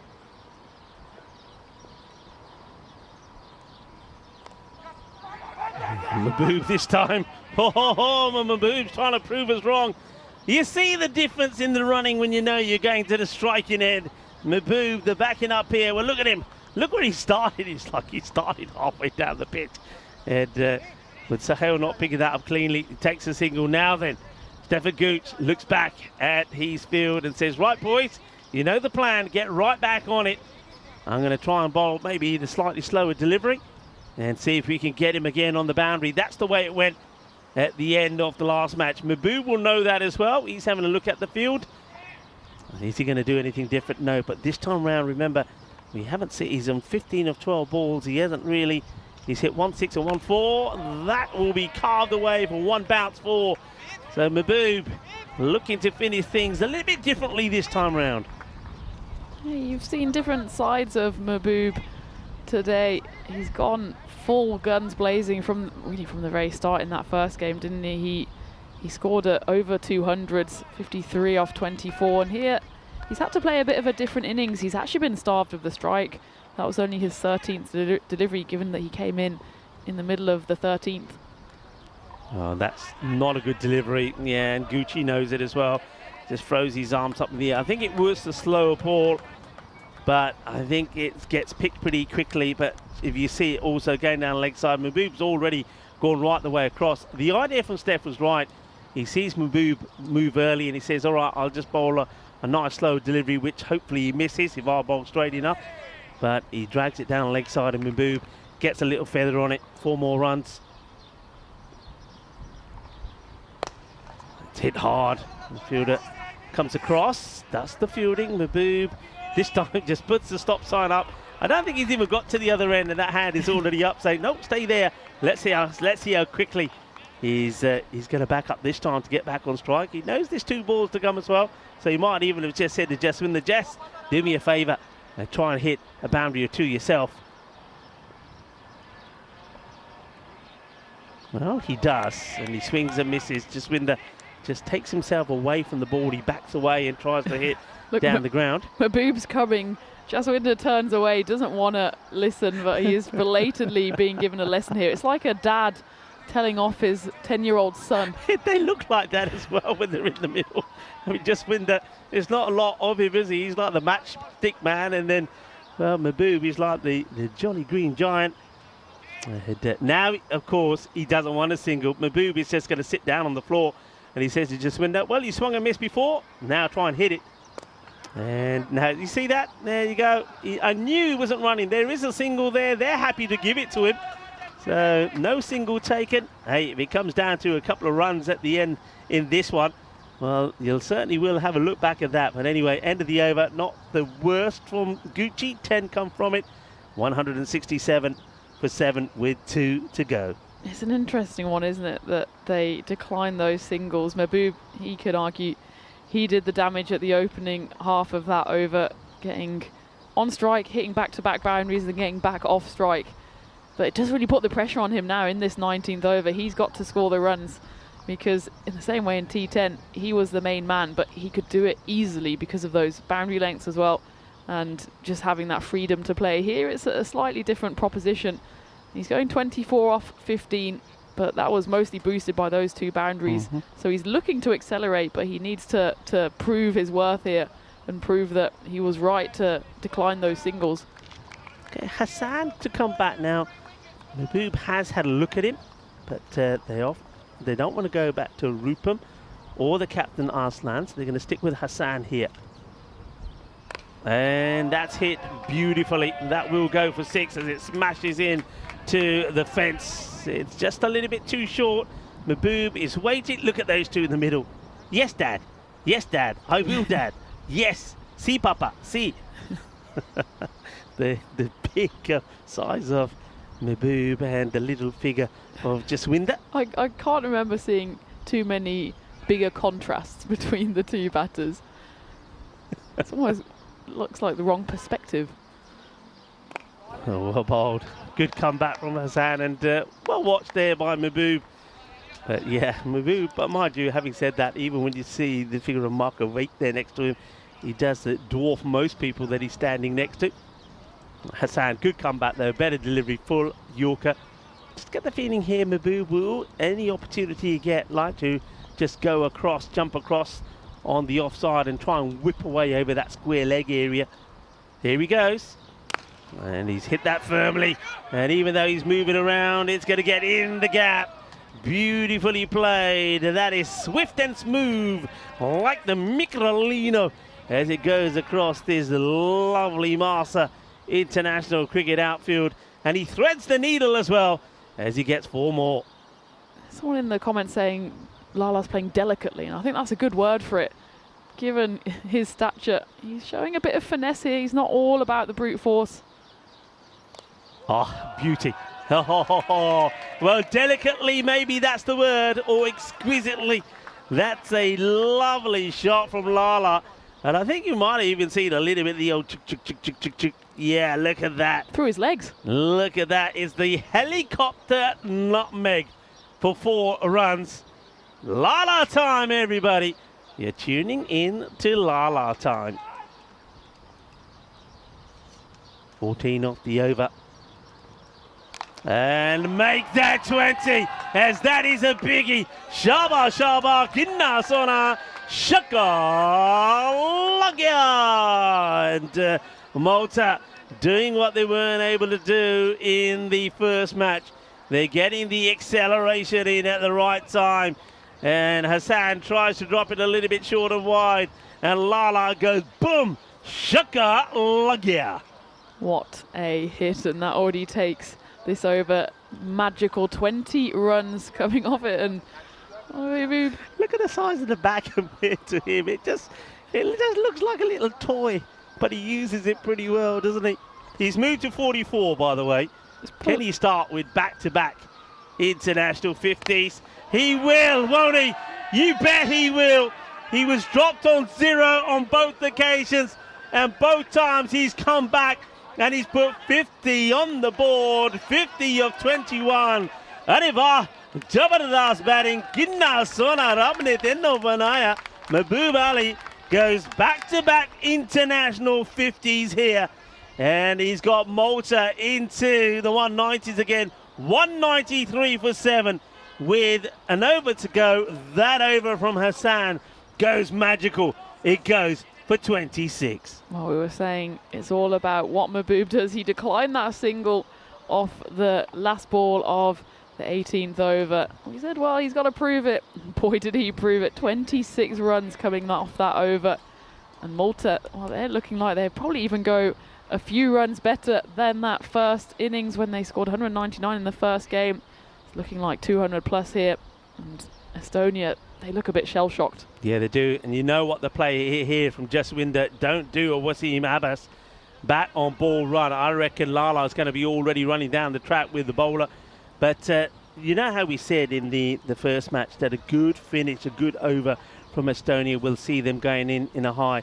Well, with that over going for 26, if this also is an over that goes for, let's just say even it goes for 15 or more, they're going to go down, sort of pretty down. They're going to need to be G'd up. So this is a big over coming up here. If it's a big one for Malta, Estonia going to be deflated when they walk off the field.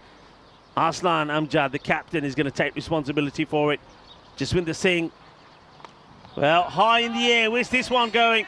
Arslan has found it and will hold on to the catch. Well taken. And Jaswinder, well, it could be the same as the last over in the first match.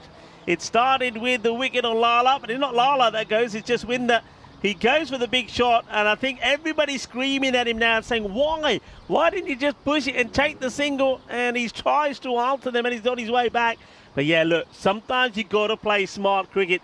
And Jaswinder, up until that ball number 6, he did play smart cricket, but then he gets crazy. He didn't have to go for the big shot. Look, they're still talking to him, saying, what did you do? Ki kita tu? Tena pada si tena roll kiya. Single lena yaar, single. Mahbub, he's not happy. He's stranded at the other end. Wasim Abbas, oh no, here we go again. I think he was still trying to defend his case there, Jaswinder, as he walked off, saying, yeah, I could have just knocked it down the ground for a single. Well, he could have knocked it anywhere in the pitch, and Mahbub Ali was pretty much on him. You could see that Mahbub was at the striker's end when the catch was taken, just hoping that the catch went down. He was fuming when it was taken, and well, Wasim Abbas, he's got a bit of making up to do.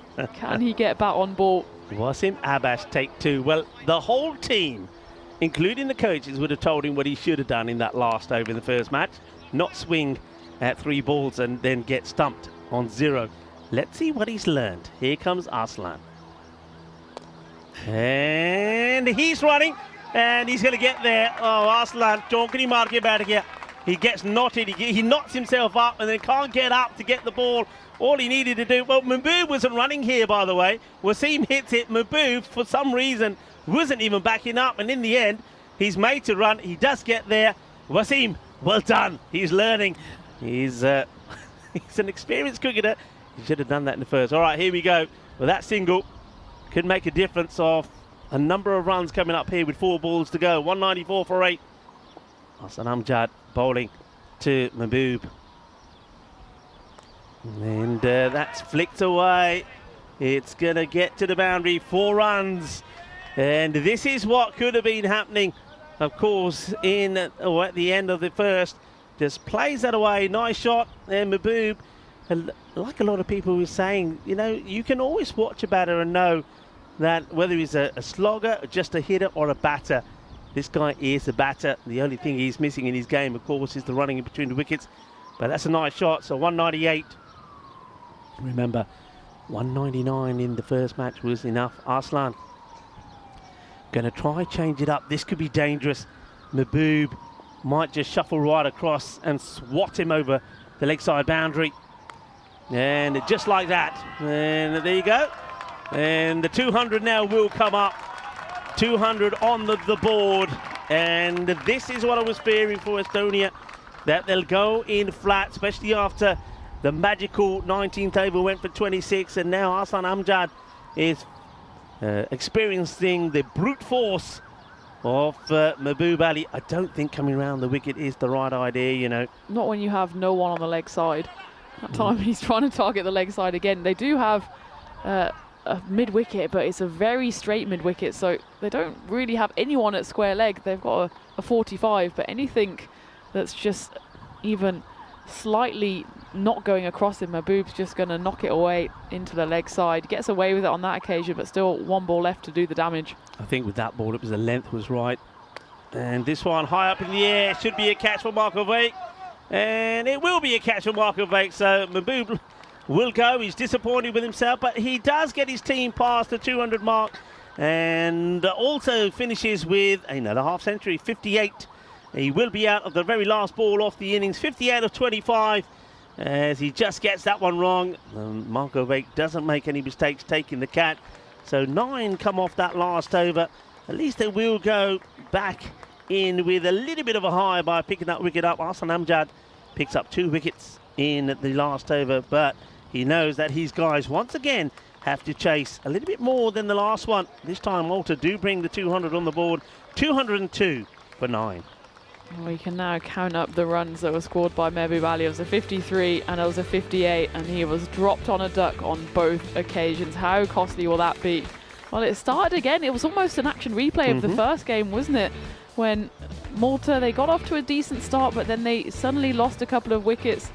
It was Darshit Patanka. He was fuming with himself as he just played the wrong shot, and Rocky, he stuck around. Elders Matthew, though, he was bowled with a bit of an ugly swipe, as must be said. And then suddenly we thought, okay, Estonia, they've got Malta here, 41 for 3, and it'll just be a question of how they managed to go through that middle overs, as Pranay was able to pick up Rocky Danish's wicket there. But again, it was those middle batters, Priyan Pushparaja and Jaspal Singh. Varun, that was the big wicket. But this is the problem for Estonia. Every time they think they've picked up a big wicket, another match winner comes in for Malta. Yeah, that was a problem. And we know that, though, with Malta. That's why when we talk about them, we talk about such a number of big players that can make a difference. The top order not clicking. But you could just see with Malta already, first time that Mahboub Ali is playing for them in the T20. But there's the big moment, catch being dropped, and then the big man says, all right, well, I'm going to get another 50. You drop him, then you pay for it. That could have been the difference in the first match. It could be the difference in this one as well. Estonia, they didn't let themselves down, not just once, but a number of times in the field. Stuart Hook, though, he certainly did his job well. He held 2 catches, so that was disappointment.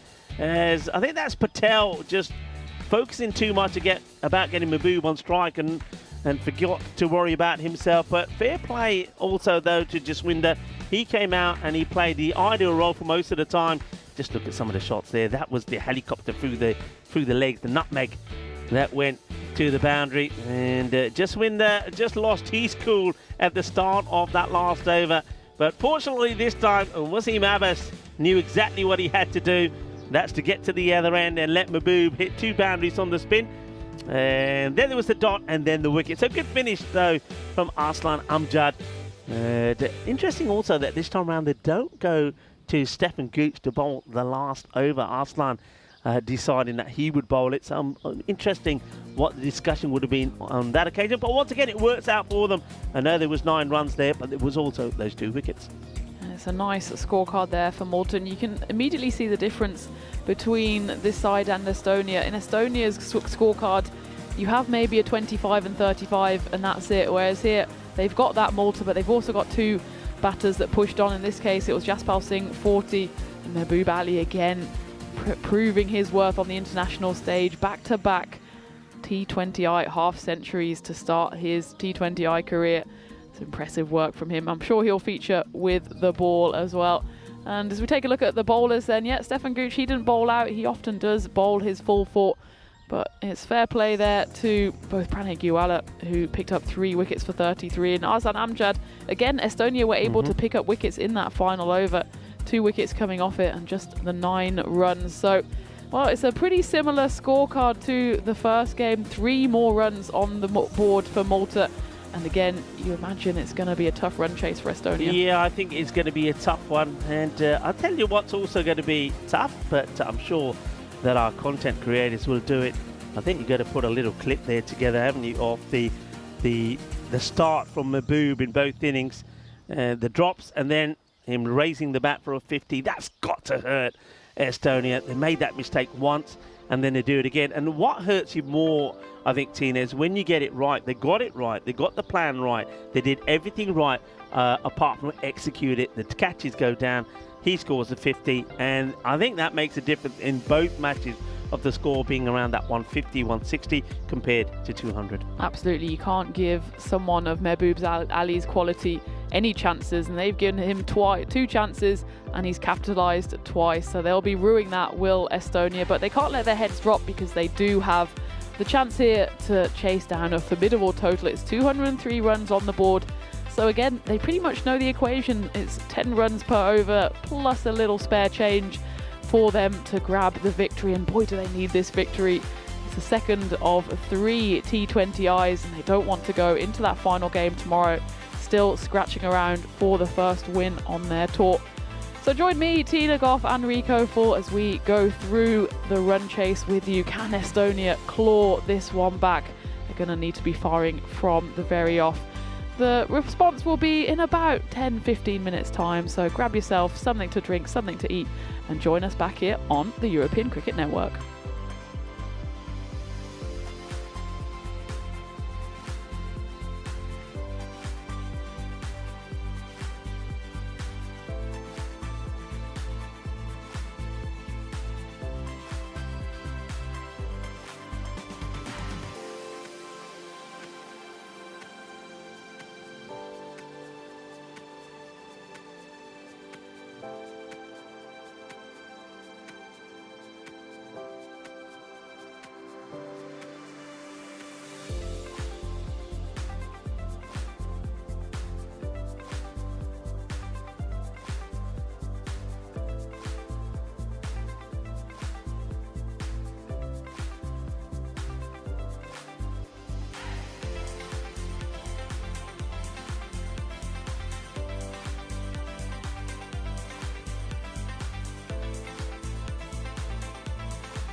This European cricket event is proudly brought to you by HCL Software, Rado and 1xBet.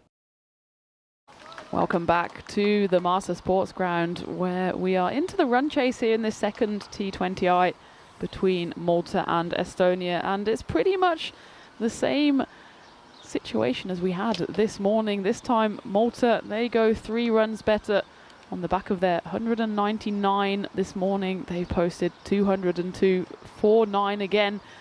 And Estonia, they'll be scratching their heads thinking, I thought we were on top of this one. And to be honest, so did we for large parts of it, as they kept on picking up wickets. Had Malta worried at 41 for 3, even 109 for 5. We were talking about if Estonia can keep this to 160 to 180, they'll certainly feel like it's a chaseable total. Remember, this morning they put 173 on the board in response to Malta's 199. Of course, it wasn't enough, but certainly we know they can score runs. But then it was that man again, Mehboob Ali, who was dropped on 0, just like he was this morning, who took the most opportunities that he got given, and he went on to score 58 off 25. He was ably supported as well by Jaspal Singh, who scored a quick fire 40 off 30 deliveries. And again, Estonia will be left ruining what could have been, even going into those final few overs, they still thought they could put a lid on this Malta innings. But Mehboob Ali, he went magical in the 19th, and the momentum here is all with Malta. Remember as well, they won 5 out of 5 in the ECI, so Estonia, they need a comeback here, as Wasim Abbas has ball in hand. And it's Habib Khan and Stefan Gooch to open the batting again for Estonia, so no change there. They are quite top heavy in their batting lineup, are Estonia. And what these two, Ali Masood, Sahil Chauhan, they can all bat. They all demonstrated it, in fact, in that first innings in the first game, where they all picked up runs, but none of them went big. None of them had a Mehboob Ali kind of day, where they got to their half century and then kicked on. Stuart Hook, in fact, was the leading run scorer in that first game. He picked up 46 not out off 25 deliveries, but in all honesty, at that point the game was almost gone. If he went absolutely crazy for another couple of overs, he could have wrestled it back into Estonia's favour, but it was always an uphill battle. So that's really what Estonia have to do here. They have to get a few big scores from one of their top order batters, and Stefan Gooch, he's certainly a candidate to try and wrestle a win here from Malta. As that one is put in short, it's going to be called, I think, actually, well, the umpire signalling a no ball at square leg is definitely a maximo. It's a lovely uppercut from Stefan Gooch. He gets his innings up and running. I'm not sure what the signal is from the umpire. I'm pretty sure it should be 1 for the over, despite the fact that the umpire square leg was signalling something that resembled a no ball, but maybe he's just getting all his signals out early, making sure his arms are all functioning. He's probably going over to the other side now, the umpire, probably because of that sun. It's still high up in the sky. I suppose he's got the left-handed Gooch as well. Maybe he just thinks, well, if Gooch is going to cut it so viciously, I'm going to get right out of the way. What a lovely shot that was. It was 1 for the over for Wasim Abbas. Of course, he's the leading wicket taker for Malta. But just having a little conflab here with his, well, I was going to say with his captain. That's actually Jaspal Singh. And in the meantime, while they go on a bit of a ball hunt, I can have a conflab with Rico. Yeah, we can. Well, he did have Ron Prasad did have a chat there with Wasim, and one of the things he was saying to him, said, look, we set the field to what we're going to bowl, and that wasn't part of the plan. And Wasim, like I suppose a lot of fast bowlers do, sort of tends to have his own plan in his head, and Stefan's not going to mind that. When you get a ball like that to get off the mark and you get it out in the middle, all of a sudden, all the aches and pains that he's feeling go away. And now he'll be thinking, right, come on, buckle down. Now get a good score here. Maybe that good score can lead to an all-important victory for Estonia. Got to win this one, of course. They know that. They can't go down in this match. And if they do, then this international series is done and dusted with 1 to play tomorrow. And I think all the neutrals out there, I know quite a lot of them in our chat, would want Estonia to win this match. So tomorrow becomes the all-important winner takes all. Hello to Kroom. who was saying good night to Udian. Yeah, Udian, good night to you. Thomas Martinez in the chat, as well as Ghulam Mustafa, and also John Hisham, as that one gets played away. But there is a fielder out on the leg side who makes a stop, just a single. Steph is due a score, isn't he? Is that one? They're just checking for the height as well. Of course, it's had one for the over. He keeps on getting fits and starts, so even the 25 he got this morning, it was 15 deliveries. We said, okay, he's looking in good form. And then he gets undone by a bit of a brain fade. There was a slower ball from David Marks. He knew it was coming. He tried to swipe across the line, and that was the end of his innings. So he just needs to try and knuckle down here. It's a fine line, isn't it? Because you're chasing a big score. You know you need to go at 10s and then some and over. But equally, for a side like Estonia, who don't bat as deep as Malta, they can't afford to go hard but go home early. Yeah, that's true. I think the first sort of, we said this before, that's a bit of a swing. He's going to get away with this, and it might even go all the way to the boundary. It won't be. It's just kind of a slow motion dive on the ball from the fielder. I think that's Ridashit that's behind there. So we saw that Habib Khan in the first match, he had a few of these, didn't he, where the ball just dropped into pockets of space when he had a big swing. Now he's another one. He did score 30 before he also got out, so he's pretty key to them getting a good start. But yeah, just I think it's about getting a good start. I mean, they got 10 there. That's a key thing. Stay where you need to be. 10 and over, and you're going to be more or less there. But get that partnership going, and they sort of did that in the first match. The openers, they sort of rallied round. They got themselves to a pretty good score, but then they just fell away. So they've got to do better this time around. Got to make sure that you get in, then make it count. Habib made 30. We know that. Stefan Gooch, he made 25, and that first wicket fell with David Barks took that wicket off Gucci, and that fell in the fifth over. So that's what they're looking to do here again. Just get that partnership going. But this time, make it count. And one of the openers, one of the batters that gets in, or both batters, if you get in, stay in. Right, Maboo bowling from the different end this time. That gets played away, but to the fielder. Oh, Maboo's going to be someone else who's going to be feeling it in the morning, I'm sure. Let's not forget he was also featuring for Sweeky United, so he's had a good, 7 days of action here. And not only action, but he's been well in amongst it. Of course, he did have that one rest day, but he's been batting, bowling, fielding when he wants to. Shot. Lovely shot. Beautiful pick-up. I think Mahboob Ali himself, we're happy with that. In fact, I think Mahboob even gives him a little clap. Well, that's ended up the other side of the fence. Well, I don't know how you get to that one. And the fielder's certainly going to have a go. I think he's going to have to... Well, yes, he's gone the other side. But, yeah, Mahboob just gives him a little clap there and says, yeah, well played, good shot. A lovely shot from Stefan. You know that Steph, if you bowl him a gundy ball, he will put it away. And very good, of course, playing that shot. And, of course, when he uses his feet to go down the wicket. And then Mahboob gets the ball back and checks it for any dents and scuffs. And here he comes again. Oh, goes short again. But this time it goes to the fielder. It'll just be a single.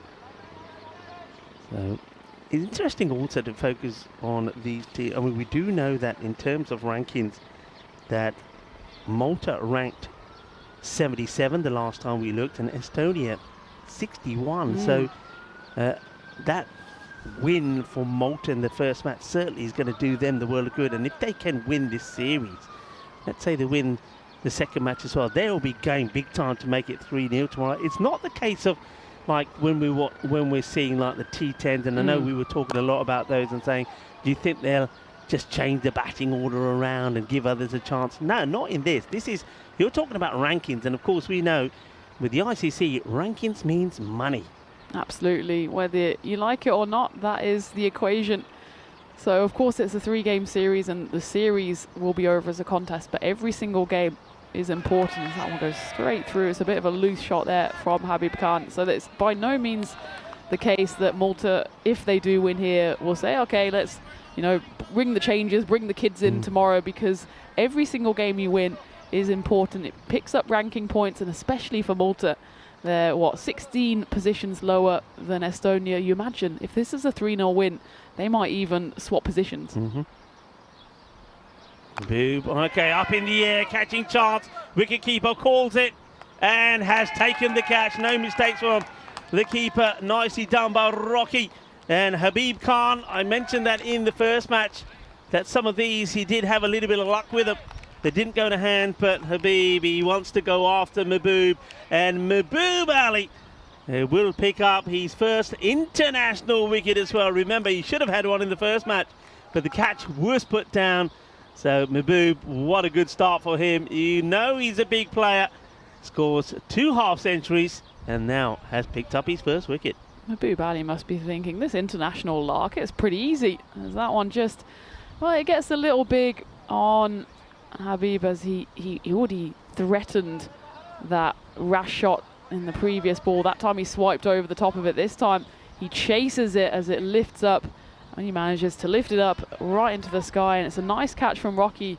Actually, it was a good passive assist there from Wasim Abbas as well, because he was racing to get under that ball. As soon as he realised it was Rocky's to take, he stood dead still. He didn't try to intervene in any way. He knew that he could potentially put off his teammate, but he was there, he was waiting, and he was the first to congratulate Rocky when he took the catch. Yeah, well done, Stefan Gooch. And strike, just fends this one off. It's a good one from Abbas. It's straight at him. And just looking at this field now, so they haven't put anybody back for that cut shot over the top. We've got plenty of bodies. It's very congested in there, actually, on the offside. They've got 1, 2, 3, 4, 5 inside the circle on the offside. It's a weird looking field, actually. That's a slower delivery, and it was, well, I think he even telegraphed this to Stefan Gooch, saying, beep, beep, beep, beep, beep, beep, beep. Slower ball coming. I mean, there was no disguising this, and Steph just said, well, with no sweeper out there on the offside, that's going to be an easy hit. Now, we did say to Wasim, or talked about Wasim, that in that first match he was a little bit reluctant to bowl the slow ball. Well, he does bowl it here. I think he bowls it reluctantly as well, because it's pretty short, it's wide. Gucci adds another boundary to his account. Yeah, it's a nice shot from Stefan, but this is exactly what he's done in every single inning so far. He's got off to a good start. We've said almost under our breath, he's looking good here. And then the next ball, he somehow contrives to get himself out. I think especially with that wicket of Habib Khan falling, he needs to be the one here. He's such a talisman for the Estonia side with bat and ball. He needs to really step up and be counted here if he wants to get his side even close to chasing down this 203. Well, goes for that slow one again. And this one is called a wide by the umpire. So Wasim wants to go and try that slow delivery. Or maybe he's thinking, well, if David Marks bowled it and got a wicket, maybe I can. Stefan, he does chase that. But I think that only works for you if you get it nice and straight. That's when it's successful for Marks. And Wasim will probably go full pace on this time. He does. Gucci gets a bit of an inside edge. He's running hard here. Well, could go to the boundary, and it will go to the boundary. That's probably not good fielding here at this level. I mean, he gets a little applause there from the fielder. I'm not applauding this. I think you've got to dive and slide and whip that ball in the field of play. And he's trying foot fielding there. And that's not the way to do it from Jaswinder. And I think that's one that the captain and also the coaching staff will have a look at and say, boys, at this level, we don't do that. We get down, we slide, we whip the ball back in the field of play, and we keep it to 2. And Steph just says, hang on a minute. I think he's either been attacked by some of the flies that we're getting up in here, or he's just seen the fielder Jaswinder probably still moving to his stationary position. Yeah, there's a big tempting gap out at cow corner, isn't there, for Steph? And I think that's what the trap that Malta want him to fall into is.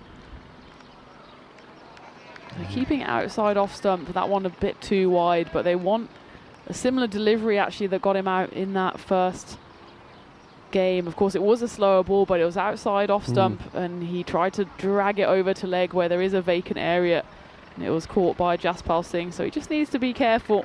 He needs to recognise this trap that's being set by Malta. Oh, he's going to be disappointed he's missed that. is Steph. He gets the ball that I think he's been waiting on. It's short enough to be picked, and he's played all the way around it. And with there nobody being on that square leg boundary, he knows that's one that Wasim's got away on. We've got the 10 off the over. There's been a couple of wides in there as well, so there's an opportunity with the ball to go for them to make Malta, and we'll see him pay for those wide balls. And it's up in the air, just going to get away from the fielder. It's a long chase here again, and this time Jazzy does catch up with it and bowls it back into Wasim. It's going to be the end of the over. They'll take a couple from that ball. That takes it to 10 off the over, and the score at the end of the 3, it's going to be 29 for 1. And my final question, and also I want to say it is the last innings of the day, so get your random questions in. And of course, we've only got Tina here for this one, so get plenty in for Tina as well. But my last one, probably a little bit of an easier one, and I think it will be this one here. Where are we now with this one? I've got to get it right. Okay, it's all to do with runs again. Who holds a record for the record number of sixes in a county championship innings? So the record number of sixes in a county championship innings. I think most people will get that one. And my clue to that one is it wasn't that long ago. I know that some of the ones that I gave you have to go back a fair way. So who has the record for the highest number of sixes in a county championship innings? Okay, there it is, simple as that. And once again, I'll give you a few overs to think about it, and we'll review it all a little bit later. Hello to Tim Harmer, who is in the chat. But yeah, any of your random questions, get them in. It's Mahbub comes in again. He bowls a good heavy ball, and Steph is probably thinking about that uppercut. Just looking at this field again on the outside, they don't put a sweeper back, which I find interesting. Ravi Panchal seems to be in the sweeping position at the moment, so they've got plenty of bodies in that area from a catching third, backward point. In fact, it's almost like 2 backward points, so maybe you could call that a gully. Goes across the line, fielder's not going to get there, it's in between the gap between the two. There's going to be 4 more runs to Gucci, and this time he doesn't make a mistake. It's nicely played away. Good hit, good shot. It's nice and controlled as well, wasn't it? He picked it early.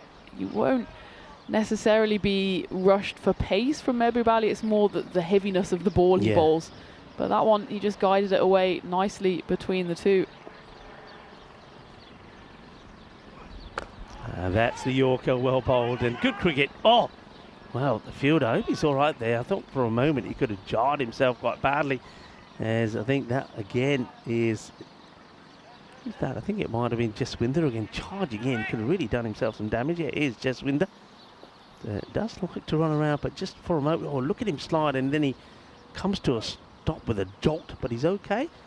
All right, Ali Masood needs to stand up and play well, and it guides that away. The fielder should make the stop here, and he's going to get this wrong. It's going to be 4 runs. It's sloppy from Malta, and I've got to say that it seems to be the same players that making issues. This is Eldos Matthew. Now, I don't want to be too unkind, but you know, he's, even when he played in the ECIs, now playing in the T20 internationals here, I don't think he's put a good performance in, and he knows that with so many players wanting to get into the side, he's got to sharpen up. That one should not have been a boundary. It's a bit like the one that Jaswinder let go earlier.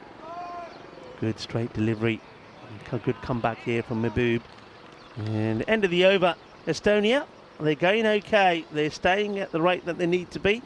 It's 10 coming off that one as well. But can they keep the wickets intact? Can they keep this partnership going? 39 for 1 at the end of 4. It's steady, but nothing more from Estonia at this stage. But they know if they take this deep, and importantly, they keep the wickets up, then they've got a chance. You can see actually that Malta, they were pretty much on about the 8 to 9 and over, and it was only that big finish led by Mahbub Ali that put them up to just over 10 and over. And at the moment, that's maybe something that Estonia are taking heart from as well, that Malta didn't get away early on, but they were still able to accelerate towards the death. Of course, it's always more difficult when the runs are on the board and you're chasing and there's the scoreboard pressure. But Estonia, they almost have to ignore the scoreboard at this rate and just say, okay, we'll just go 10s, and what will be will be. David Marks will come in to bowl again after recording his best T20I figures in the game this morning. Yeah, bowling to Gooch. Will he start with the slow ball? No, not straight away. That's nicely played and worked away by Steph. Takes the single. And of course, Steph, I know that he's calculating away in his mind. 10 and over, 10 and over, 10 and over. And when you get the ball to put away to the boundary, so it's that one boundary you're looking for, and then running those singles well, that should get you the 10 every time. But he's going to need some support from Ali Masood or from any other batter. Partnerships are everything. Let's have a look at the field that gets set here now. So once again, very similar to what they had to Steph. They've got those 5 men, or 4 inside the circle on the offside, and they do put the backward point on the boundary for the uppercut, because Marksy again will be trying to keep this ball short of a length outside the off. The 3 on the leg side, all in the circle, so he doesn't want to go too short. It's in the air, and there's the player, but doesn't carry to him. One bounce and single. Marksy almost picks up another. He's such a dangerous bowler, isn't he? He doesn't have the pace that some of the others might possess. He doesn't bowl the heavy ball like Mahbub Ali does. He's a bit more skiddy, but he's got these variations and the changes of pace, and that deadly slower ball that did for both of the Estonia batters, the opening batters Habib Khan and Stefan Gooch in the first game. Steph will have that in the back of his mind. Being a bit more cautious here with David, just knocking that one into the gap for another single. But the good news is for Estonia is they're not dotting up. They're tending to rotate the strike, getting the singles here and there, and just hoping then for that one bad delivery or the one good shot that gets them the boundary in the over. All right, let's see here. And you know the slower ball is coming at some point. I wonder if it's now, because look, it's often when bowlers are going to do something different, they start to do the bit of the acting, you know, moving fielders around, say, yeah, I'll have you there, and then the slow ball. Let's see if he bowls it here now. And no, he goes with pace on. That just gets jabbed down. And get the feeling here that Malta, they don't mind that shot being played. They'd rather have that fielder back to save the boundary than the single. I think that's the right move. We've got plenty of bodies in there for the miscue if it does come. Okay, now then, will it be this one? He's bowling also to Gucci. Gooch will know. This is what we said last time, Tita, that Stefan Gooch knows that slower ball is there and it will come at some point. But how do you deal with it when it does? No, it's not yet. That just gets played away again. That's good bowling, this, from David Marks. Now, sometimes he's let himself down by not finishing an over well. When he tries to do something, he doesn't have to. Now, if I'm Marks here now, I don't go for the slow ball now. I just think, okay, you know what? I'm just going to bowl full-on pace outside the off. And if this over just goes for 5, well, it's the one that starts to get us back on top. I mean, they're on top according to the win predictor, 76-24 already. He doesn't listen to me. He goes for the slow ball, and he goes for 4. Well, I am up for hire for anybody that wants an international coach. David Marks, yeah, you know it's coming, and he just has to bowl it. You know, I can see, yeah, it's a Stefan Gooch, a little bit of limbo, as he gets out of the way of that. You know it's coming. It's the thing in the bowler's mind saying, slow ball. And he's trying to say to himself, well, I don't need to, because it's a good over. I don't need to. It should have been just 4 from it, and will end up being 8 as that one goes to the boundary. So we just update the scores there for you. Yeah, it will be the 9 off the over, actually. As it went single, and then ball number 6 goes for 4. 48 for 1. And you see what I mean by just bowling a normal delivery. If it didn't go for the boundary, you get a single, and then you win the over. As it is, it ends up being even Stevens, 43 for 1. I get the feeling that this is exactly the sort of pace that Malta were going at. At the end of 4, they were 38. And 5, actually, the 5 over mark. So it was 52. So, yeah, not too much in it. I don't remember seeing a David Marks over that doesn't have a slower ball. So if you keep it until the 6th, then it's a pretty sure sign that the batter will know it's coming. That seemed to definitely be the case there for Ali Masood. it was a lovely shot, and then nonetheless, even if it was a quicker ball, I think he probably would have gone for the same delivery. And snake hip Steph at the other end just pivoted out the way of it. Eldo's Matthew coming on to bowl here. And that's going to be 4 runs. This is where I've said before, Malta, issues that they have, they've got a lot of good things. There's a lot of positives. One of the negatives is age. They've got a lot of older players, and Wasim Abbas here just takes an age to get down maybe, and that's another one. I'm saying already there's been 3 fours in this innings, which should have been 3 runs, but instead 12 runs have gone on the board, and that's another one of them. Abbas, too slow to get down. Gucci, not complaining. That's well bowled.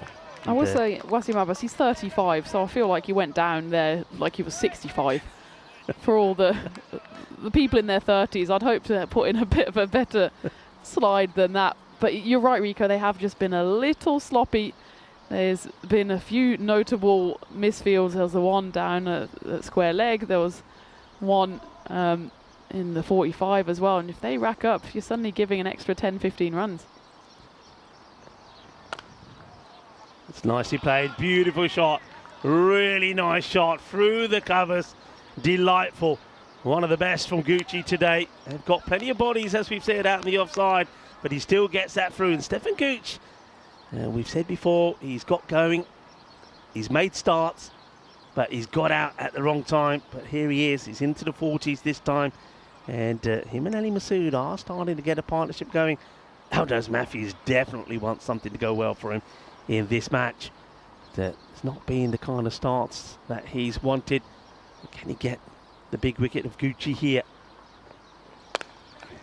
Punched away. Fielder will have to get down, and well, he does, kind of. But Gooch will gladly come back to take the second. This time is Darshit Patank, who gets a hand to it. Does enough maybe to stop the ball going to the boundary, but they will double up and take 2. Dash is 36, so he's got a year more on Wasim Abbas. So again, they've been so impressive throughout the last few days. Maybe it's just the workload catching up on them a bit. It's also quite hot out there now, 23, 24 degrees. The sun is out. And of course, they've been batting hard in both games so far, putting scores on the board. And they've also used all their batters. They've gone 9 down in both games. Interesting field change. Just 2 left on the leg side because they put another one in there on the off. Gucci has a look at that. And he says you can put as many as you want out there. But I'll still find a way to get past and over here. That will take him now to 46. On his way to another international half-century, Gucci. And I can understand the thinking from Varun Prasad. He's moving people in an area, but he's just gambling on the ball going straight to them. That's not the way to do it. What he's not doing is thinking about, well, what happens if the batter goes over the top? And they've made another change in here. They've even brought the sweeper that was on the boundary in to move one now over to the leg side. I don't understand that movement in the field at all. Edge, and a little bit of luck to bring up the 50 for Gucci. It will be another international half-century. Stefan Gooch gets 50. And Rocky Dinesh goes down and can't hold on to the catch. 4 more runs, and Eldo's Matthew, it's going to be the end of another not so good over for him. All right, he's a little bit unlucky with that last one, but 18 come off the over, and that certainly does help Estonia. 66 for 1 after the 6 overs. But yeah, I just didn't understand the movement there. So you saw the shot, uppercut going over the fielders, and instead of putting a player back, they actually brought the only sweeper inside and moved one over to the leg side. I don't really know what the thinking was there. It seemed to be maybe just a bit of mind games to try and put Stefan off, as he knew he was getting close to that milestone. Whatever it was, it didn't seem to work. But Steph, he gets to his 4th international T20I half-century. He's actually the first Estonian batter to get 4. Only Habib Khan has got 3 as well, and Sahil Chauhan, he's got an international century. He's the only one actually who's got 1 for Estonia, so congratulations to Steph on that. he's the first one, I think, in this series to get to a half century Yeah. for Estonia, but it's still not enough. He won't be happy unless he gets to 60, 70, 80 to a position where Estonia could win this game. David Marks starts this over with a slower ball, having ended his previous one. Ali Masood, I think he gets a bit more deceived on this occasion, tries to stab his bat down, almost gets a feather through to the keeper. Yeah, what's good about Steph's innings is he scored 50, Estonia on 66. So if it wasn't for his work and the pace he's going at, Estonia would be nowhere. No other batter really has at the moment got going, as this is another swing and a miss. And every time that Steph is not at the hitting end, they are struggling a little bit. But he's got so much time, and he's brought that 50 up at the end, of course, of the 6th over. So he's got so much time to bat. And this is where Steph in his mind has to be thinking, right, halfway. Now I've got to be thinking about the other 50. If he gets another 50 here, if he does score a big score, then I think they're definitely on.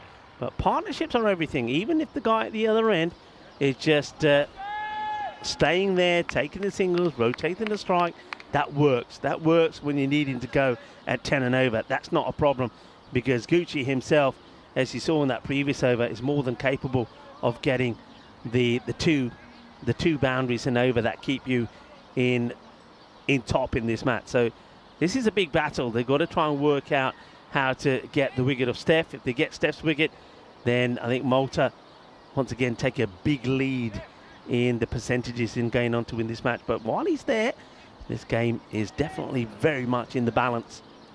There's Marks coming in round the wicket to Steph.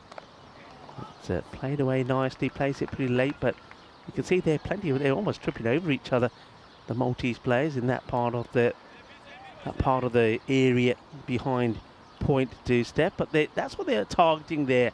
That's where they're putting most of their personnel to Steph. And when he gets just a single, I think Malta are pretty happy with that, because the other batters have struggled to find the boundary rope. As you say, it doesn't matter if they're not finding the rope as long as someone is, and Steph certainly is with his 9 boundaries so far. But that's the kind of shot that's not really needed from Ali Masood. If he gets hold of that, great. It looks like one for the cameras. But actually, you've got someone in the covers, and you've got a long off as well. And it's quite a long old boundary. There isn't anyone out there in the covers, in deep covers, but still it's a big booming drive. And he's just as likely to get a nick on that as he is to score runs off it.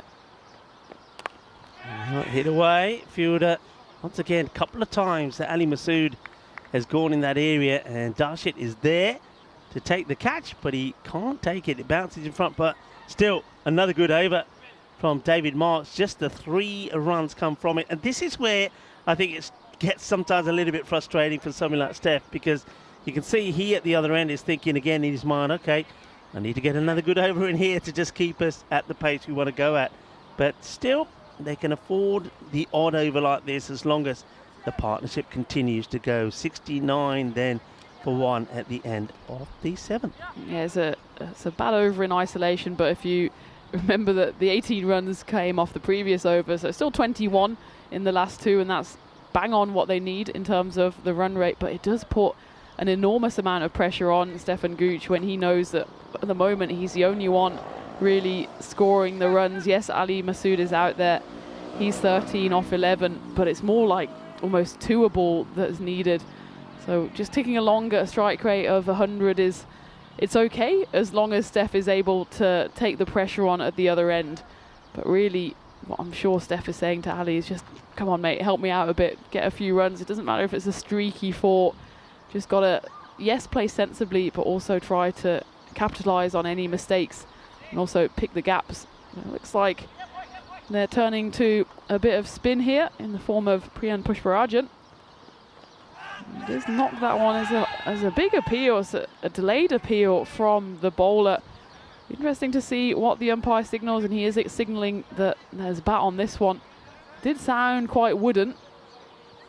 Yeah, I think he just knocked that one into the ground with the, very much bat, possibly onto a bit of pad. Yeah, I think a lot more bat than pad. Priyan now making the changes, so they get, once again, the players to come across in that backward point area. And he's putting a sweeper in between the point and backward point for the uppercut, leaving square leg open. So Priyan will be looking to try and dart the ball in around off peg, middle peg. Played away, and once again a bit of foot fielding there, this time from the captain, Varun.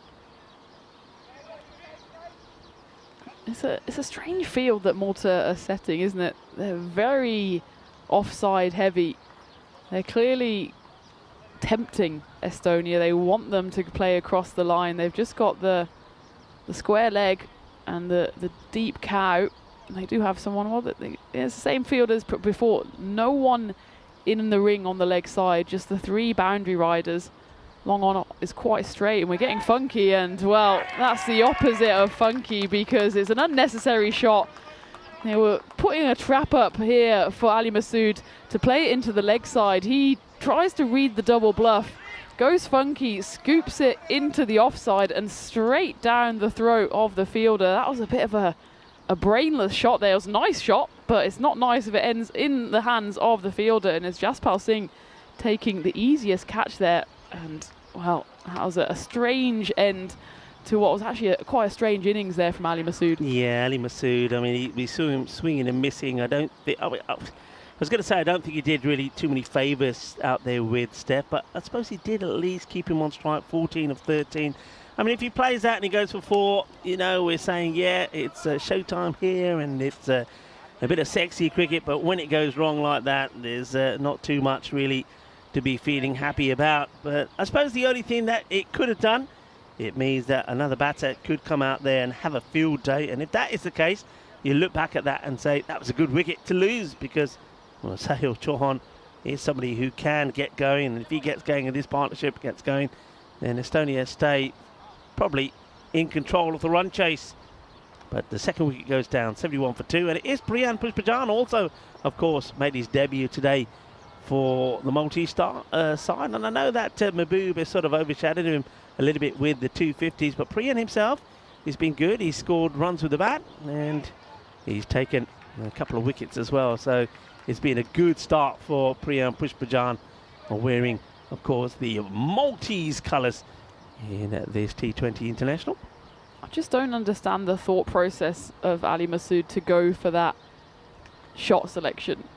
If he went to the leg side, so he just went for the normal paddle rather than the reverse paddle, I'd say, okay, it's a vacant area. But that area was actually packed. There was a backward 45, there was a man on square, and I assume he hoped to get it over the field. But that's such a risky shot when you've got options. They're setting the trap leg side. You could have gone for that shot, and if he went for that shot and got out, then you could have said, okay, well, he was trying to get into the gap and he failed. Yeah. But there was no gap there, and it was straight into the hands of Jaspal Singh. It was just an odd move, I felt, there from Masood. They're asking the question here, and he's gone. Well, I think the batter, Sahil, is saying, I get bat onto this, but the umpire sees different.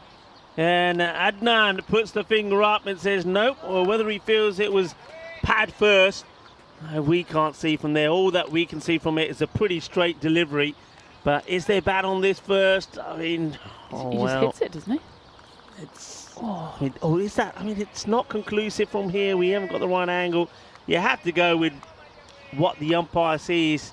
He's standing wicket to wicket. So Chauhan straight away was saying, "Yaar mere bat te lagi." Well, that's, I don't know if he throws the bat there or what, but he's not happy. But of course, you can't be doing that. I'm not going to guess at what he does there because we don't see it on camera, which is probably just as well. But you can see he's bitterly disappointed. And yeah, you can see he's saying that's come off my bat first. We can't see from that angle. I know it's the straightest delivery. That's really what you're looking at. And it's another wicket, and Sahil Chauhan is going to have to depart.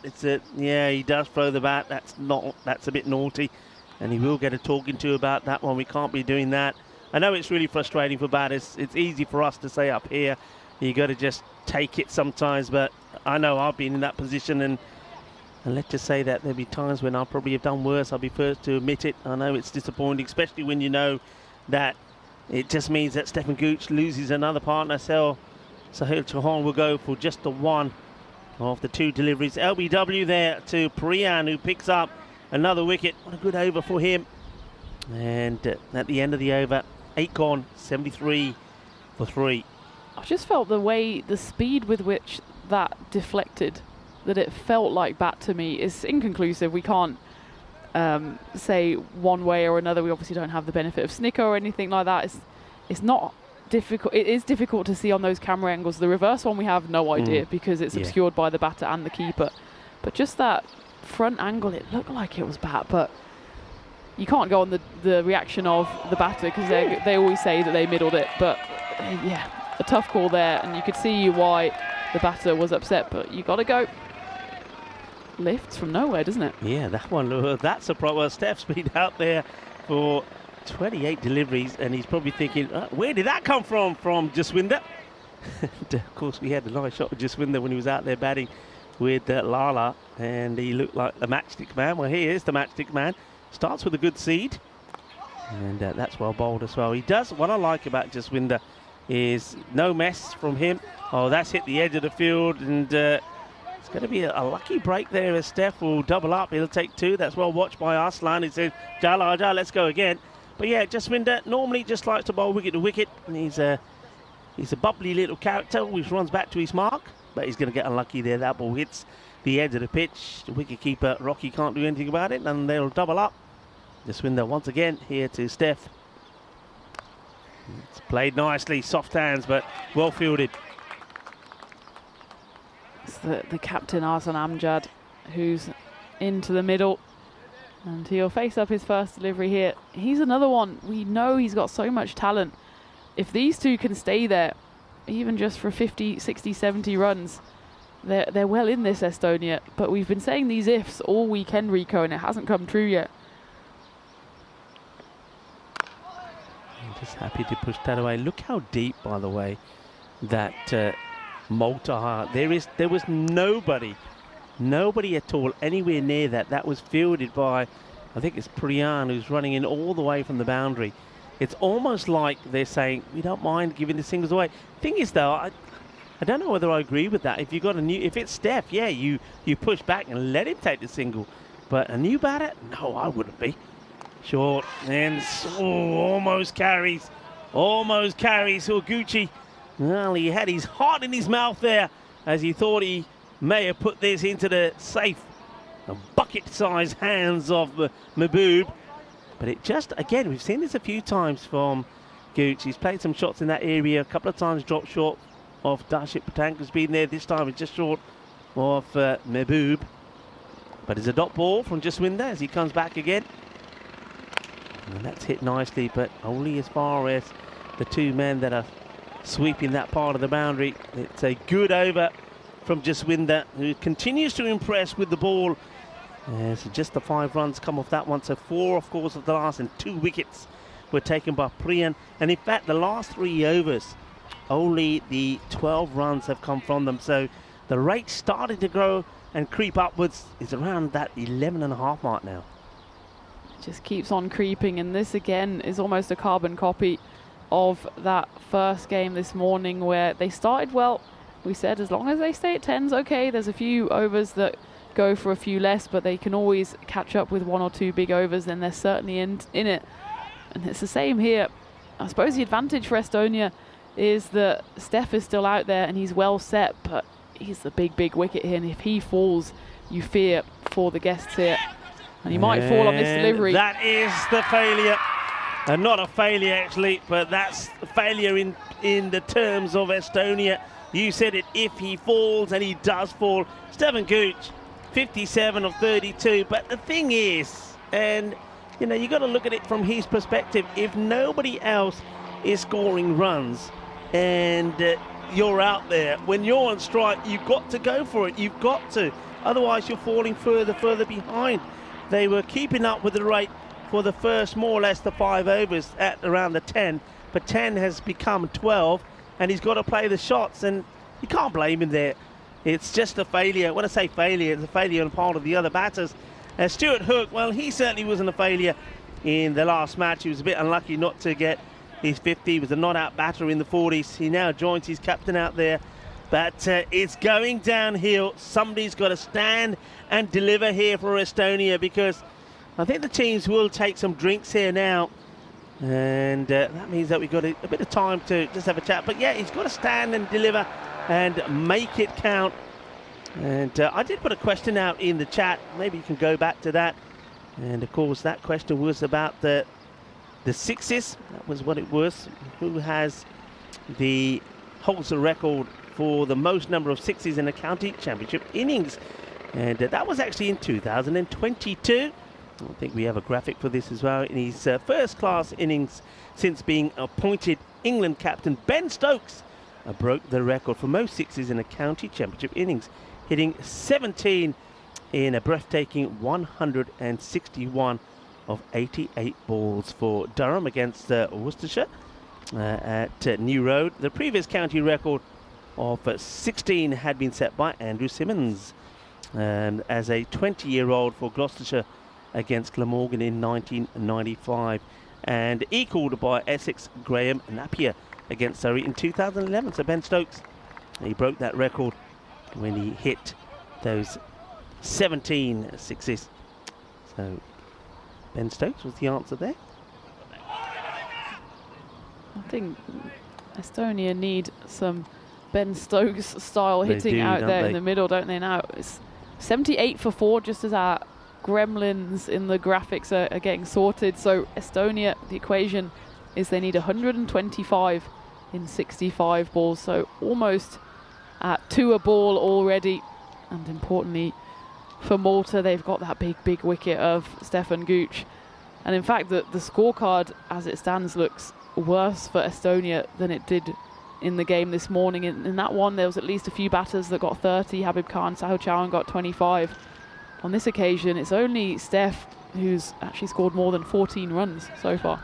Yeah, he's got to be pretty frustrated, because you just get the feeling that if somebody else could have gone even at half the pace that he was going, that they'll be well in front here. But he's just had to try and keep going at one end. And Malta, they just seem to know when to make those changes. I like the fact that this time they've gone with the quicker bowlers, and then they bring those slower bowlers in. And now this could be another one if he's gone straight down the line to this one. The umpire decides this one is just going down leg. This one probably looked closer than the one before. I wonder if we can have a look at this. Maybe the umpire feels this one was going down. Let's see a quick look at this here before Priyan comes back again. Oh, well, I tell you what. And this time Priyan tries to do the same again, but maybe that's what the umpire saw last time. It's going down the leg side. There's the big appeal. And the next ball, of course, down the leg side will be a wide. So Priyan, you can see what he's trying to do, trying to get that in that slot. But this time it goes a bit wider. That's a good shot. Nicely played. They've got 3 men in that position, but not able to stop it. So Stewart, he played some lovely shots in the first match, and he gets that away quite nicely. That's his first 4. He gets himself off the mark. Yeah, Stewart Hook, 46. Not out of 25 out there with his captain Arslan Amjad, trying to stay up with the rate, which still at the moment is under that 12 mark, but they've got to try and keep it there and maintain it there.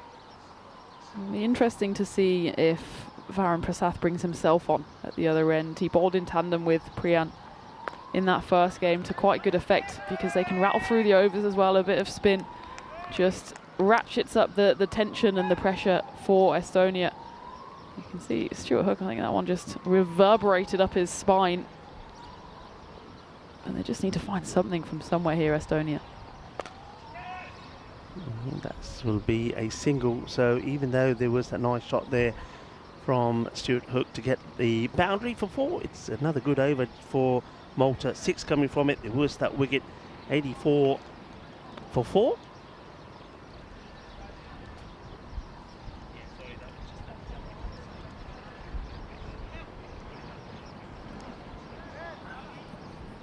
It does look like Varun Prasath is coming on. At least he's marshalling his troops. He's taking his cap off, so they are going to go double spin. Yeah, and there's that answer again. So in 2022, Ben Stokes broke the record for the most sixes in a county championship innings, 17 in that breathtaking 161. And you're right, Tina, they need something like that now, and certainly in the captain Arslan Amjad, they've got somebody who can do that. He did struggle in that first match. I mean, he did stick around there for a while, but I think he made kind of a runnable 24 which is not like him at all. Varun Prasad coming on the ball. We know what he's going to try and do. Angle that ball across.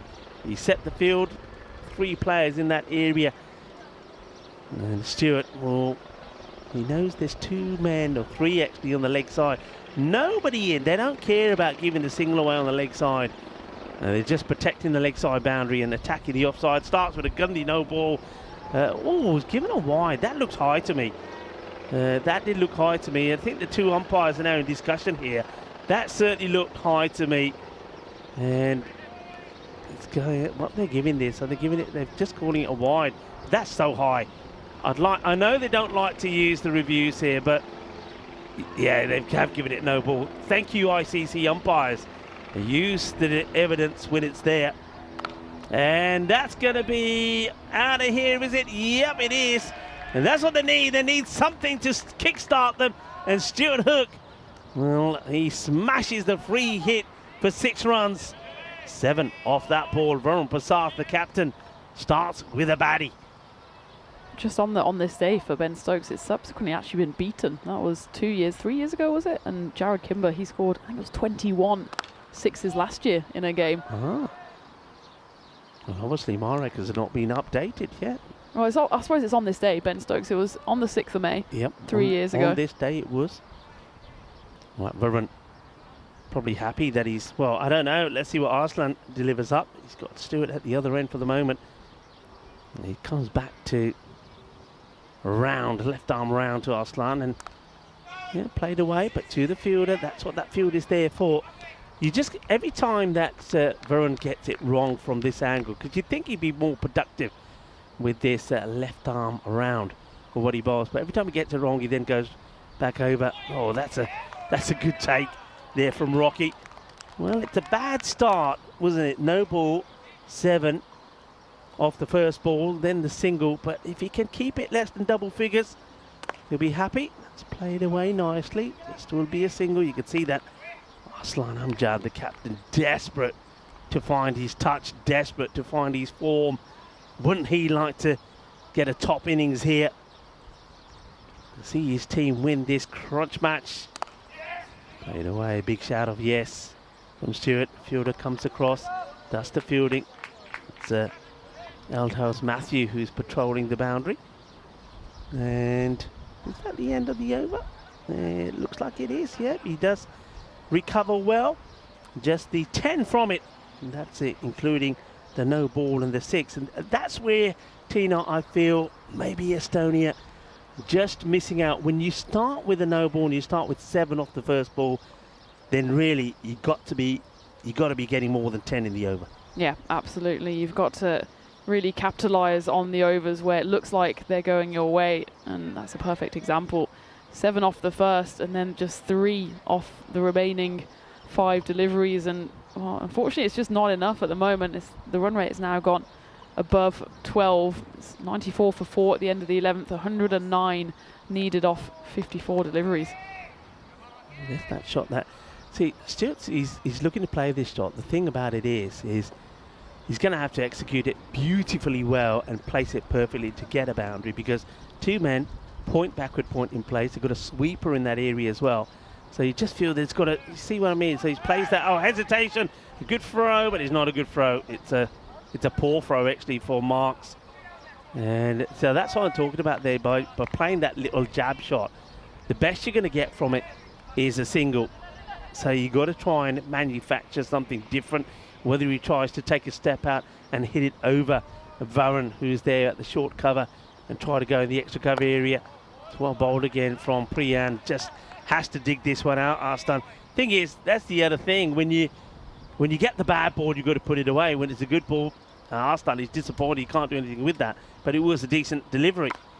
Now it's up in the air. It's hovering, but nobody in that spot. That's the disadvantage, I suppose, for Malta, having this field so defensive on the leg side, that when the opportunities do present themselves like that, you're not going to get the wicket. But I suppose they're happy to leave the batters out there as long as they're not hitting boundary. Well, that's not a good ball. That's Gundy. That is Gundy. There's a Gundy ball, and that gets put away to the boundary. So Malta, they're not helping themselves either, are they? They can be winning the overs big. For example, that last one from Varun, It could have just been 3 or 4 runs from it. It ends up being 10 because of the no ball. And this one from Priyan, it was going at just 2 from 4, and then he delivers that. That's just a rank delivery, which gets put away to the boundary for 6. And now all of a sudden, once again, Estonia in a position where they can win the over if they can get another boundary here. It's a big if though, isn't it? Because they're just ticking along at usually 1 boundary per over. Can Hook get this one away and win the over? No, he can't. And that's the issue that Estonia are facing. Well, there's more runs here. That's been thrown away pretty poorly this time by Rocky. And they are going to get 2 runs out of this. And once again, it's no need for this. No need for this at all. This is what I find quite interesting about this thought process from Malta, is they're happy to push everybody back to allow the single, but then they're throwing the ball away when there's just a single when allowing 2. So they get 2 there, and that means they get the 10 off the over in that one. So, but again, still falling behind in the 12 that they need. So the score moves along to 104 for 4 at the end of 12. Less than 100 are needed now for Estonia, 99 in 48. So it's not quite the same last chance saloon area that they found themselves in that first game, but probably not too far off. They've had 2 good overs though, going at 10s. If they can just get even, well, I say even a magical over, if they can somehow get a magical over, then they just try and keep that run rate down. Even at the moment, the problem is if they go at 10s, that run rate is still going up. It's at 12.37 at the moment. I'm going to go, okay, I'm going to put my neck on the line here. I'll go for an Estonia win. There you go. Estonia win this match. I feel that Estonia will find something to win it. I've got to believe that, because I believe they're good enough to. And also, I want tomorrow to be an exciting match. I don't want it to be done and dusted here, the series done and dusted for Malta. I want tomorrow to be an exciting match. So, yeah, I'm thinking positive here for Estonia. I'm feeling that either Stewart or Arslan goes big here. They get a couple of big overs where they get the 16s, the 18s, maybe even magical. Remember, the game changed in this one because of 26 coming off the 9th over. So it can happen. So I'm saying Estonia are gonna make something happen here. David Marks is going to try and prove me wrong, as he's bowling to Stuart Hook, who has worked himself to 22. And now that one is going to keep going. Well, there's the rub of the green that you need sometimes. A little bit of luck, is that's the inside edge. You thought this was going to clatter into the stumps. It doesn't. And that's going to be 4 runs. That takes Estonia to 109 for 4. So they'll keep going just as the Gremlins are keeping going in the graphics at the moment, working hard to fix those. But again, it's a positive start for Estonia in the over, but they can't take their foot off the gas now. They need to try and double down, at least get 2 boundaries in the over. It's in the air, it will bounce, and it will be patrolled there by Eldos. It's not Eldos, is it, out there now? Or is it? No, it's Darshik Patanka. Those 2 look very much alike, but I think they're both that part of the ground. Yeah, they are. So Darshik Patanka this time makes the stop. Can they get another boundary? I mean, ideally, get another 2 boundaries in the over. Well, David Marks is making a little change here to his field. He looks like he wants to push have a point and backward point in that area. Arslan comes down, has a big swing, swings and misses, dot ball. You can feel that he feels the need to get something going here. He does see they do keep the long off area unprotected with Jaspal Singh standing at mid-off. So that's what I think Arslan was trying to do there. Hit this straight down the ground. Slow ball. There it is. And well played.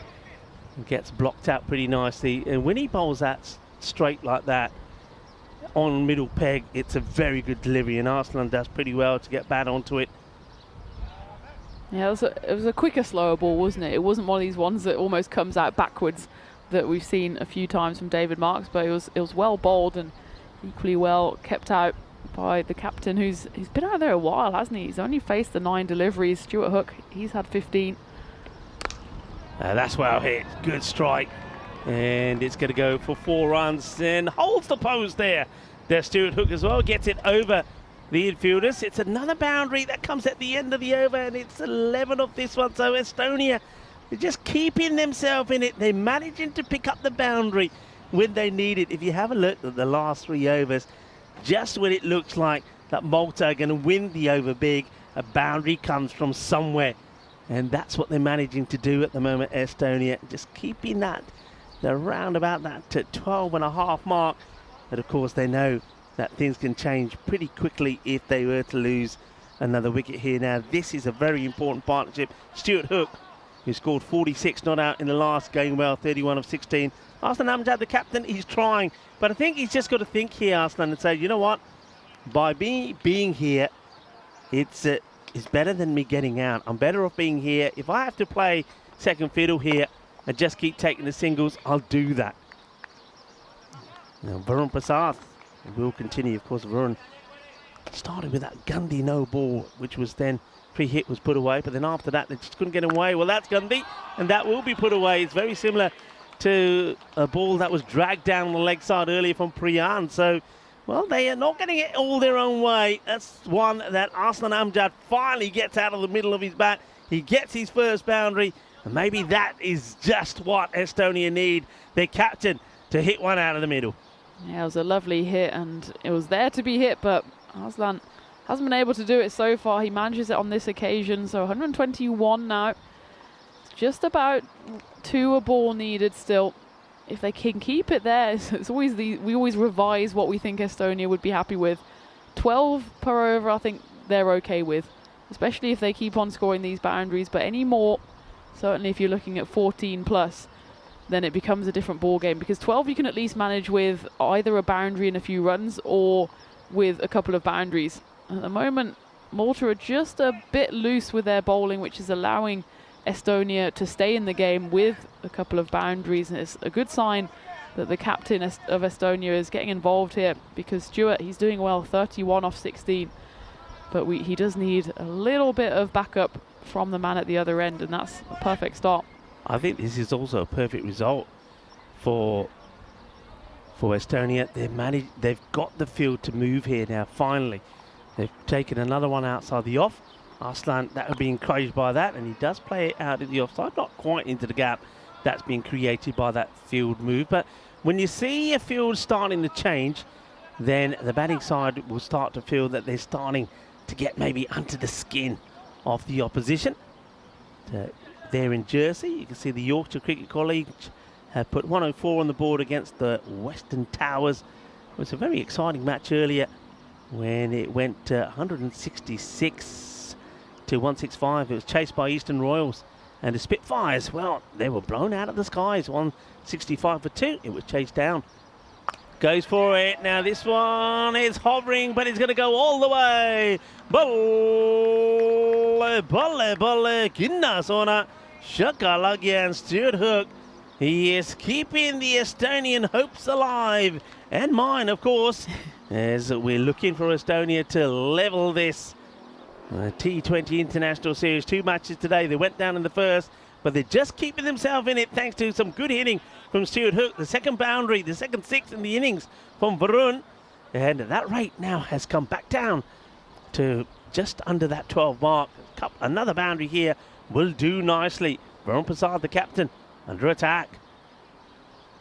It's been a good day so far for Stuart Hook. 46 not out of 25 this morning. Obviously, that was on the losing side, but he'll want to go bigger on the winning side here if he can. In the air, it's another one that just drops short of the fielder out there. There's a couple of bounces. The other thing I will say about Malta, right, they could win, and that means they seal this series win. But they've tried to do it the defensive way, and I just think sometimes if you get overly defensive there and you're happy to give away runs like they have been all the way through here, that's played away. So nicely done. They'll take the single. So this has been a good over. In fact, it finishes a good over. It's 15 that will come off it. So the last few overs, remember I talked about there was a period of 3 overs where they only scored just, I think it was 12 runs. Well, the last 3 overs have gone. In fact, let's talk about the last 4. They've scored 46 in the last 4. That's better. That's what they need to be doing. And that's why they've taken that rate down now. 130 for 4 after 14. The rate at just about the 12 mark. It looks like they want something to happen, and that means that Mahbub is coming to have a bowl. Let's see if he can once again pick up the important wicket, that of Stuart Hook. I don't mind. I like him to bowl to Stuart Hook. The reason why, one thing, if we have a look at Stuart Hook's batting, he's played some lovely shots on the offside. He cuts really well. He's played some nice shots on the leg side. Haven't seen him playing any drives. He hasn't driven the ball. And Mahbub does, when he gets it right, bowl a pretty decent Yorker. Arslan Amjad, on the other hand, I think he wouldn't mind this matchup. He can hit the ball beautifully straight down the ground. We saw him do it, try to do it a few times earlier, but the ball wasn't quite there. So Mahbub has got 2 men straight, though. 2 men straight down the ground. He's got mid-wicket in, and he's got 2 protecting the offside boundary. Here's the first from him. Starts with a short one. And that will be 1 for the over straight away, signalled by the umpire. So he bowls that one early. So he can't keep that one up his sleeve anymore. You know that the next one that are coming to Arslan are going to be a little bit fuller. Mahbub gets the dot ball in, but he can't bowl another short one. And that's hit firmly, and it's going to get past. There you go. And I did say that Arslan, he does like to hit straight. He's getting himself in form little by little as he gets that one away. The 2 fielders just too wide apart. The 4 runs to Arslan. That's one off the 2 boundaries you're looking for each over. Mahbub. That's good delivery, good length. This time just goes a little bit fuller. Maybe just a little bit quicker there as well, Tina. Yeah, he dug that one out, didn't he? And he's finding a bit of speed from somewhere. He's also rearranging the field here. And I think if Estonia want to do this, it's these 2 batters. With the greatest respect for those coming in, I think these are the 2. At least one of these has to be there at the end if they do want to chase down these remaining 69 runs. Makes a change in the field, Mahbub. And that's up in the air, and it will go all the way. Ginna Sona Shaka Lagia Manos. Arriba from the arbitro. As Arslan Amjad, he does seem to be finding his form at the right time for Estonia. That was a lovely hit. He just muscled it. It wasn't the prettiest, but he got the job done, and it was just a bit of a slow motion one as well. We thought it might end up in the hands of the fielders, but he got enough on it. And, he knew that one was going to be the Yorker length. He gets himself into position early to play it away. So they've got the runs more or less you think that they want out of the over. So now all of the runs here are bonus runs to try and chip away at the rate. This is going to be a close one. One good over either way, either from the bowler or from the batter can make the change. Hook plays out in the air. Oh, it's a good effort. And it's going to probably go for the boundary. It will. Mahbub holds his head. There's cheers from Team Esti as Stuart Hook now gets into the 40s. It was a chance, a spicy chance, a difficult chance. Let's have a look at this again. And, oh, it's almost a spectacular grab. But it will go for 4. 3 boundaries in that over from Mahbub.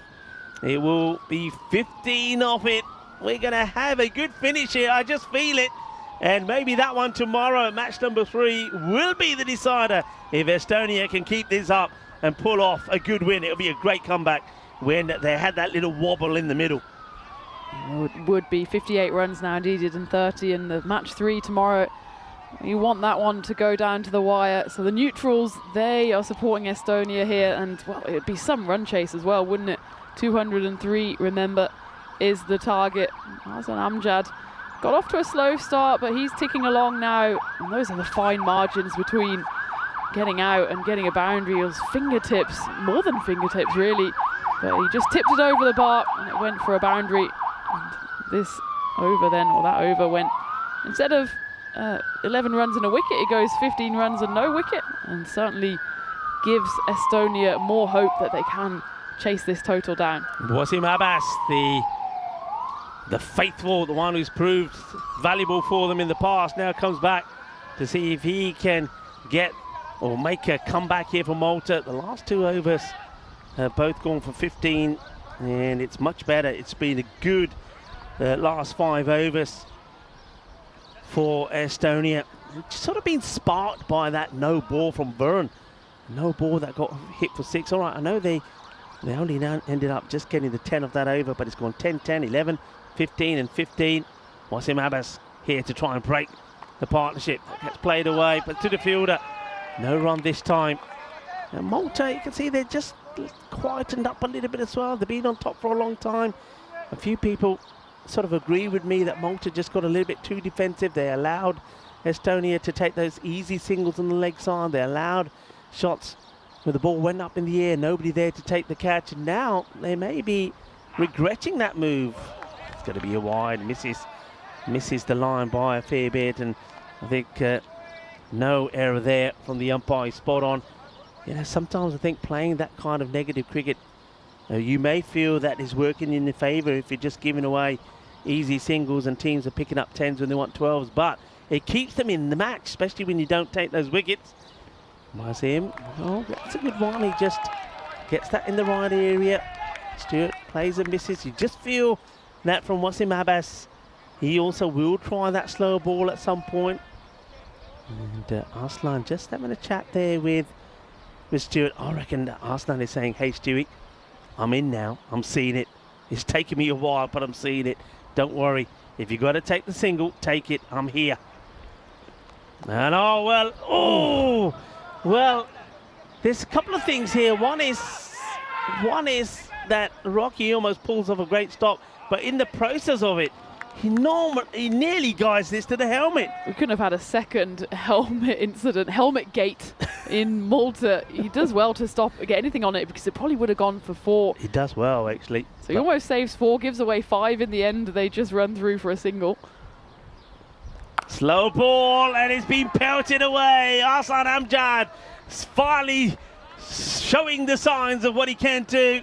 Seen him do this in Estonia. I saw him bat really well also in Cyprus in the T20 internationals there.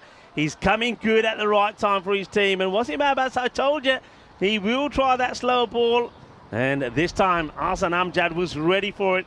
And Wasim, the difference between the slow balls that he's bowled in this match and what we've seen him bowl in the past, and those different to the ones that we've seen from David Marks, he's too short. He's allowing the batters to pick it. That's a big hit. And that 6 takes it to 9 off the over with the ball to go. Can he be punished for the wide? It's up in the air. Fielders coming across to try to stop this one, but they're not going to stop it. It will go all the way. So they win the over again. Arslan Amjad is doing this. And you can see why he said there to Stuart Hook, hey, just get a single. Let me get on strike. Let me deal with it. And you know what? That's 15 off that over as well. They're going at 15s, and they've taken this back down to just 10 and over required. And Estonia needing 43 in 24. And what a comeback that would be. The chase is on. It's well and truly on. And what a shot that was as well. An inside-out 6. He picked the slower ball on the previous occasion. That was more just a club that was asking to be hit. But the second one, it went high. We thought maybe it would just drop and plug, but it landed about a metre over the boundary. A final flourish to end that over. 15 runs coming off it. And now it's Malta under pressure. They need to find a wicket. And well, Rico, we've been talking all week about the partnerships, and finally Estonia have a partnership. It was 78 for 4 when these two came out into the middle together. They've boosted it up to 160. Now just 43 runs away. And who do Malta turn to? They've got plenty of options. They've got plenty of options. I mean, Jaswinder's not a bad option, is he? Jaswinder. They're going to go to Mahboob to finish his spell. But yeah, Jaswinder, he's probably going to bowl, if everything goes to plan, maybe the 18th and the 19th. All right, Mahboob. It's not. See, this is where I think they've got the field completely wrong. They've stuck to just having, on this occasion, all right, they have got a behind square inside the circle, but for long periods of the match, they've just planted 3 men on the leg side and allowed those sort of shots to be played. And how many times have they gone in the air and just dropped short? So, all right, you can see Mahboob now. He knows that Arslan was going to try and hit straight down the ground. He does move Jaspal a little bit straighter. Edge is going to run away. Chase is on, but not going to get there. It's going to be 4 runs. It's all starting to happen and go in the way of the visiting side now, Estonia. We saw a big, thick Edge earlier that got past Rocky's dive. This is another one that gets played away. So 4 more. And what a finish we're going to have here, where Malta just not able to put the squeeze back on Estonia. Partnerships, that's what it's all about. It's all about partnerships. And I think Mahbub is moving another one over onto the offside. I think he's getting a straight 3rd in there as well. That leaves only 2 men on the leg side. Firmly hit. Nobody stopping that. Thunderous shot from Arslan. And the captain, when he was out there, remember how he was struggling. He was there a long time. He was hardly getting bat on ball. But I said there at the time, there's no point getting frustrated. Stay there. Get yourself in. Start to see the ball. And then when you need to, get firing. And he's done just that. It's probably one of the best hits he's had so far. And he's sensible. And the next one gets himself off strike. Nobody there. Come back for 2. Oh. They can if they can, because those guys were all on the boundary. That's probably a missed opportunity. But why are you throwing that away? Malta starting to panic. Well, the last 3 overs before this one all went for 15. And that's what we were saying the whole time, Rico. Even if there's a few overs, so from overs 7 to 10, they went 3, 4, 5, 6. But we knew if they just kept themselves in there, they'd have the chance to accelerate. And that's what they're doing perfectly at the moment.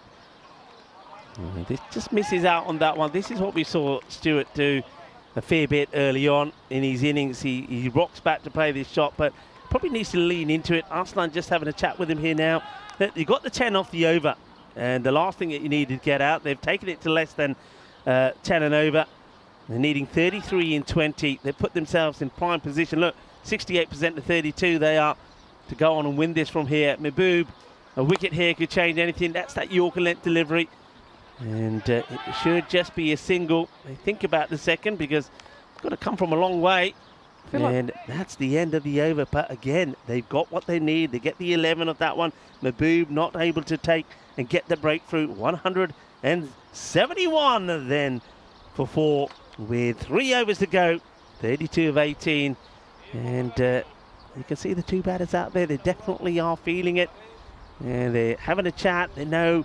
I think you're at a point here now, Tina, where it's definitely theirs to lose. Just have a look at that. That's absolutely perfect. Just going upwards and upwards and upwards and upwards. But those 4 overs in the middle really did hurt them. That's when Arslan just couldn't get going. But I said at the time there, just don't get out. Just rebuild, stay there, rebuild, get your iron. And he's done that. And look at that elevation. It's been absolutely fantastic. But I was going to say there, even if they get one really good over in here, Malta, I think Estonia is still capable of winning this off 12 deliveries. And then they are. And Priyan Pushpajan coming back here. So they're not going to Jaswinder. Interesting. So if Jaswinder does come back on the bowl again, he'll only get the 1 over. So Priyan backing himself here. He's got 3 wickets to his name already. Final over from him.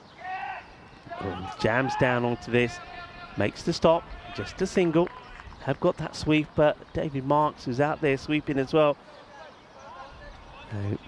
Arslan now just checking the field. Look at him, the captain. What a knock it's been. Both of these 2 on 46 has been an outstanding partnership. As you said, they came together with the score 78, so they're on the verge. Big shout of no this time from Stuart Hook. Yeah, 178 brings up an incredibly good 100-run partnership, but all in vain if they don't get the win, of course. Goes for it, and nobody there. That's going to just go all the way. It's another great shot from Arslan Amjad. आप देख लो कितनी सोहनी batting की अपने Aslan ने, captain ने 50 पूरी कर ली. बहुत बधाइयां, 50 to Arslan Amjad, and it's 6 to bring it up. 52 of 26. The captain has come good when he needs to for his side. As Priyan Pushpajan gets hit for a lovely 6 over extra cover. Goes again. Gear. Shaka. 6 more. And Arslan, he is bringing this home for Estonia. Malta, well, I think they probably don't know what's hit them. They were well in front at the halfway point, and then all of a sudden, this partnership that has now been worth 100 runs has taken the match away from them. Two massive hits. The first one, he's done that before, that big hit over cover, and the second one was just brute force all the way over long off. And Malta at the moment, they just look a little shell-shocked. They've been hit by a runaway train. Arslan Amjad and Stuart Hook. It was Stuart Hook who was the dominant partner in the first half of this partnership, but Arslan Amjad has just come flying through. It's a true captain's innings from him so far, and that does get us also to the end of the 18th. So 2 overs left, and Estonia need 19 runs. Still a bit of a thriller, and you imagine a wicket or even 2 wickets could still swing this game back to Malta. I'm actually pretty surprised that they haven't and didn't go back to Jaswinder. The guy bowled an over and gave away 5 runs. And if they do go back to him at any point, he's just going to bowl an over. They're going to go back. Looks like they're going here to David Marks. I don't really get this. I think that's a massive error. I can understand why you don't go back to Aldous Matthew. Jaswinder Singh, let me repeat, 1 over for 5. Why is this guy not, why isn't he being called back? Why didn't he bowl that over? Why did he not bowl the over when they brought back Wasim Abbas, who was all over the place? And they just haven't tried. And I think that's gonna hurt them. And most people will have a look at these bowling figures afterwards and be scratching their heads like I am and saying, you've got a guy there who bowled an over and only gave 5 runs away. Why isn't he bowled again? He might get the last over. It might not go into the last over. 18 of 12 balls. Marks has to bowl a stunning over here. And the thing is, though, I think Arslan, he's seen the ball so well here at the moment. I think if he hits it, it stays hit. He is timing the ball beautifully. The other thing that's kind of worked in the favour of Estonia a little bit is that wind has died right down. So there's no issues, as we've seen already, with him hitting the ball into the wind. If he hits it, it stays hit. So David Marks, can he pull off an extraordinary over here and get Malta at least a chance to try and win the match in the last? Here we go. Hit well. Here's a sweeper out there in the hands. Malta also need to keep their cool here. Also worth mentioning that early on in this innings, that Malta's fielding definitely gave away at least 12 runs when they should have been stopping balls going to the boundary. How crucial could that turn out to be? I think very crucial, as you can see the way this match is going. And they weren't even difficult chances. It was ones that you'd expect them to take all day long. Firmly hit. It's going to get wide off the infielder, but will be fielded on the boundary. They'll come back for 2. You can see the Estonian dugout. They're all up on their feet. They're as nervous as anyone pacing. The only one who's chilling there is Coxey. He's seen it all before. Yes, he's pretty calm, isn't he? I don't know how he's maintained calm sometimes. Here comes David Marks again. Short, pulled, but to the fielder. Unfortunate, either side of that fielder. That could have been the boundary. Stuart Hook moves to 49. I suppose it's also fair to say that Estonia themselves made a few errors in the field as well. So both teams have been guilty of that. Sort of one lot outweigh the other, I suppose. All right. Marksy would love to get the wicket here. That could change everything. That's nicely played. I wonder if he gambles on the slower ball. I wonder if he gambles. You know, the batters are thinking it's coming. Maybe it's going to be this one. Maybe he just doesn't bowl it. That would be the big surprise. I think it would be a real risk to bowl it. If he gets it wrong and it gets sent to the boundary, you could say that that's going to be the game-changing moment. He's made that error before, we know it. And there's a little bit of bat on this. They've got to say the rub of the green also has changed a little bit. I know a lot of it didn't go the way of Estonia.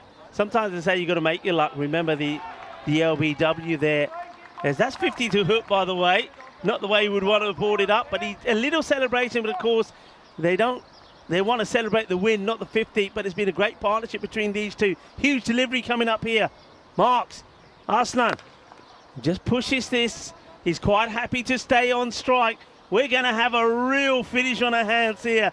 I think Stuart Hook can go for this one. He's got his set batter at the other end. There's a big difference. Was that the end of the over? Yeah, end of the over. Time. I was going to say they want to be chasing less than 10 in the final over. They're going to be chasing 11. 10 would, of course, take it to a super over.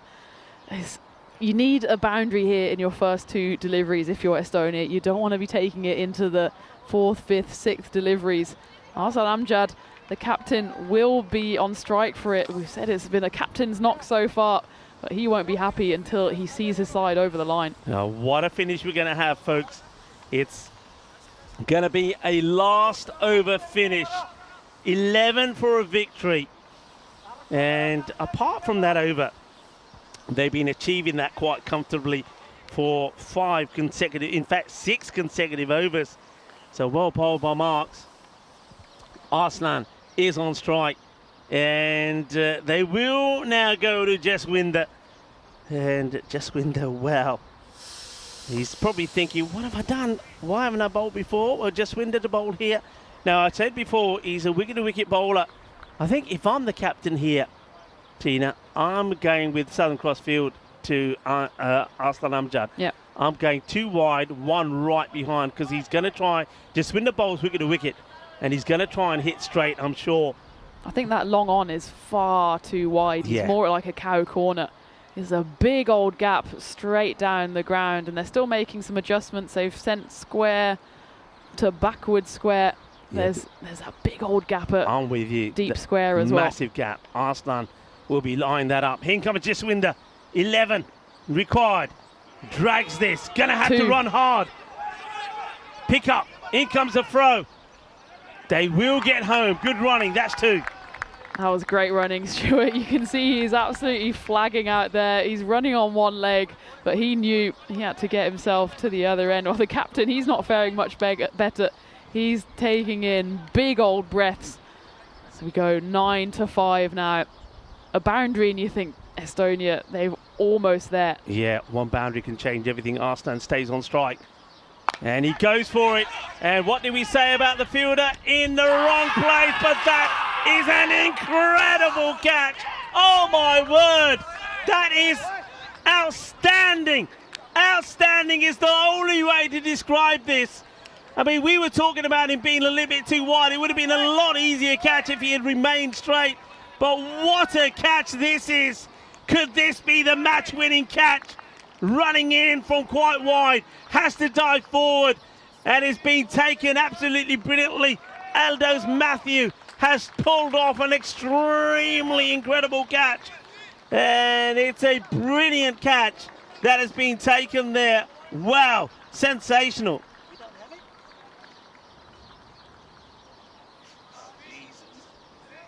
What a catch. Oh, well, there's nerves now. Rupam Baru comes out. The captain, well, is he going to be sitting there in the dugout and moping afterwards, knowing that maybe he should have seen them home? 64-34, it's been a great knock from him, but it is Matthew who has pulled off an incredible catch. 9 required of 4. New batter in. How does Rupam go about this? In comes Jaswinder. And he gets bat on ball. He gets Stewart on strike. That's what they had to do. So well done to Rupam. He plays it the right way. Estonia playing for survival in this series. The best of 3. 8 of 3 deliveries. Needing that 1 boundary. Jaswinder. It's up in the air but going nowhere. They're going to try and run 2 surely. In comes the throw. It goes to the keeper's hand. It should be out. It will be out. And oh no, they said no, we don't want to see any of that. We don't need to see this. Come on. I know there is going to be passion out there. There's going to be desire out there. But they're only going to get the 1. And you can see that Hook wanted to go back on strike. I suppose he felt that he had to. But they're only going to get just the 1. That means 7 required of 2. New batter's got to come out and literally hit a boundary straight away. It's a good throw. No issues there. And Stuart Hook, you can see the frustration. You can see that it means so much to him. But he's going to have to depart. And we're going to have a thriller here. The last couple of deliveries. Jaswinder Singh has taken 1 wicket. There's also that run out in there. 2 runs have come from it. They need 7 in 2. This next ball has to, well, they've got to run. Whatever happens, they've got to run here. And who comes out to face it is going to be Hassan. Oh, well. Eldo's Matthew, he's taken an unbelievable catch, and that was a spot-on throw as well. Got to get something off this. Here's the delivery. It's up in the air. Where's this going? It's going to go all the way. Can you believe it? Can you believe it? Rupan Baru has thumped it for 6. And the scores are tied. The scores are tied. Wow, can you believe it? The game has turned again. Hassan goes boom, shakalagya. And, well, it's... Wow. Well, you can see what our win prediction is thinking, that Estonia going to win. Any run wins it here now. Jaswinder with the ball. It's hit in the air. Oh, he's scored. He's dropped it. He's dropped it. And Estonia have won an absolute thriller. And you can know who the hero is. Rupan Baru is going to be grabbed by everybody. He is the hero. Oh, well, and it's Hassan, of course, isn't it? Well, Hassan is the one who smashes the 6. Then he gets a single. Well, they all go to Baru. But, of course, Ilyas Hassan, what a hit from him. Oh, what a match, everybody. What a match. And Estonia have won it off the very last ball. Jaswinder Singh, well, you got to concentrate him. First 4 balls were great, but then the big 6, that changed everything there from Hassan, who came in and pumps it to the boundary. And then right there at the end, I mean, I believe that was a catching chance. If that was held, we would have had the super over. Well, everybody, I told you Estonia would win this match. So it's going to be all to play for tomorrow. All the neutrals get what we want. There it is. Match number 3 will be the decider in this T20 International Series. Nerves of steel there from Rupam and Ilyas. I think that last one, it just went over the covers. I don't think he even got a fingertip to it because they were creeping in Malta. They needed to stop the single. They not only didn't stop the single, it went all the way to the rope. And, well, Stefan Gooch's innings, that feels like an absolute lifetime ago now. Yeah. He's the one that set it up at the top. 57, he scored. Habib Khan, he departed early as he hit one straight up in the air, and Rocky, the wicketkeeper, took the catch. And then we already thought this is trouble for Estonia. Ali Masood, he stuck around for a while. Steph, he certainly kept his side in contention, but look at that, there was a couple of misfields for Malta, and when you go back and tally the runs, that could be the difference. And that was a nice hit down the ground by Ali, but he ended up departing, and Stefan, he carried on his merry way. He had a bit of luck along the way, but he made his own luck as well, as he was going bold and he was going hard, and he kept his side in the game going into the latter stages. Yeah, I mean, this was that pretty poor shot, really, as we said, from Ali Masood. But we said at that time, you know, little things like that can make a big change. That was the LBW one, that Chauhan, look, we saw Chauhan throwing the bat. We saw that from Stuart Hook. We can't be seeing that, really. I'm sure that the umpires will have a word with both the batters involved there. But in the end, sometimes these things happen for a reason. Ahsan Amjad came good at the right time, didn't he? The captain, 64 from him to add to the half century that we saw from Stefan Gooch. Even Stuart Hook got to 50. I think the reason that Hook was so upset because he felt that he was the man that had to go and finish it off. But they just had that little rub of the green when it mattered, didn't they? That one just came to the boundary after hitting the fingers of the fielder. And then right at the end, though, as we see some more towering 6s from the captain Arslan, but right at the end, Eldo's Matthew just pulled off what can only be described of as an unbelievable catch. Then he gets the throw in to run out Stuart Hook. And then at the end, who would have thought that Ilyas Hassan comes out and just smashes the ball for 6. There was Arslan celebrating, but this was the catch. We don't, unfortunately, have it, but we have the celebration from Jaswinder. Jaswinder, what about that for him? He comes back to bowl only his second over after only going for 5 in his first. It's a decent over, but unfortunately for him, it goes for the 11, and that was what was needed. Then there's that run out, and here's some more, well, let's just say, not nice moments, but that was a nice moment Jaswinder couldn't believe it, and then that one gets over. It's going to be victory for Estonia. Delight, and look at them all going over there to Hassan and also to Rupam. They get them the win, and we've seen a sensational finish here in Estonia. And for all the neutrals out there, well, come back tomorrow and see the decider. Let's take a look at the scorecard here. Stefan Gut, 57. Had to keep them in it, and he did. Nobody else really clicked at the top of the order. He then departed, and somebody had to take over. Ali Masood and Sehwa Chauhan couldn't really do it, but Arslan Amjad, what a knock from the captain. 64-34, but remember, his first 10 or 12 balls, he hardly scored any runs at all, so his strike rate was good. And Stuart Hook, again, for the second match in a row. I know the first time he scored 46 in a winning course, but on this occasion, that 51 he scored, how valuable a knock was that? And that big partnership. Partnerships win you matches, and that partnership of over 100 was certainly exactly what Estonia needed. It absolutely was, and we've been saying it all week. We just need to see Estonia's batters go a bit deeper. They've got the 20s and 30s, but that doesn't win you games. It's the 50s and 60s that do, and there's 3 batters on this occasion that get to their half centuries. Steph, of course, set it up early in the innings. And then Arslan Amjad and Stuart Hook, they saw their team home. You could see how much it meant to Stuart. He threw the bat. He didn't quite throw the glove. He'll be throwing it in delight now, as that was a brilliant little partnership from them to see them over the line. And Arslan, he's going to be one happy captain as he will take his team into the final game tomorrow, which promises now to be an absolute thriller. You can see Estonia, they're really up for it now. Malta, well, they're the ones that have suffered defeat for the first time in this series now, and they're going to have to regroup and go again tomorrow. Yeah. And of course, the big thing, of course, about that is it's Estonia, as you said, they get a win. They do it the way that they want to. They chase. Arslan Amjad will be saying, see, I told you so. But more importantly, we start to see what they're about. Arslan Amjad, he comes good, is what we've been waiting for. And I think Habib Khan coming into the side, we know why he was so important to them. Stefan Gut has found his form as well. And Sehwa Chauhan, I think he'll come good as well. He's too good a player not to make a good contribution in this competition. So maybe it's going to be his day tomorrow. I think also Ali Masood will come good at the same time as well. So Estonia, their good players are starting to come good. Malta, that'll hurt them.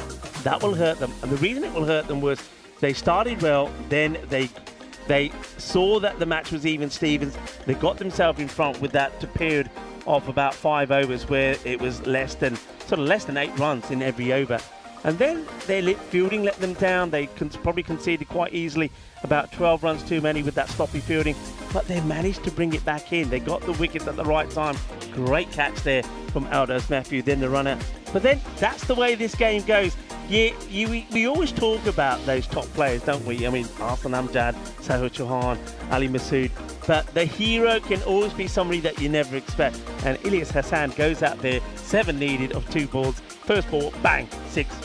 It's the long boundary as well, and he just muscles it, and you could see it coming, and you could see the delight on his face, on his teammates' faces. But there was still the pressure on the final ball, and he got it over the covers. It didn't go for 4 in the end. It actually only went for the 1 that they needed. So It was the perfect run chase for Estonia. They're going to be buoyant, and Malta will see what they're made of tomorrow. They've got a lot of big personalities in there. I'm sure they've got a word or two to say to each other this evening, but they've got to regroup and come back tomorrow because the series is on the line, the ranking points are on the line, and that's what they'll be coming back for tomorrow. It's a later start as well, so I'll be off, of course, to Corfu. You'll have a bit of a lie-in, but I think you won't be able to sleep because this one is going to be an exciting one. It's going to be an exciting one. I'm going to have to do it all by myself as well, but it's okay. I'll manage. I know that you will be keeping a close eye on it as well, because absolutely, it's going to be a really exciting one. It'll be interesting to see because now, I mean, when you're losing matches, you're the one that feels that you've got to make changes, right? So that's Estonia. When you're winning, you don't have to. Now, Malta have just, for the first time they've lost. We see they didn't lose in the ECI, so they've lost their first match after winning the first. So 1 apiece. Now, are they going to make those changes? Aldous Matthew, though, he was brilliant in the field, hasn't quite lived up to expectation with the battle with the ball.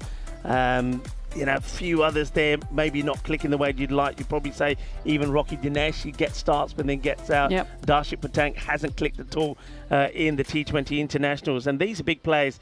So will they make some changes there? Will they bring somebody else in? It'd be interesting to see how Malta replied to that. But the one thing that you can say about it is whether, no matter who you wanted to win that match, and if you're a neutral, even better, we just had a fantastic match. We wanted a close match.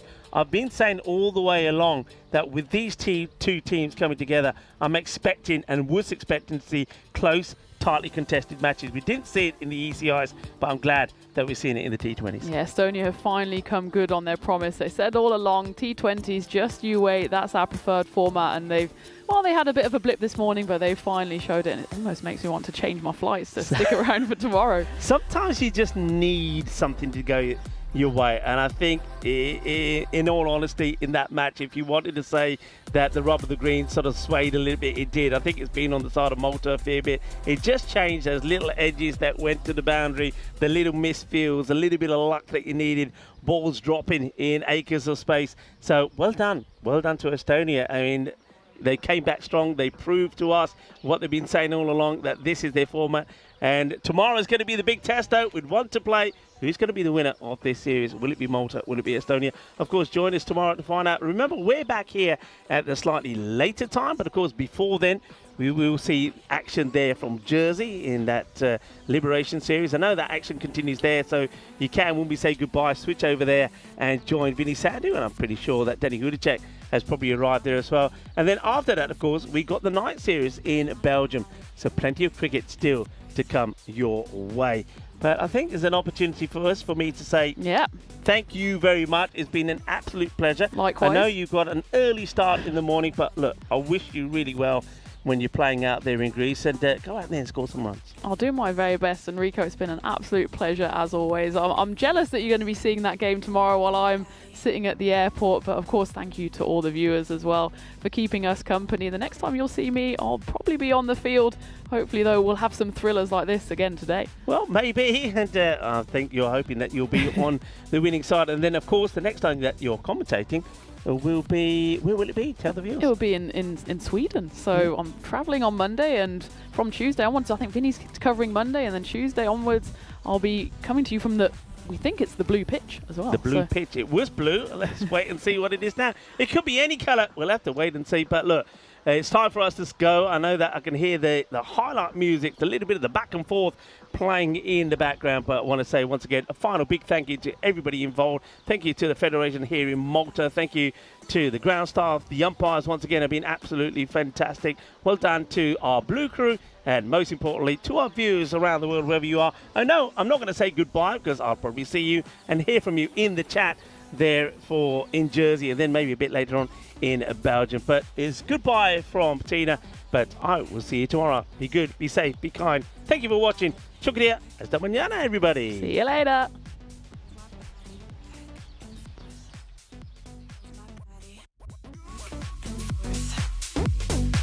My body back and forth. My body back and forth. My body back and forth. My body.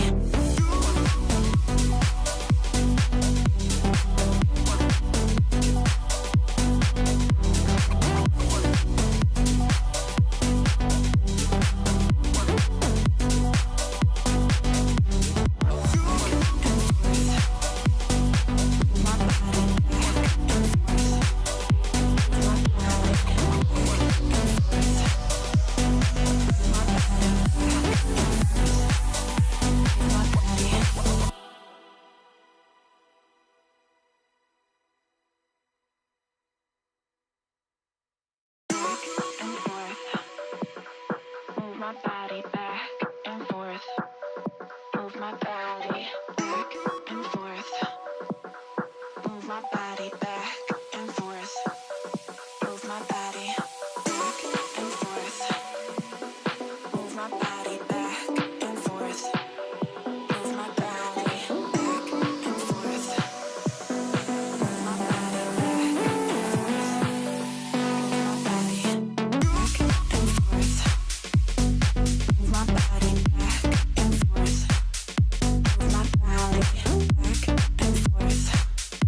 Bye.